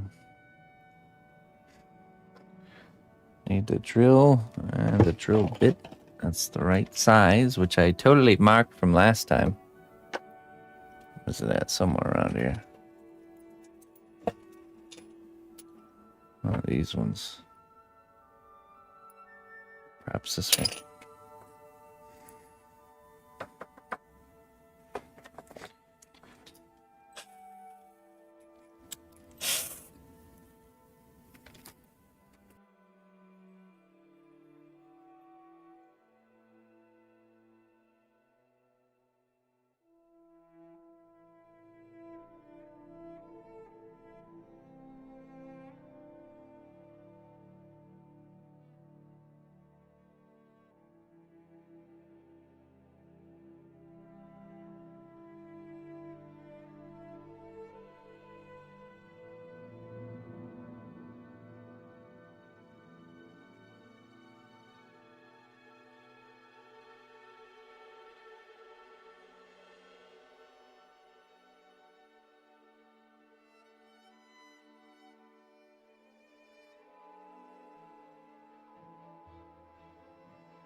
All right. Let's see. I'm gonna need another pack of clay.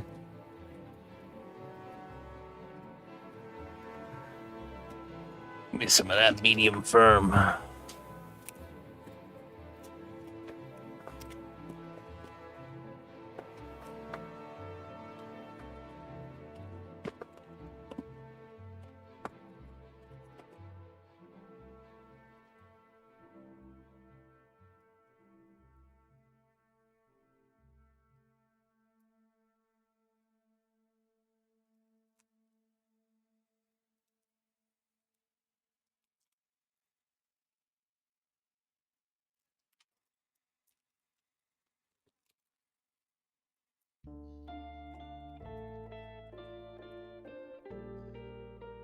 Mm-hmm.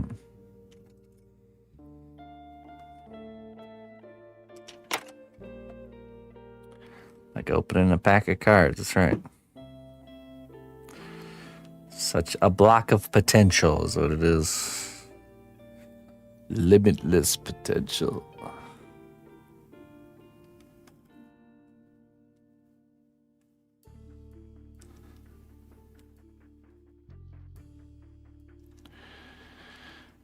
Okay.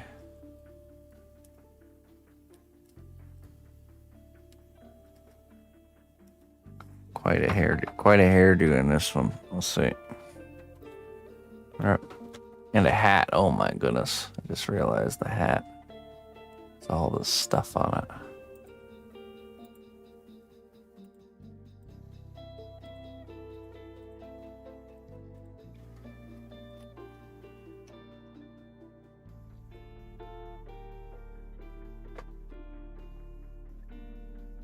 Moxie Borderlands.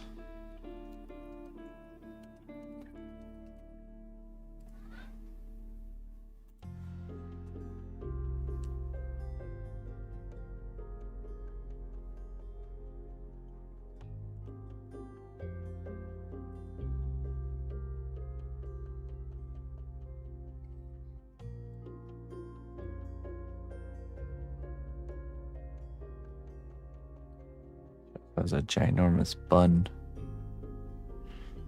She does have a dashing hat, yes. Okay.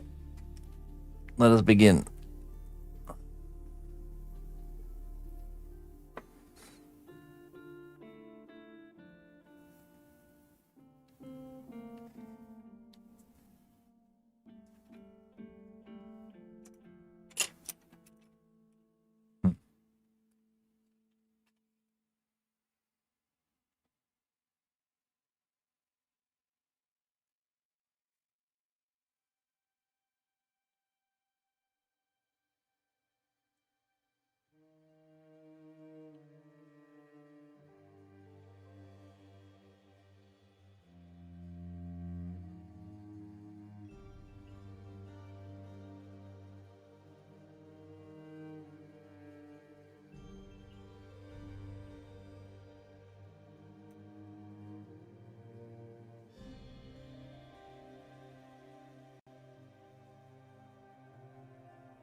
Now let's get a cap piece on here.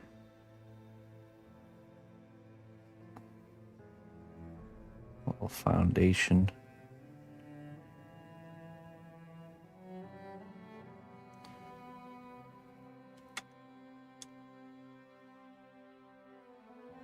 Yeah.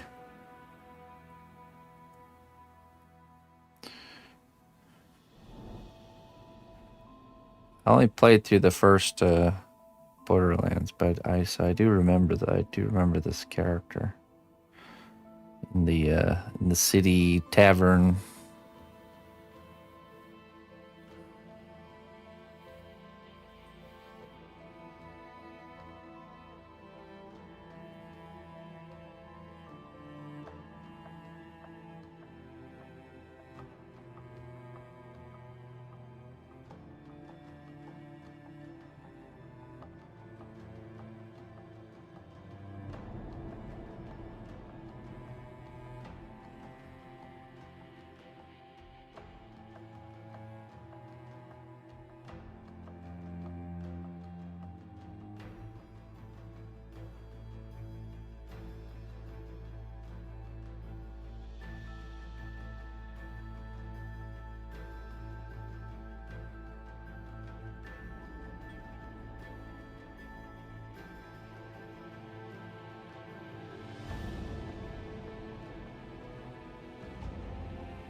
Yeah, there's a lot of really cool character designs in the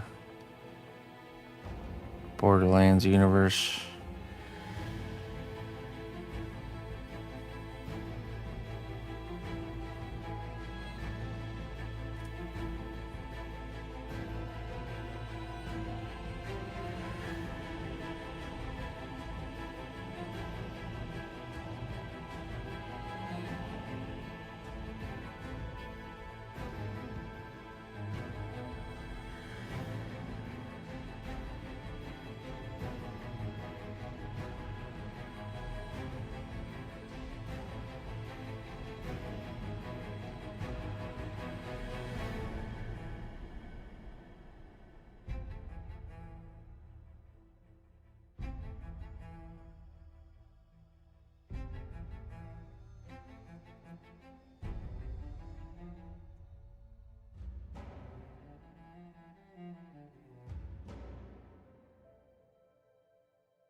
Hugo, how are you?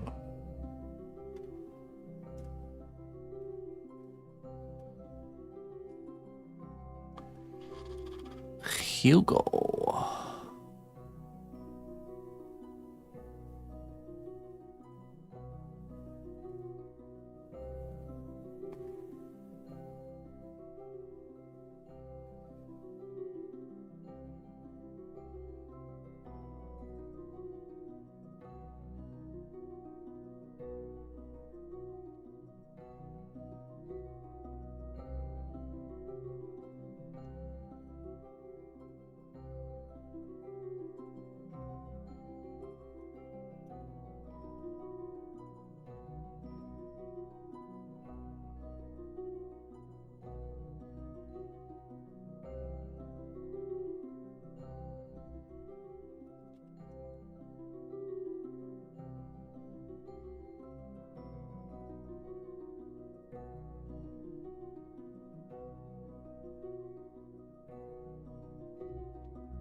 Thanks, Margaret.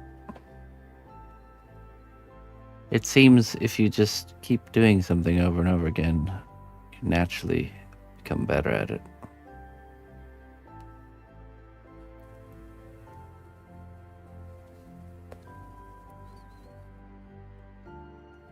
If you're trying to become better at it, that is.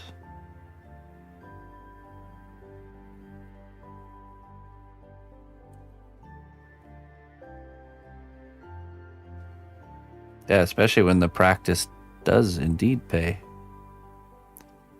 So thank you. Thank you for the support.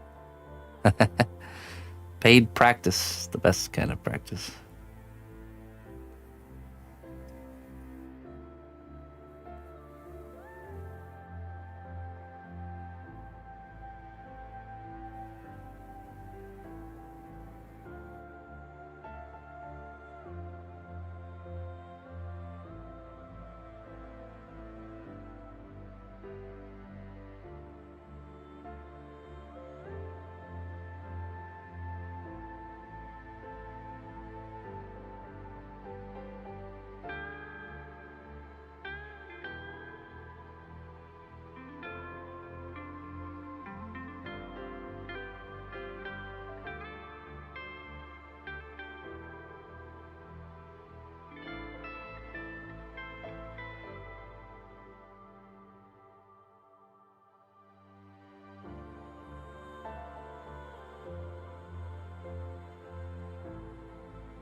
Got, of course, a massive bun. So,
okay, let's see here.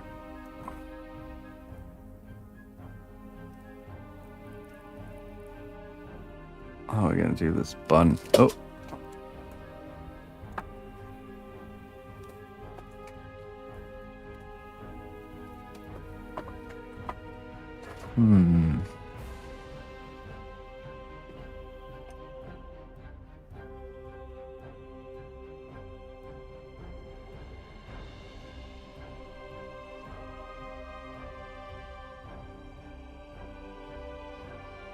It's pretty close.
We've actually already done some Borderlands stuff, and the missus really does well.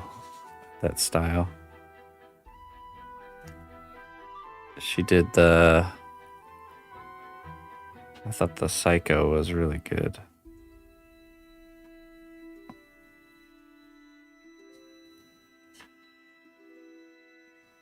All right. Now we just... Oh, wait, hold on. Almost forgot the side.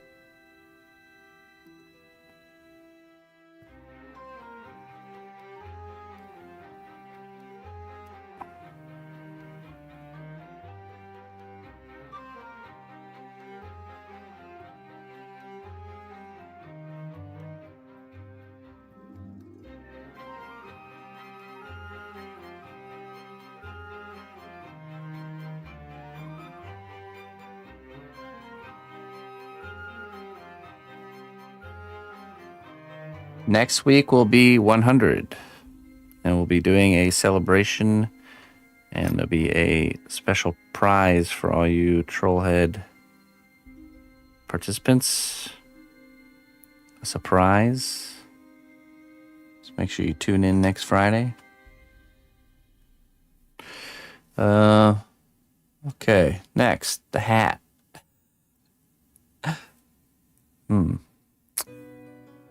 Okay, let's see here.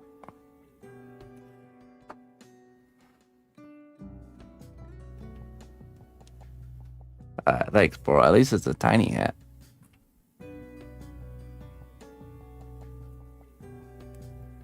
Okay, let's do the brim of the hat first.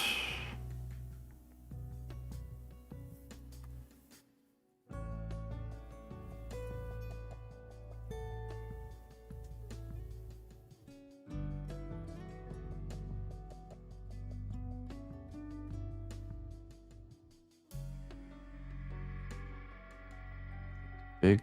Yeah, it is too big. Maybe half that.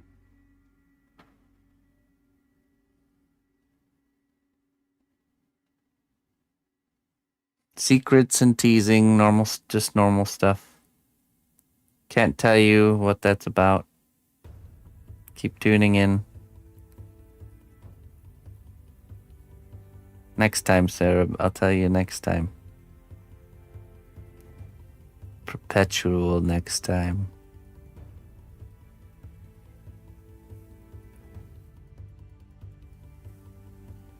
Well, now I'm gonna.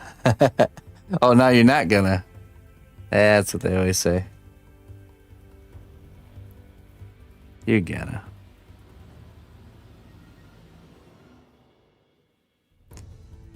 Let's see, that should be a good Would size. someone please direct me to the cnotbusch kingdom? Which direction is that? Forgot this. Alright, now we do the column of the top hat.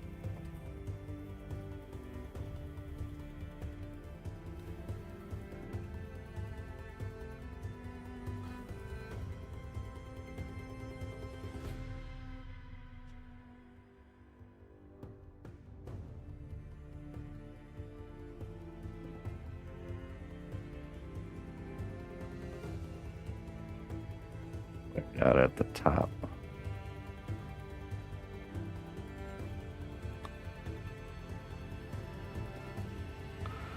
I think we're gonna have to skimp on the top hat accessories.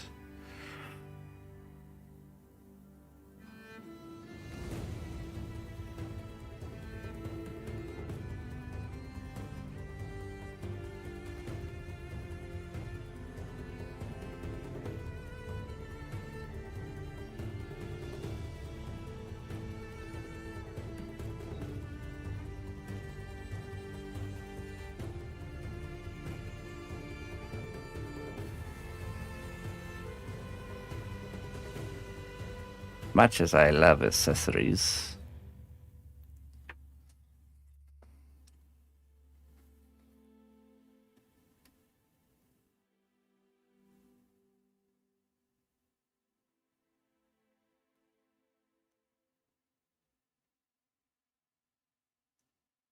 The hole in the plaster will let in the north wind.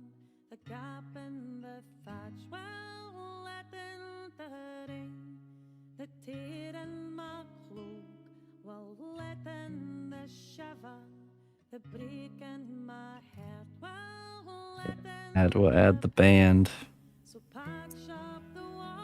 This seems iconic, but I think we'll just add that mixed media. That'll be a mixed media element.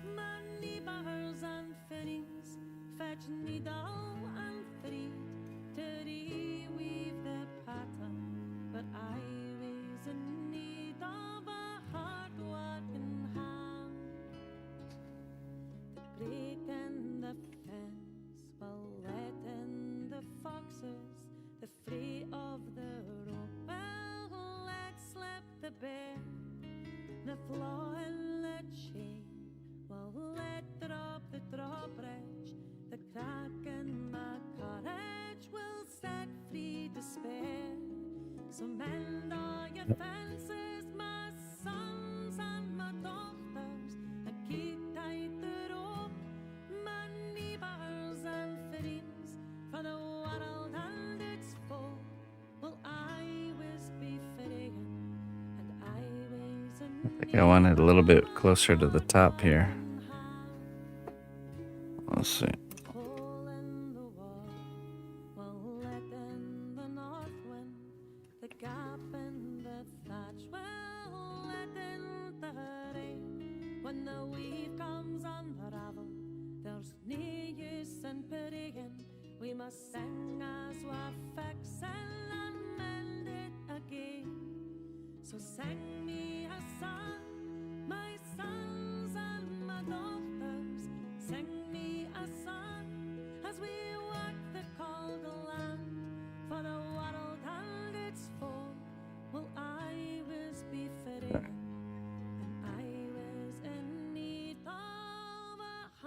Just a simple little neck ramp thingy.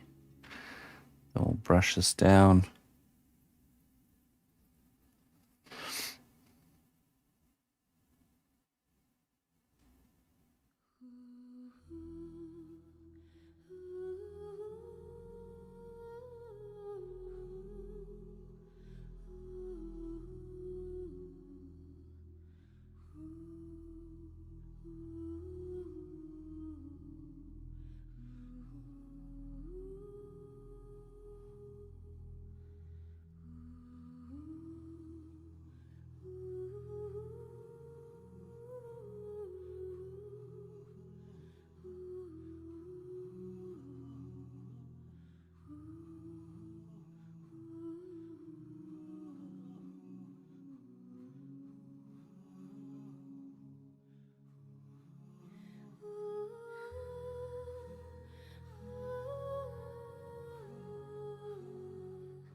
Okay. Alcohol brush. Wow.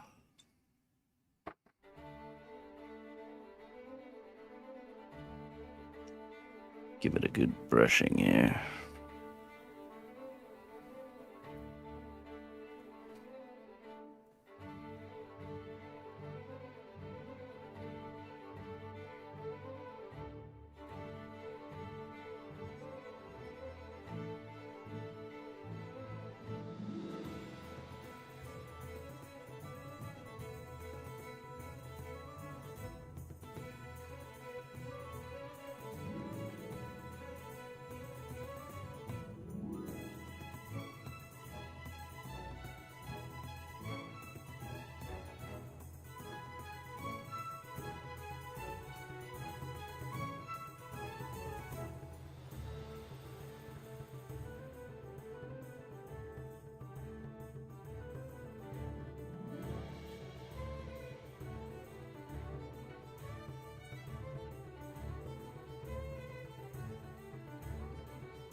Put clay glue here on the hat and on this and this.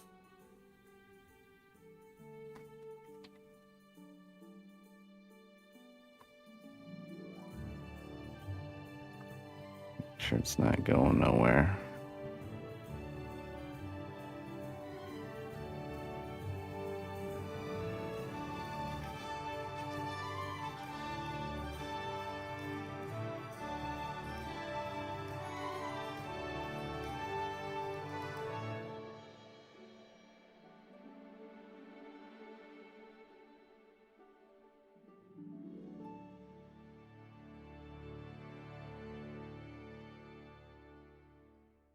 Okay, done.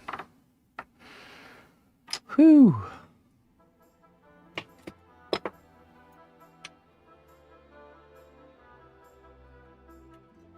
Next contestant. Oh, you know what? Let me go grab the other two out of the oven, and then we'll do the next one.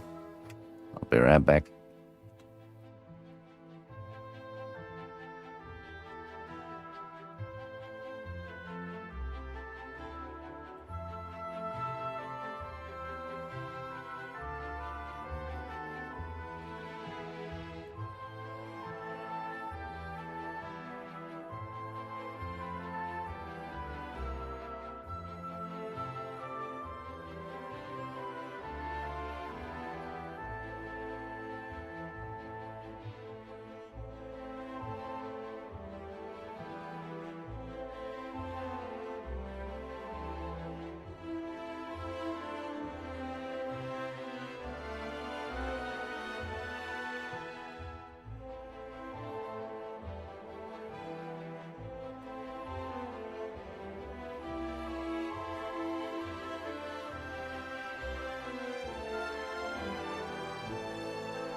Okay, here we go. Got our Ludo, Torin, Bobo.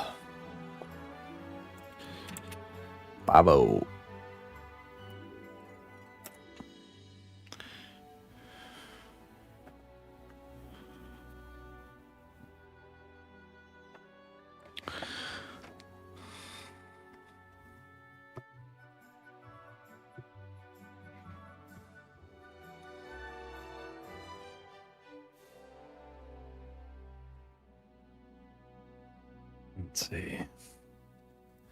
Grab this drill here.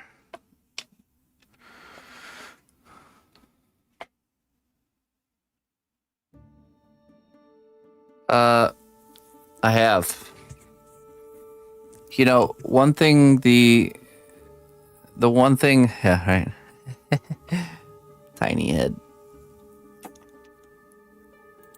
One thing about troll heads is I've been really able to actively experiment and see how the results turn out, and kind of weighing the pros and the cons of the various methods of things.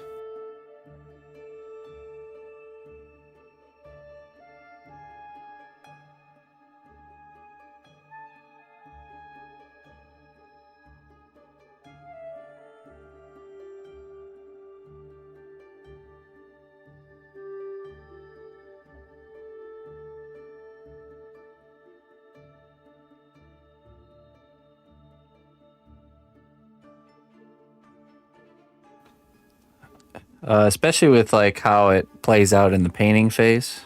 And anytime I can add the pupils or add as much of the eye sculpturally, it makes the painting so much easier.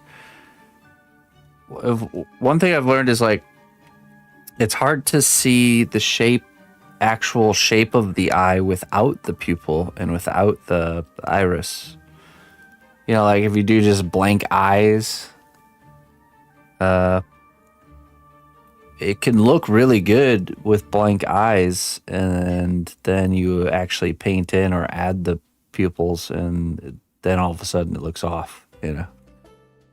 Whereas if I had put the pupil in the sculpting phase, I would have seen that it was off then, you know what I'm saying? And honestly, it is easier to mess around with the pupils and like shift them around in the sculpting phase than it is in the painting phase. It's a lot harder in the painting phase to kind of mess around with their positioning.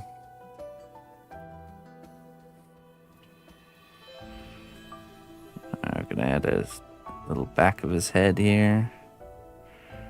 I'll make his ears. Then we'll add his big old shoulder span.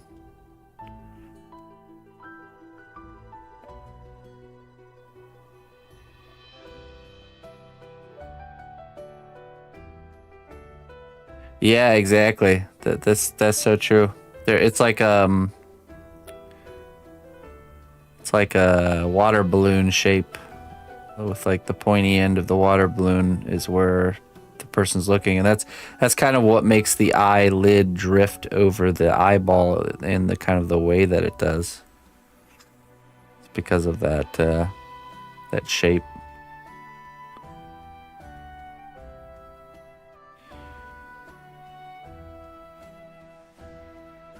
You know, I just realized Abe from Oddworld is just this guy. They totally just ripped it off. They were inspired by it.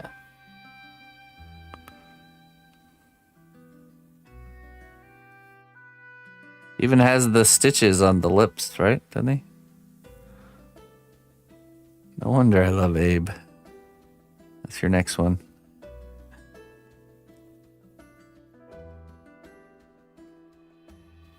All they did was remove the nose, basically.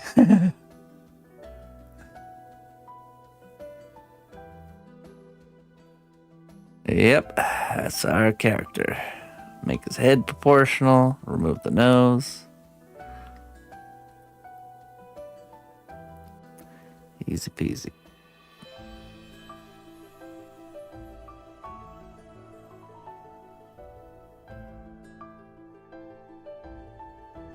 Wrinkly little faces.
Isn't Bob a shrunken head, though? He is.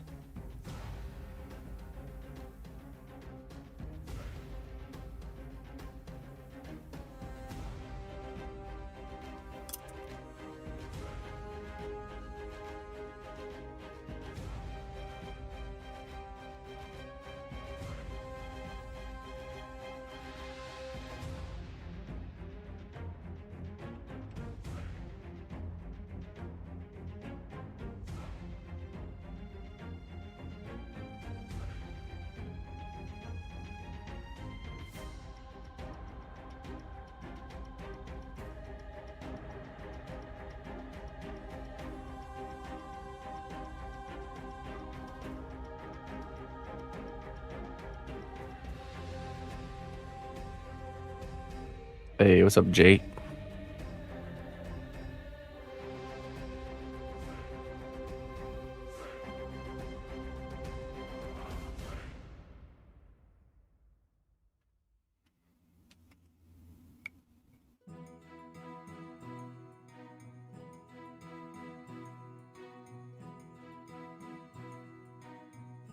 Abe collection.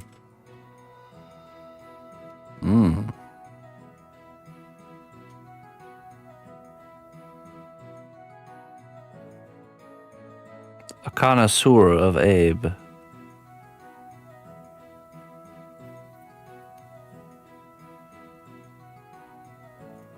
Of Abes.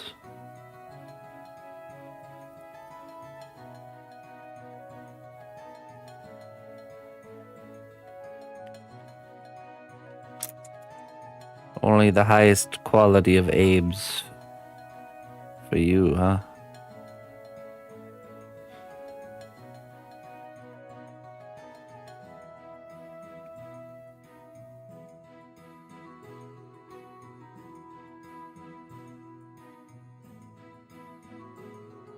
I'm just sculpting a little guy here. Shenanigans. Nah. Only serious business here.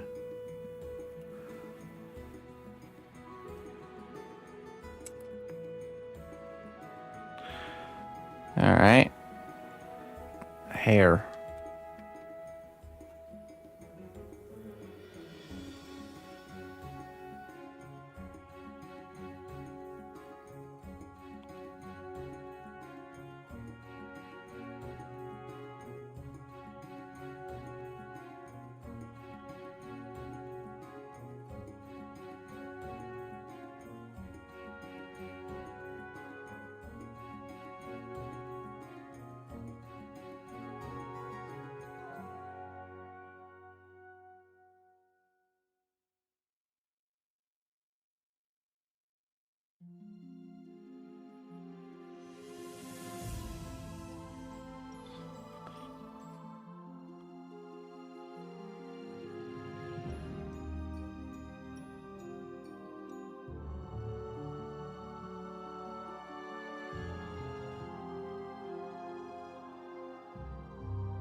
Big movie? No. I basically, my art career has been just being a streamer here. Mostly on Twitch. Yeah, I started sculpting and streaming at the same time. Never really got involved in any of the industries. Although I have been doing work now for gaming companies lately.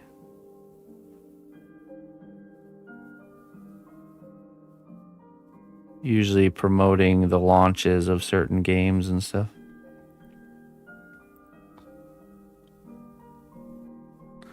that's about it. Right now, we're currently doing a project for THQ. They've commissioned us to make a sculpture for the launch of Gothic 1 Remake. We got another one coming really soon. Another game launch one.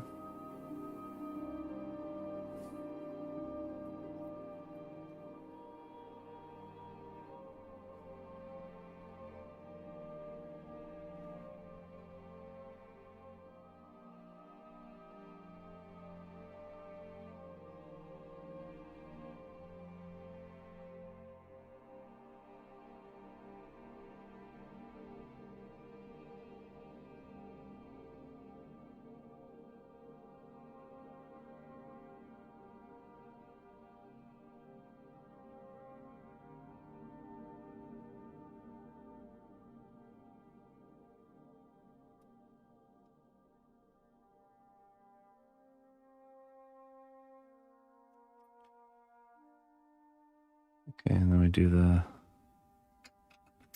frayed hair at the top. Plan for that.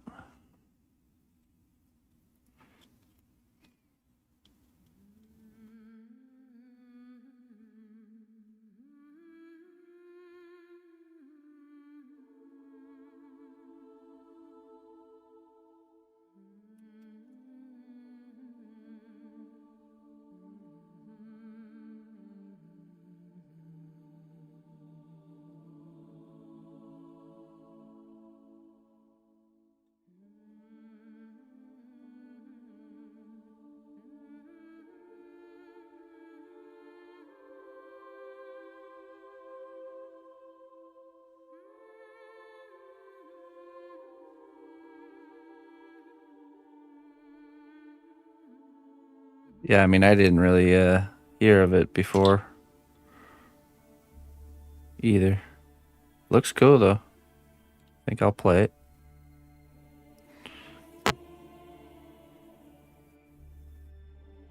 Bob.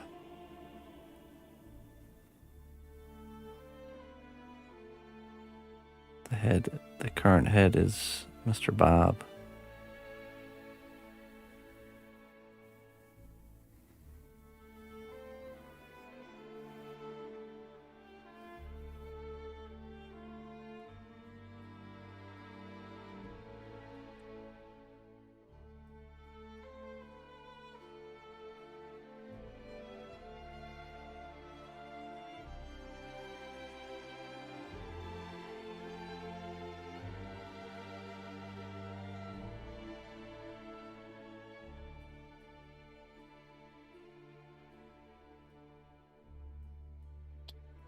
I'm from the Quad Cities there, Jay.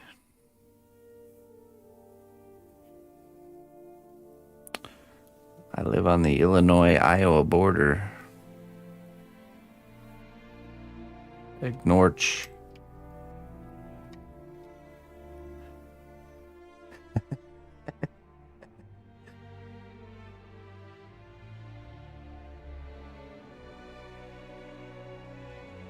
Type it out. I don't have the chat open there. Wait, what did I miss?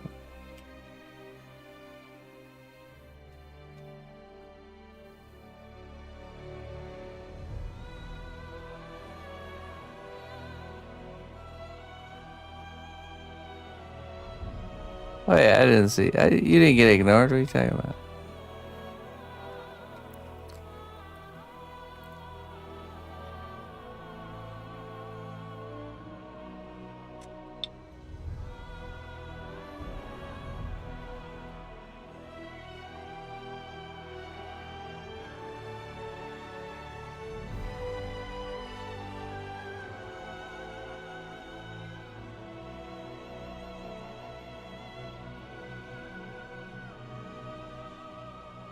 I didn't do nothing. I was sitting here sculpting the whole time.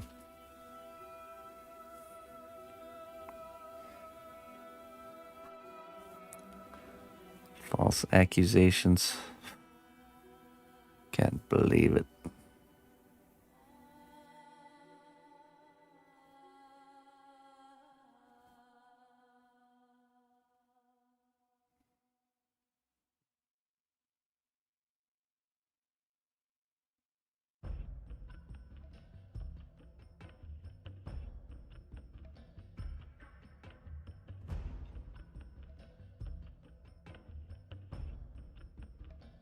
Which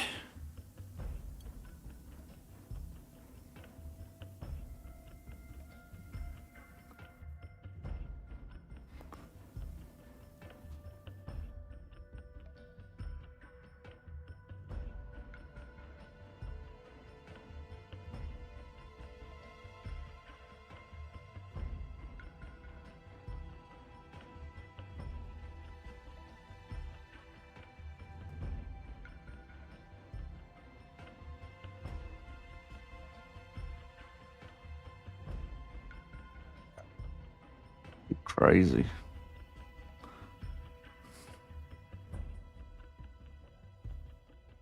Hey, thanks, Jay. I appreciate it, man.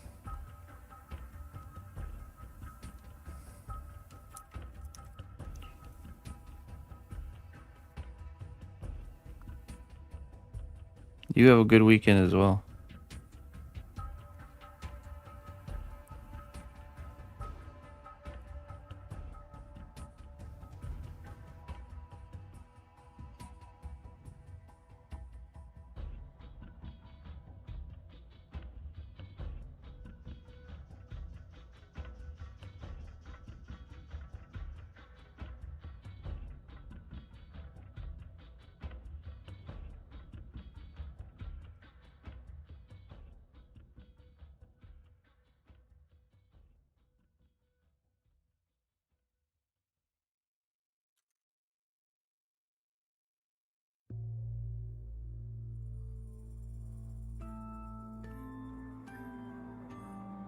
All right, let's suit them up. That's a clay glue. It's a Cos Clay oven cure adhesive. Paint this on here to add extra flexibility to these little bits, and also it just kind of glues it all together once it's baked. All right, Bob, let's get your suit on there, buddy old pal.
Yeah, sure. It only works with polymer clay. It's basically like a liquid form of the clay.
You should check out Cos Clay if you haven't.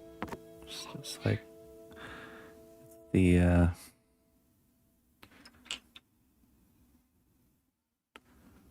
Definitely some next level material.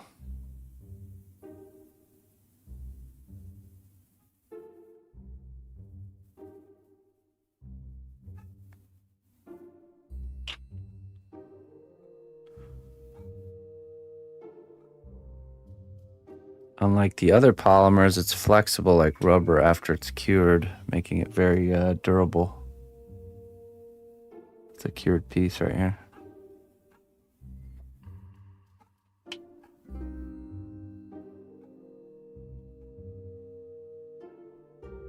That's pretty much all I use.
Listen closely, traveler, to what I say.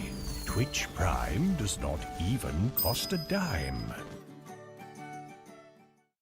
Hey, Muadae. Muadae. Thank you for the Prime sub.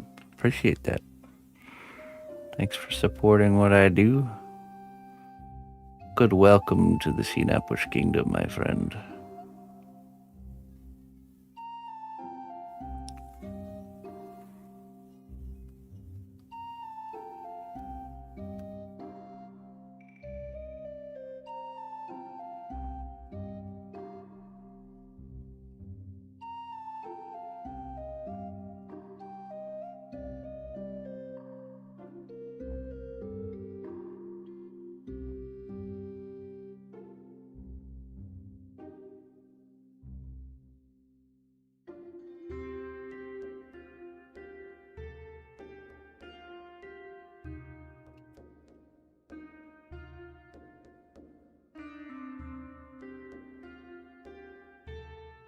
Ah, yeah.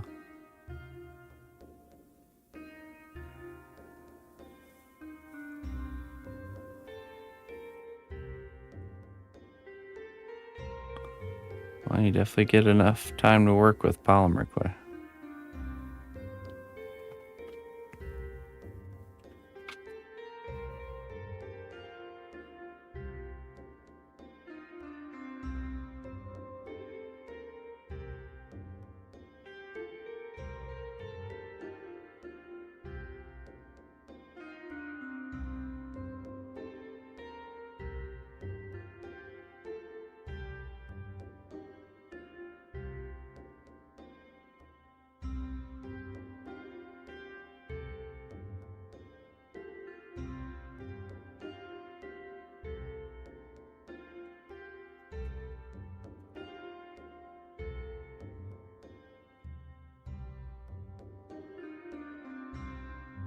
Yeah.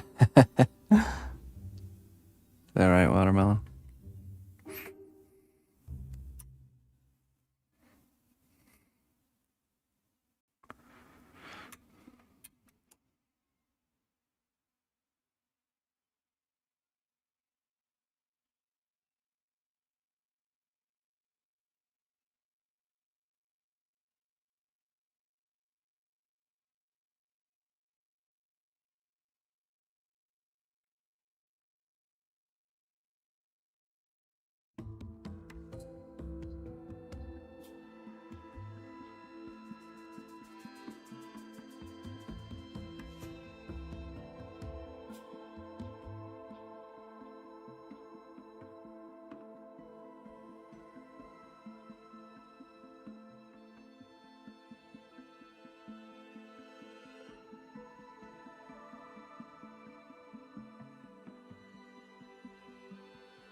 Welcome, new adventurer, to a land of great deeds and bravery. Hey. Thanks be to our recruiter for their wise choice. Gifted sub. Thank you.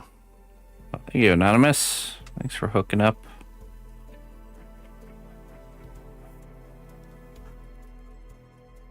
Minda with the subscription.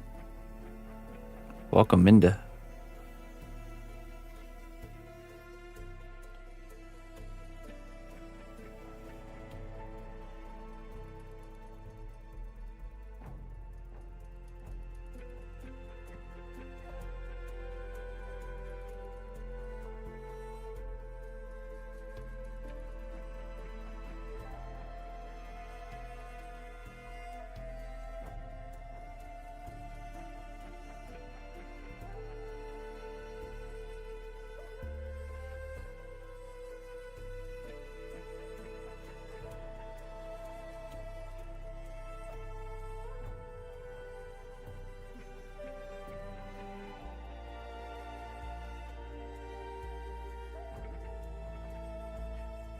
Anonymous.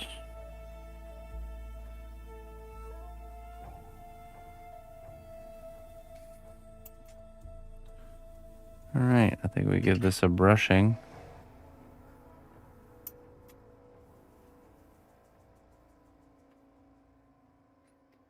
Gonna use a texture brush to get that cloth, nice cloth texture.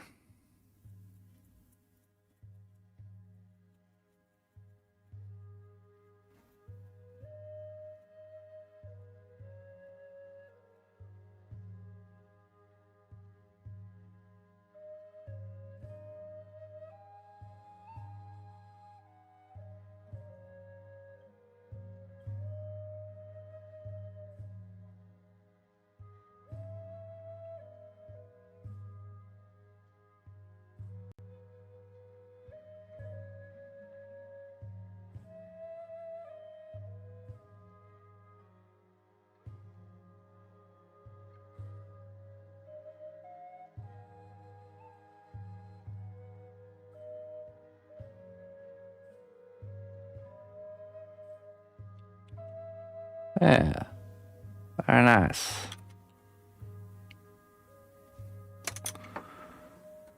Two.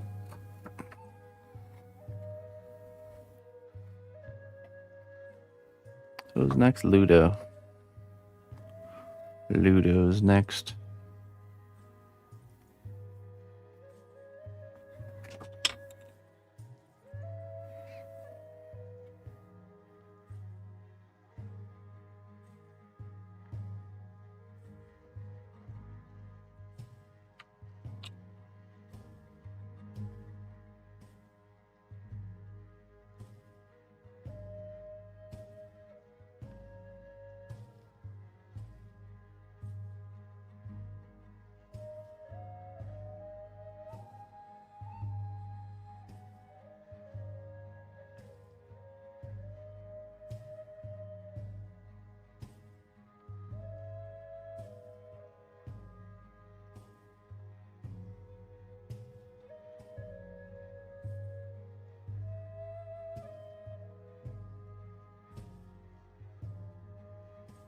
All right. Got hair, horns, and ears to do.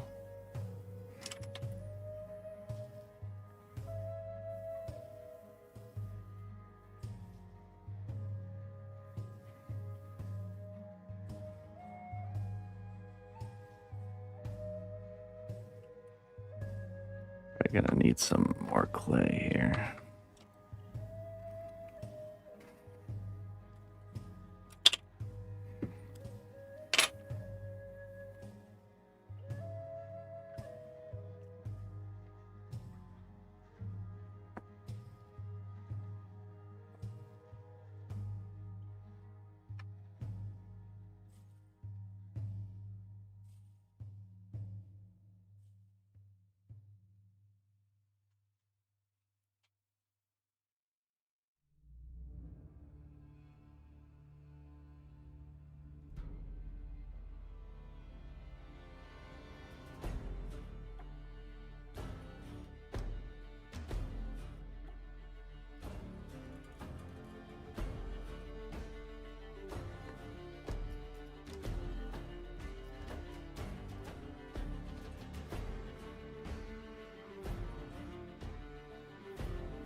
Really let himself go. There's guests over right now, so Enid's gonna be preoccupied. So you'll just have to deal with it being wrong.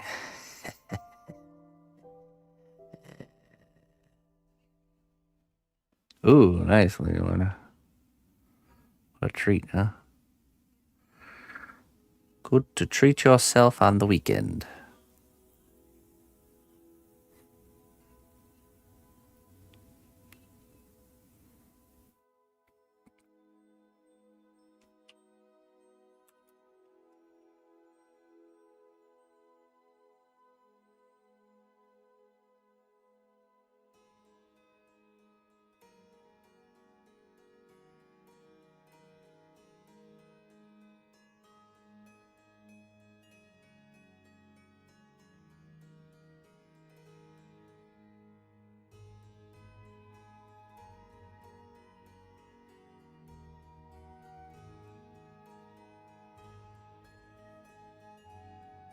That's right. Ludo from Labyrinth. Yeah, right? Right in the belly. No troll head? Right in the belly. Stage.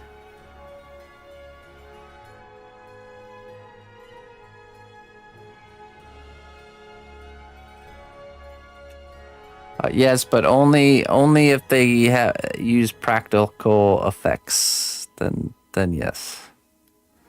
If they digitize it, then no. It won't be good. Smell bad. Oh, it's so sad.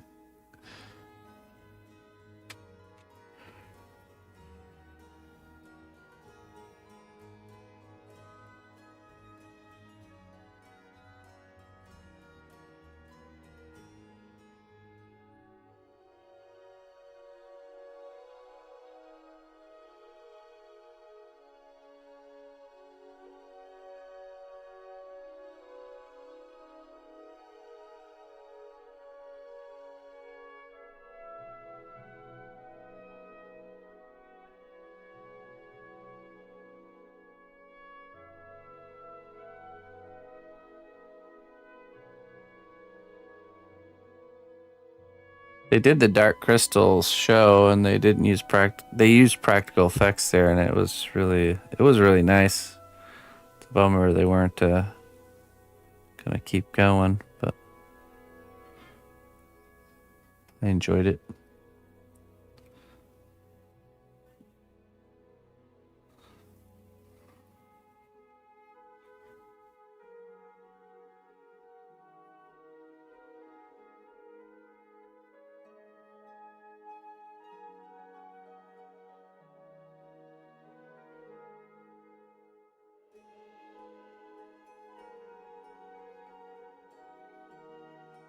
Yeah. You know it's because they didn't want to pay the money for the practical effects work. It was quite a piece of art. Moving piece of art. Love it. Unfortunately, I feel that'll become more and more rare as time goes on.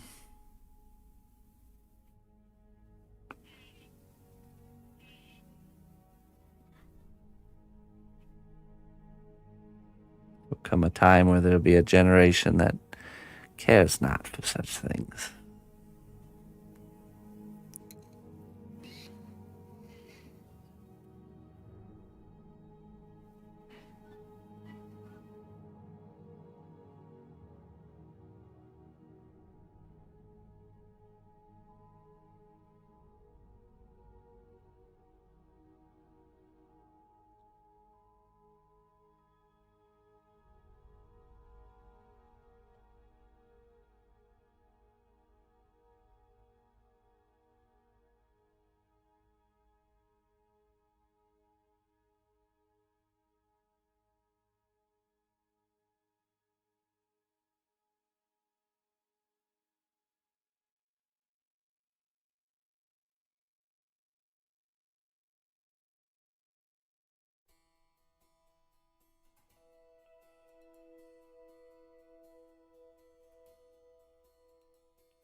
Uh, well, okay. You have to assume that that it's pure technical execution that makes what kind of clicks with us artistically. That it's 100% like formulaic. That you can kind of render it into some sort of formula that can just be executed with precision. Maybe it is, but I believe there is an element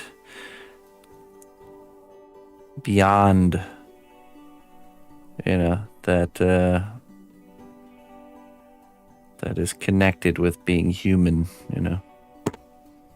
The humanity, the soul, if you will, of the work.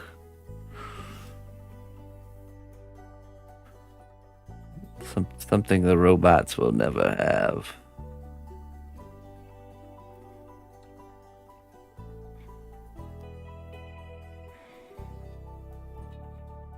Not to say the robot stuff won't look good, but there will always be that kind of missing ingredient.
All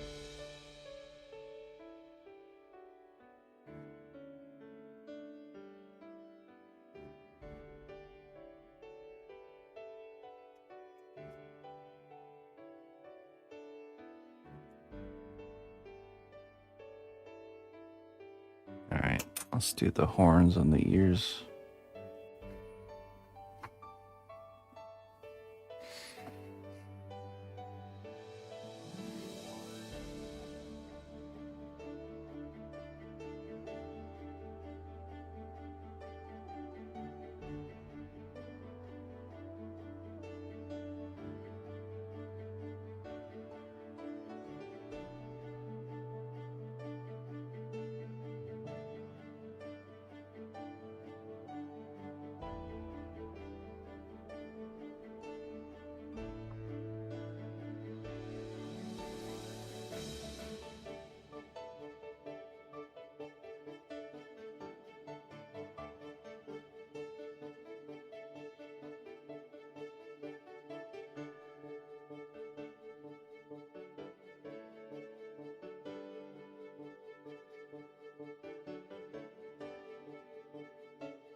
Do some horns.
Hmm.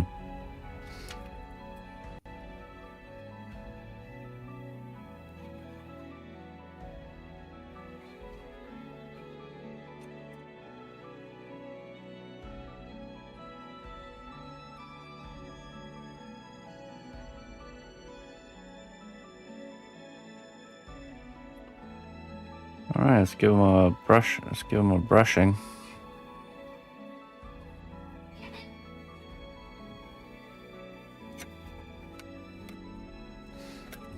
Brush it up.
Let's add some clay glue onto these and onto the ears. Oops.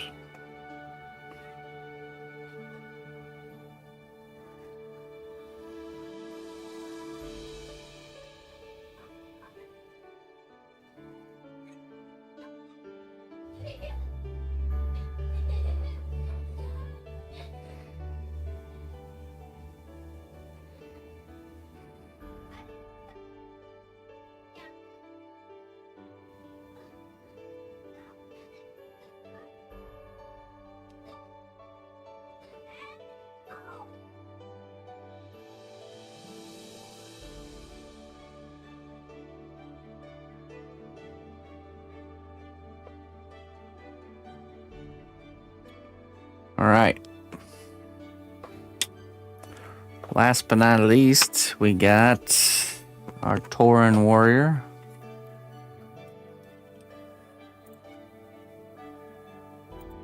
Very similar to Ludo.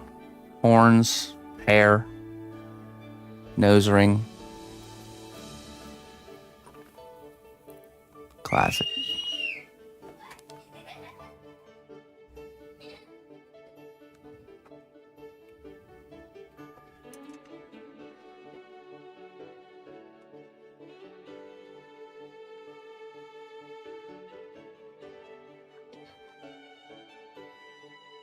Yeah, she has a friend over.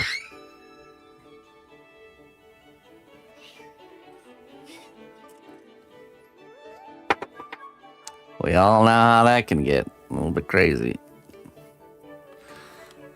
Oh, shame. I have to be in here working away while Ina's left alone to deal with it herself. Shame, shame.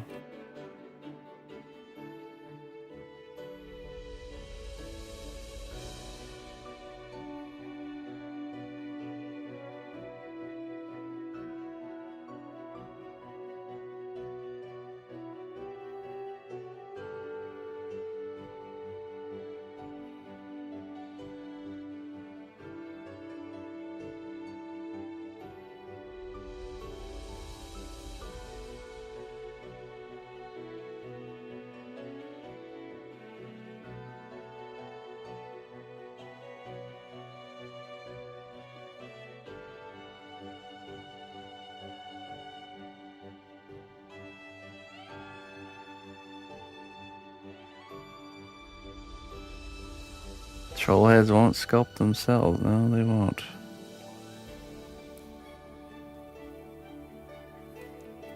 That's right. Alright, let's add our clay glue here.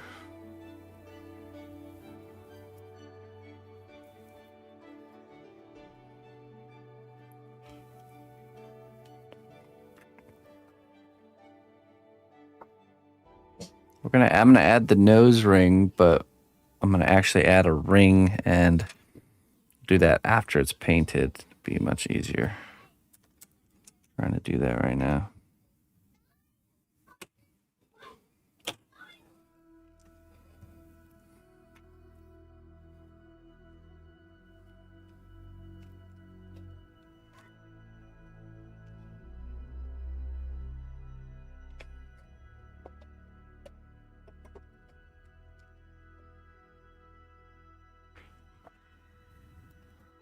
Yeah, I feel like by the time that happens, Scorched, it's already dystopian future scenario, so I won't be worried about making artwork anymore, personally. So, hey, what's up, Kaios? Be hiding from the swarms of drones trying to hunt for me in the woods, hiding in the mountains.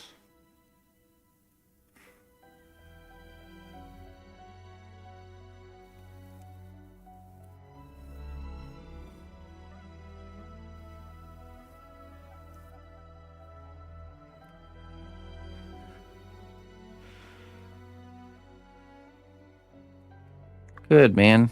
Doing really good, Mr. Kaios. How about yourself?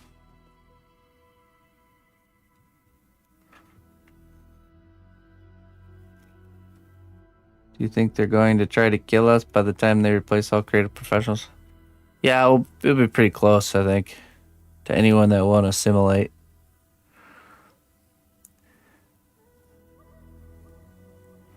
Assimilate or perish.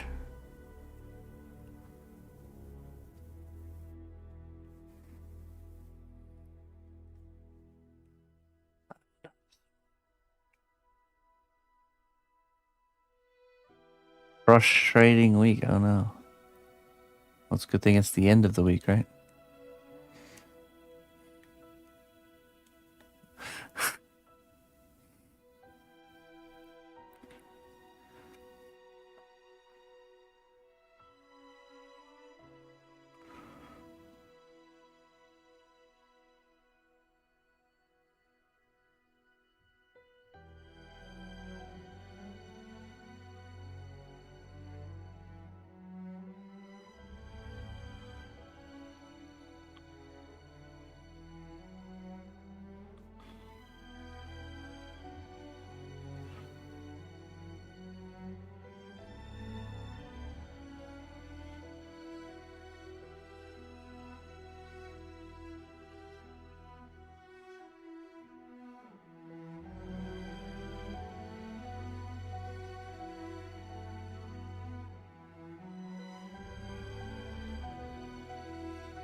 Hmm.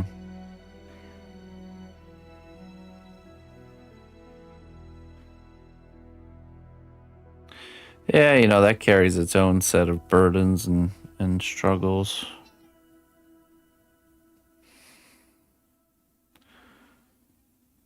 Sometimes I think that idea is just the grass is always greener on the other side type of thinking.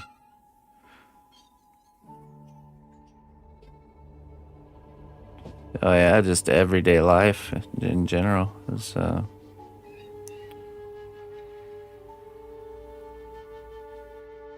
brutal levels of work required to maintain that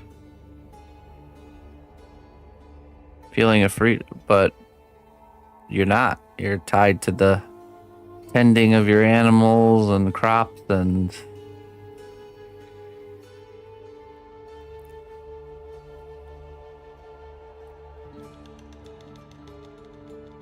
Tied to the land, yeah, right. A slave of your own need for substance.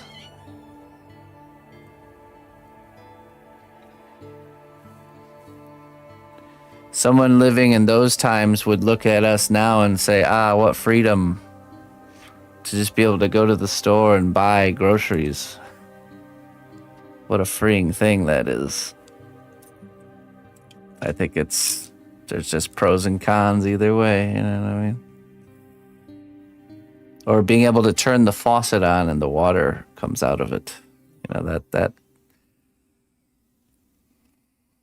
could be viewed as freedom.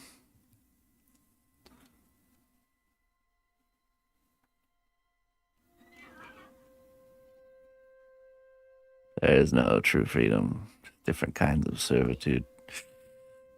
Yeah, I mean, life is work no matter which way you slice it.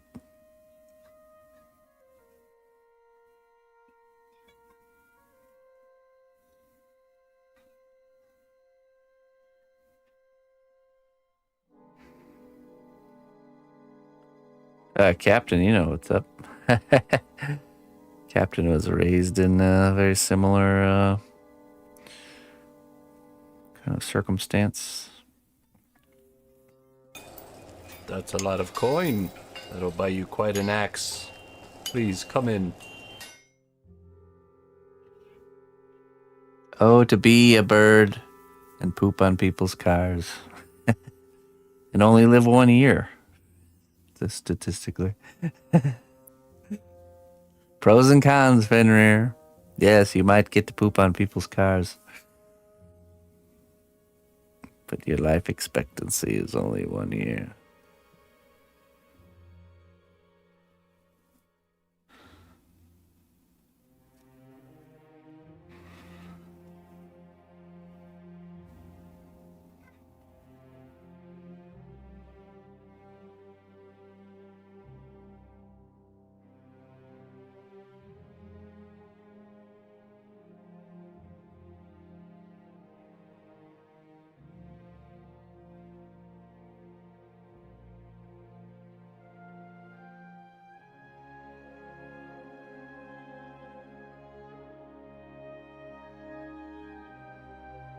I think that's why it's important to find joy in the work that you do, because there's always work to do.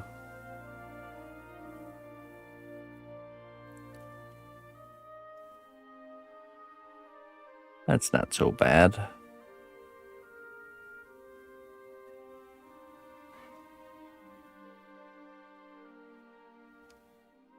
The toiling of our days is leading us somewhere and teaching us something.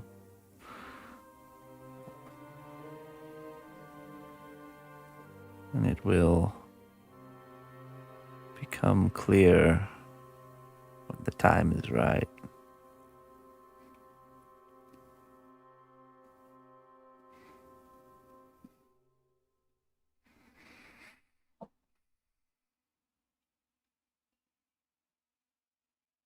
Oh yeah, so Minda knows.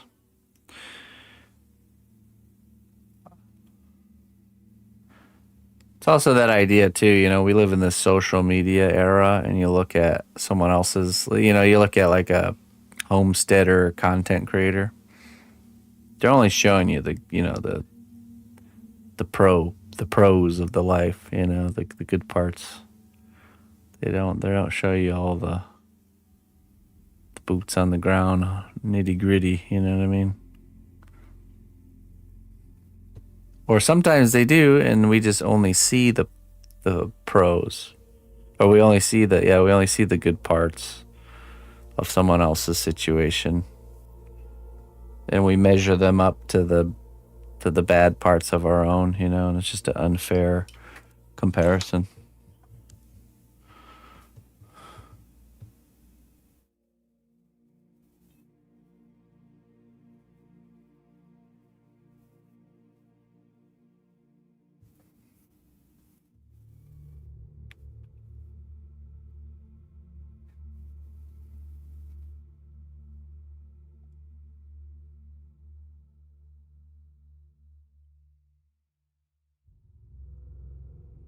It's a Tauren.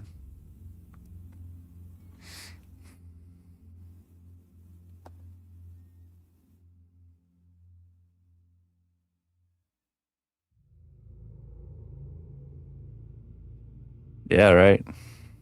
Exactly.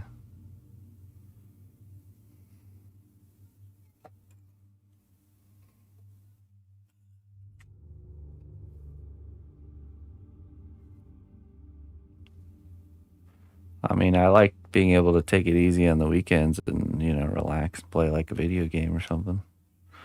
That's quite a nice thing. I think about it. Or when the weather's really bad outside, sitting inside my nice warm box. A little, with everything I need inside of it.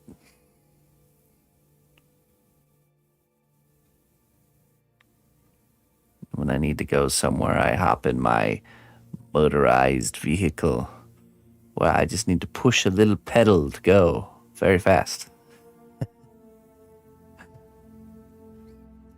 I call it the floating couches of comfort. That's what cars are. I've seen the future. Everyone's floating around on these comfortable couches, pockets of temperate air. Oh, it's a wonderful thing. Luxurious. And they're all miserable. I don't understand. Oh my goodness. To glide so quickly with such little effort. And to be comfortable whilst doing it. Oh, what a dream. Oh my goodness. Think about it, Just gliding around on our couches, feet up. In a nice temperate environment all the time. Miserable. Just miserable. It's part of the human condition. We'll always find a way to be miserable.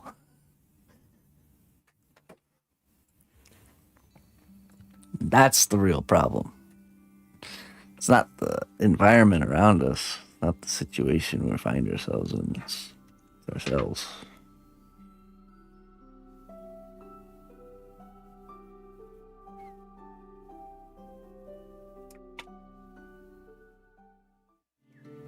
Listen closely, traveler, to what I say. Twitch Prime does not even cost a dime. Kaios, thank you for the 31 months, my friend.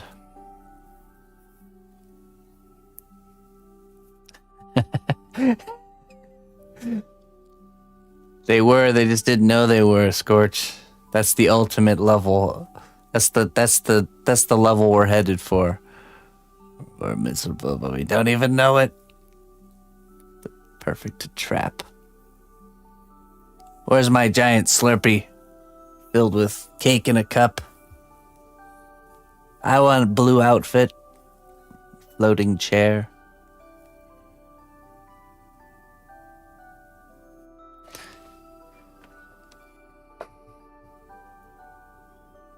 According to me.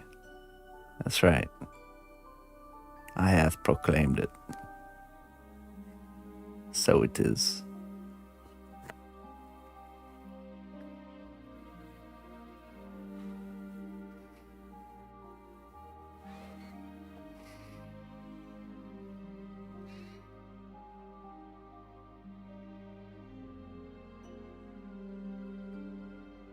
Tarantulas have toe beans. Tarantulas have toe beans just like a dog. Really changes your perspective on little critters, huh?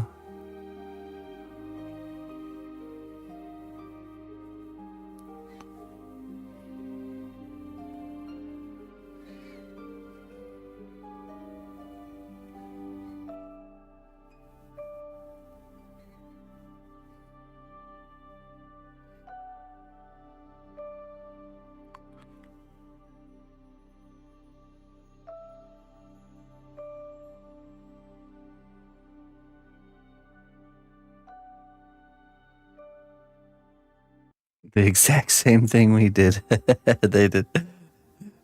Imagine being someone that's like super obsessed with like learning and getting knowledge and, you know, reading books, and then they get plopped into today's world and they see the internet and what you can do with it. All the knowledge is just there for the taking.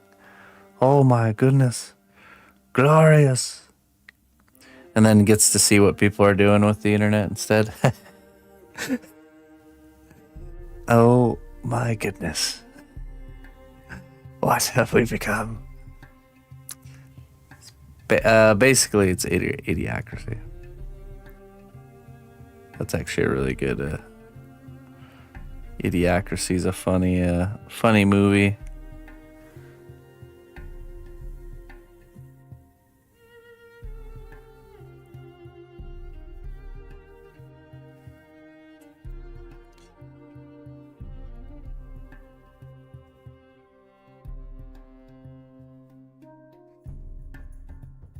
Okay. Time for the horns and the hair, I think.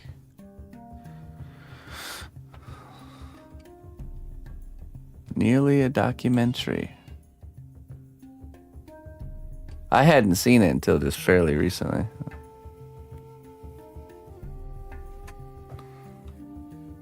I've always heard about it, but just recently saw it.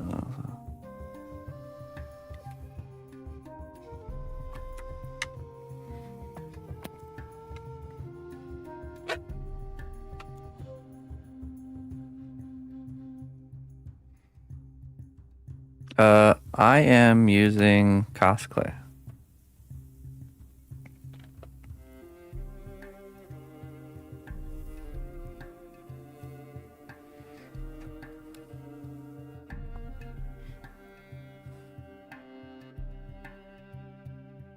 It's not their fault. Yeah, they're probably more scared of you than you are of them.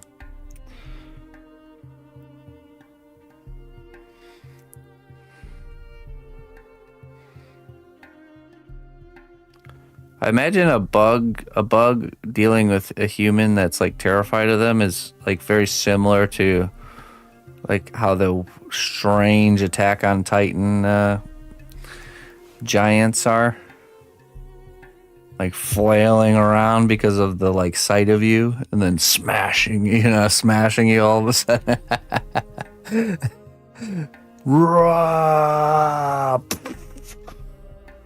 Just because they see you. You're just like walking into the room. What's up? How's it going, guys?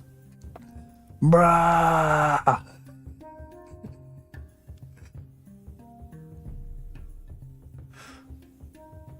Poor bugs.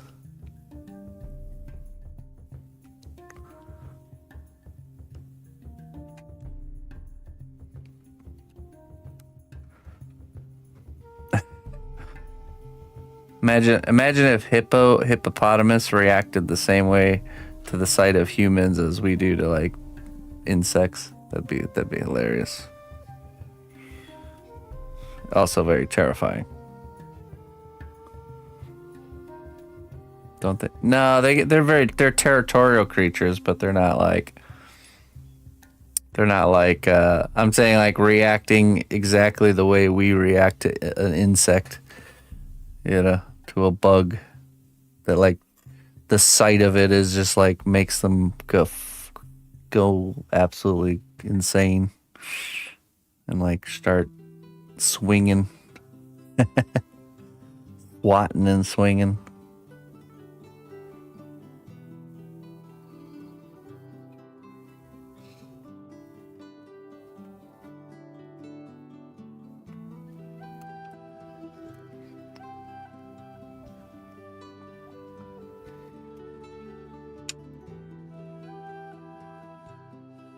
Is that what territorial feels like?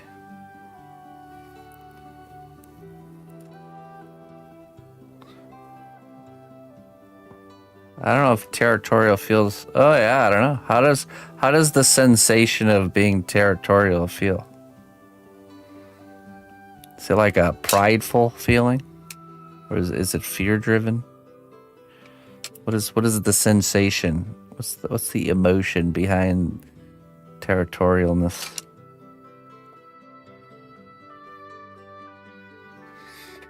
Is it jealousy? Madness? Entitlement? I don't know. What does a hippo feel when they are territorial? These are the true mysteries of life.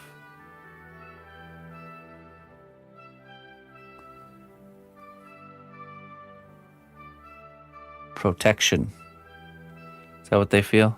Like they're protecting something? I can see the like brown bears with cubs have that sensation going on.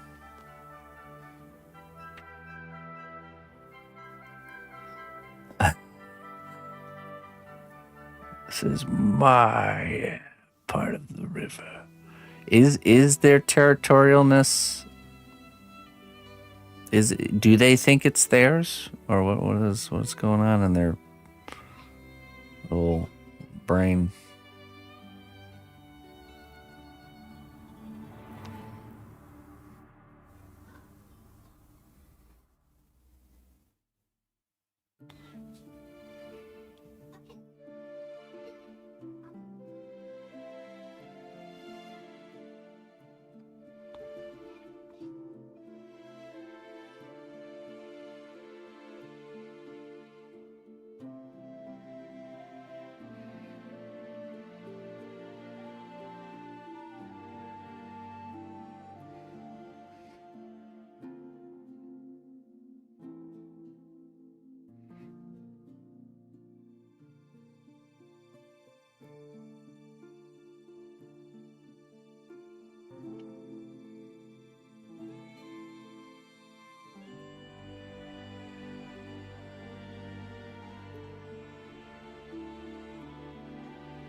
Don't touch my things. You think it's fear-based?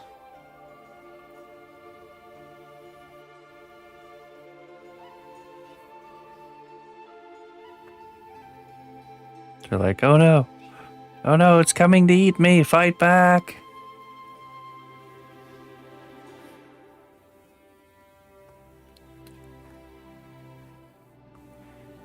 It's coming to take what is mine.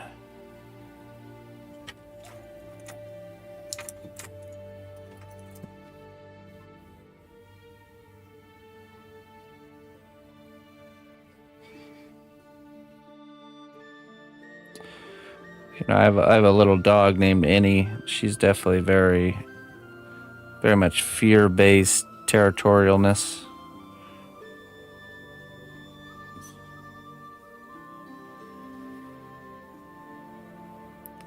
It's like, I must use fear tactics to make bigger things go away, else they will learn they can overcome me with my small size.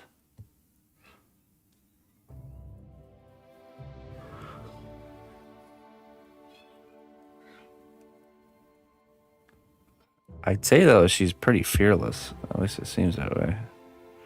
She'll go toe-to-toe with a, like a Rottweiler.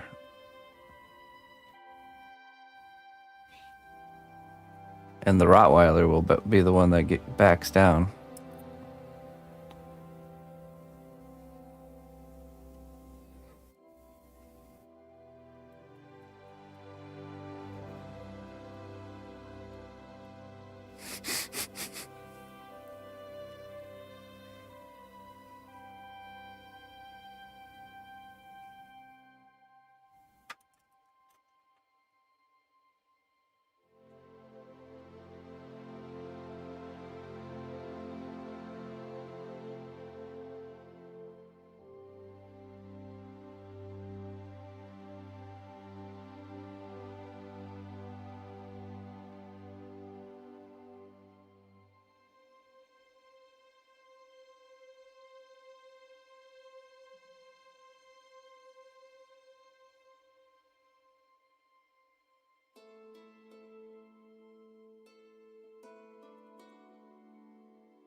that torn hairdo.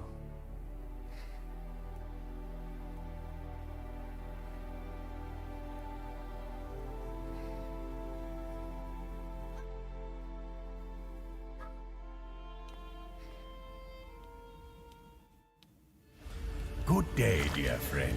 Your contribution to the growth of our kingdom is invaluable. Mauricio. Thank you for your devotion.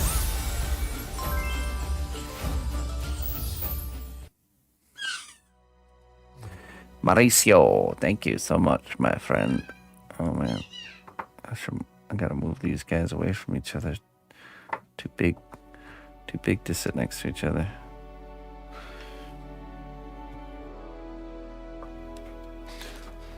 I appreciate that. Thank you for your support.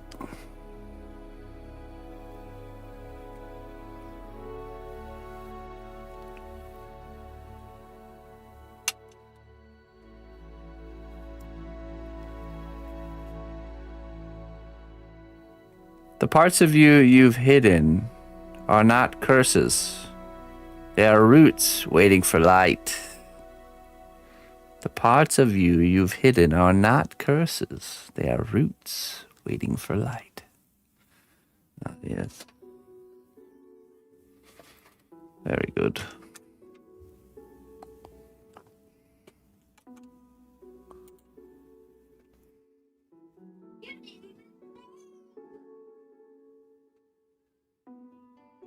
Hey, thanks, Melon.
When I was a young warthog. Go on, go on. Continue the story.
Toro. Toros.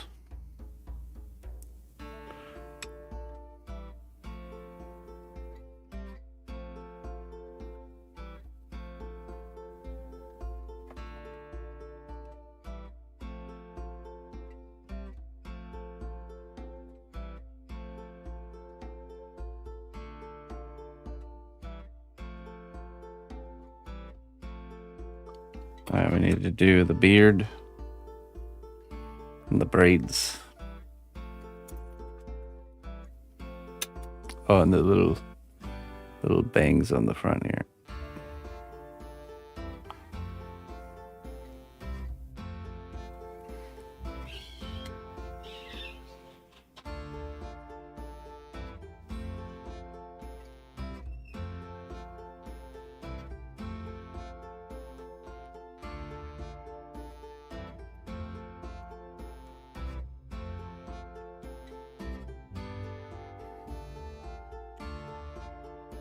All right, how are we gonna do these braids? We can't braid the braids, so we need to figure out an inventive way to do the braids. I actually have an idea.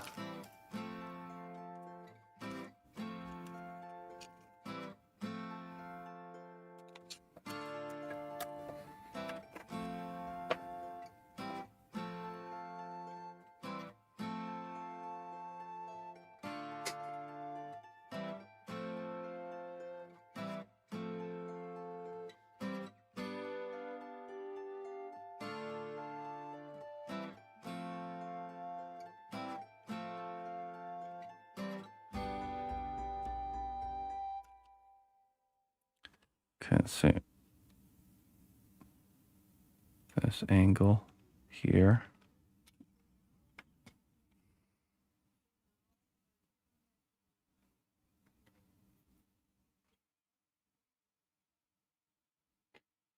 This.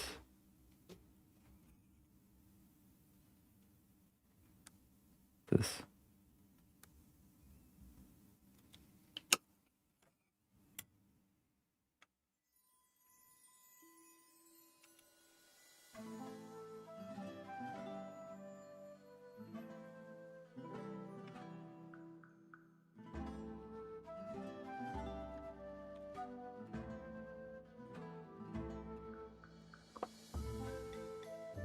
Oh, that's not gonna do it. Hold on.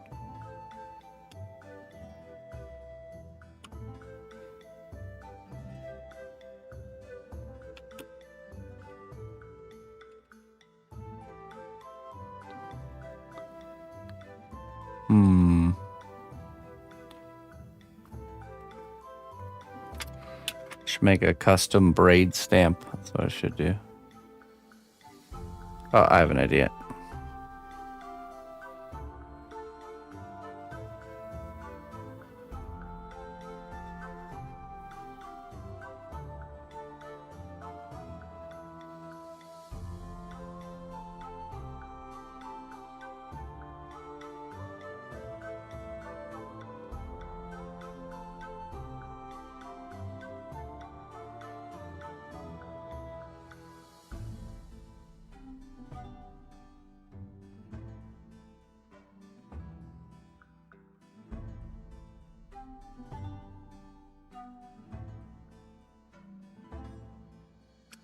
No. What's his face? Claire Obscura guy. That would be a good trollhead, though. Edgar Allan Poe.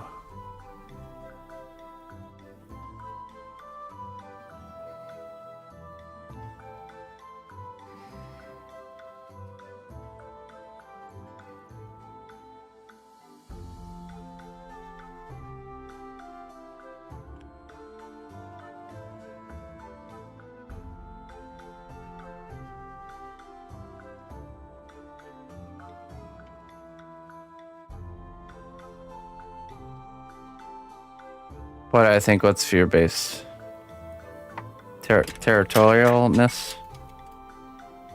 I don't know. I don't know what it is.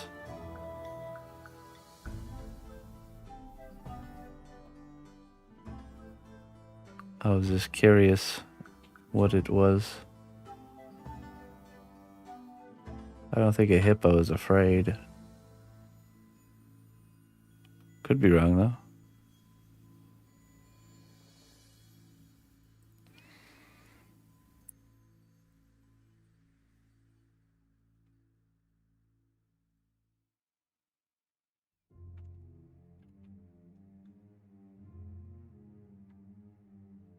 Let's see, I need a beard here.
All right, I think we give this a brushing.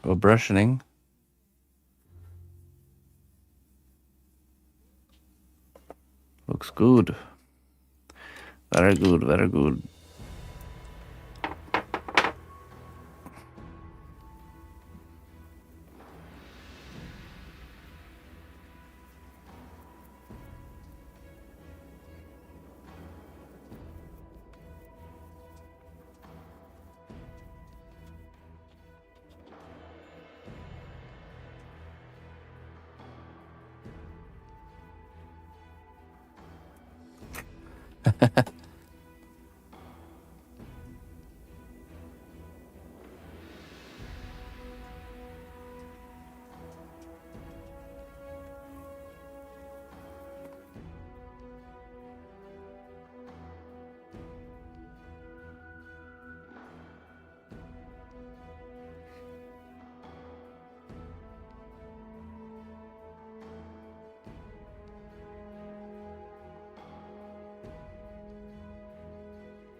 And clay glue. Do that on the horns and on this and on this and on this.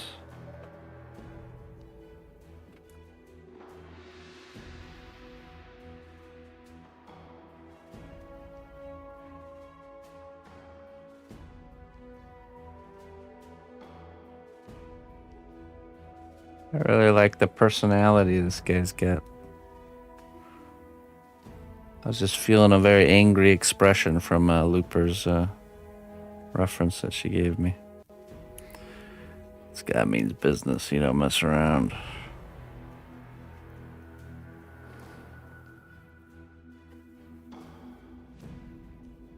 He will get a nose ring, yes, but be easier to add it after it's been painted.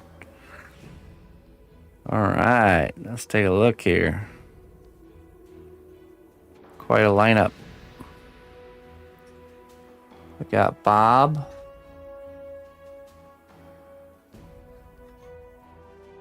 Ludo.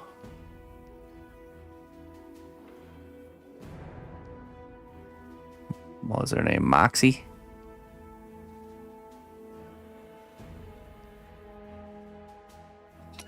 And Tauren Warrior. There we go. Another successful round of Trollheads, my friends. Thank you very much for supporting me. I appreciate it. It's been a wonderful week. But alas, my body is broken. I must rejuvenate. For next week is a new week. We'll continue our quest to get the castle or the tower for Gothic worked on. And we'll be working to put... Actually, I think we'll be pushing to finish the dragon from How to Train Your Dragon. I'd like to push it to get done with the sculpting next week. We'll see. But yeah, we'll try. We'll make the push to really get that one out, because I think that one's due date's coming the soonest. So we need to make sure we stay on top of that. And yeah, other than that, thank you so much, everybody, for tuning in. Thank you for the support. Thank you, everybody who commissioned a Trollhead today. If anyone wants a Trollhead, make sure you tune in next Friday. We'll be doing more. 11 a.m. Central Time each Friday. So you can commission whatever you'd like. Whatever you'd like. I'll make it. So, all right. Time for me to get some rest. You all have a wonderful weekend. Let me find someone to raid. Hugo, we're waiting. Go ahead and get back on. Fire it up, Mr. Hugo.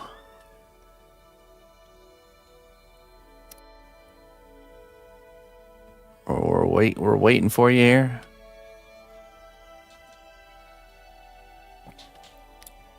As Hugo said, I don't see Hugo online, but Mr. Mank is. Let's go raid Mr. Mank.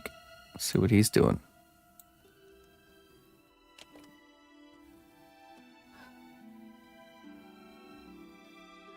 Oh yeah. Okay. There we go. Have a great weekend. Until next time, my friends. Bye-bye.